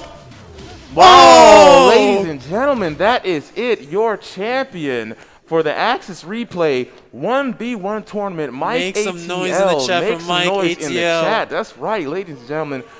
Booze in the crowd. Booze in the crowd. Wow, look. Did I not tell you? That's exactly how this thing was going to go. And it came true. It's going to go. Like, Mike has a vicious tendency. I thought the chain grabs were going to come out a little earlier, but we saw that Atlas hammer, and you knew he just knew he was going to get it. You knew it was that grabbing time, man. You knew it was baking time. He was about to put him in the oven and look, boy, hot bread. Boy, cake. patty cake, baker's man. Bake me some dubs as fast as you can. We out here. Ooh, what a tournament. This has been a great day. I mean, every match that we've had on stream tonight was hype. And shout outs to all the competitors and everyone who showed out. Shout out to Axis Replay for putting this on. And shout out to all of you guys for joining us on the stream. Thank you all so much. Just as a reminder, our next tournament is March 21st, I believe. March 21st. March 21st. Go ahead and sign up. Go ahead and pull up the bracket in the chat. $500 for the online and for the offline. This is the biggest one. This is the biggest one. Plus, there's prizes too for I believe we still have the Red Bull cards as well. Yeah, there's prizes. So if you want to go up against Mike and you think you can do a better job than Mark, come through. For sure. Slide through on March 21st. Good games to everybody that came out. Shout out to you, Super M, for holding it down with me. Oh yeah, shout outs to you, Slim Cat. It's always been a pleasure. Well, we need to find like a name. Was it Super Slim, Slim M? I don't really know. We'll find out next time. You guys put it out in the chat, and we'll find it out next time. But that is me, Super M, and my wonderful co-host, Slim Cat. At that point, you're like Super Slim. You gotta have the. Oh yeah, my bad. Have the hype. I wasn't ready. Gotta have the hype. I had to pass on to you. This was your time. But now, for real, we're gonna be out of here. We're gonna catch you guys next time on March 21st. Peace. See ya.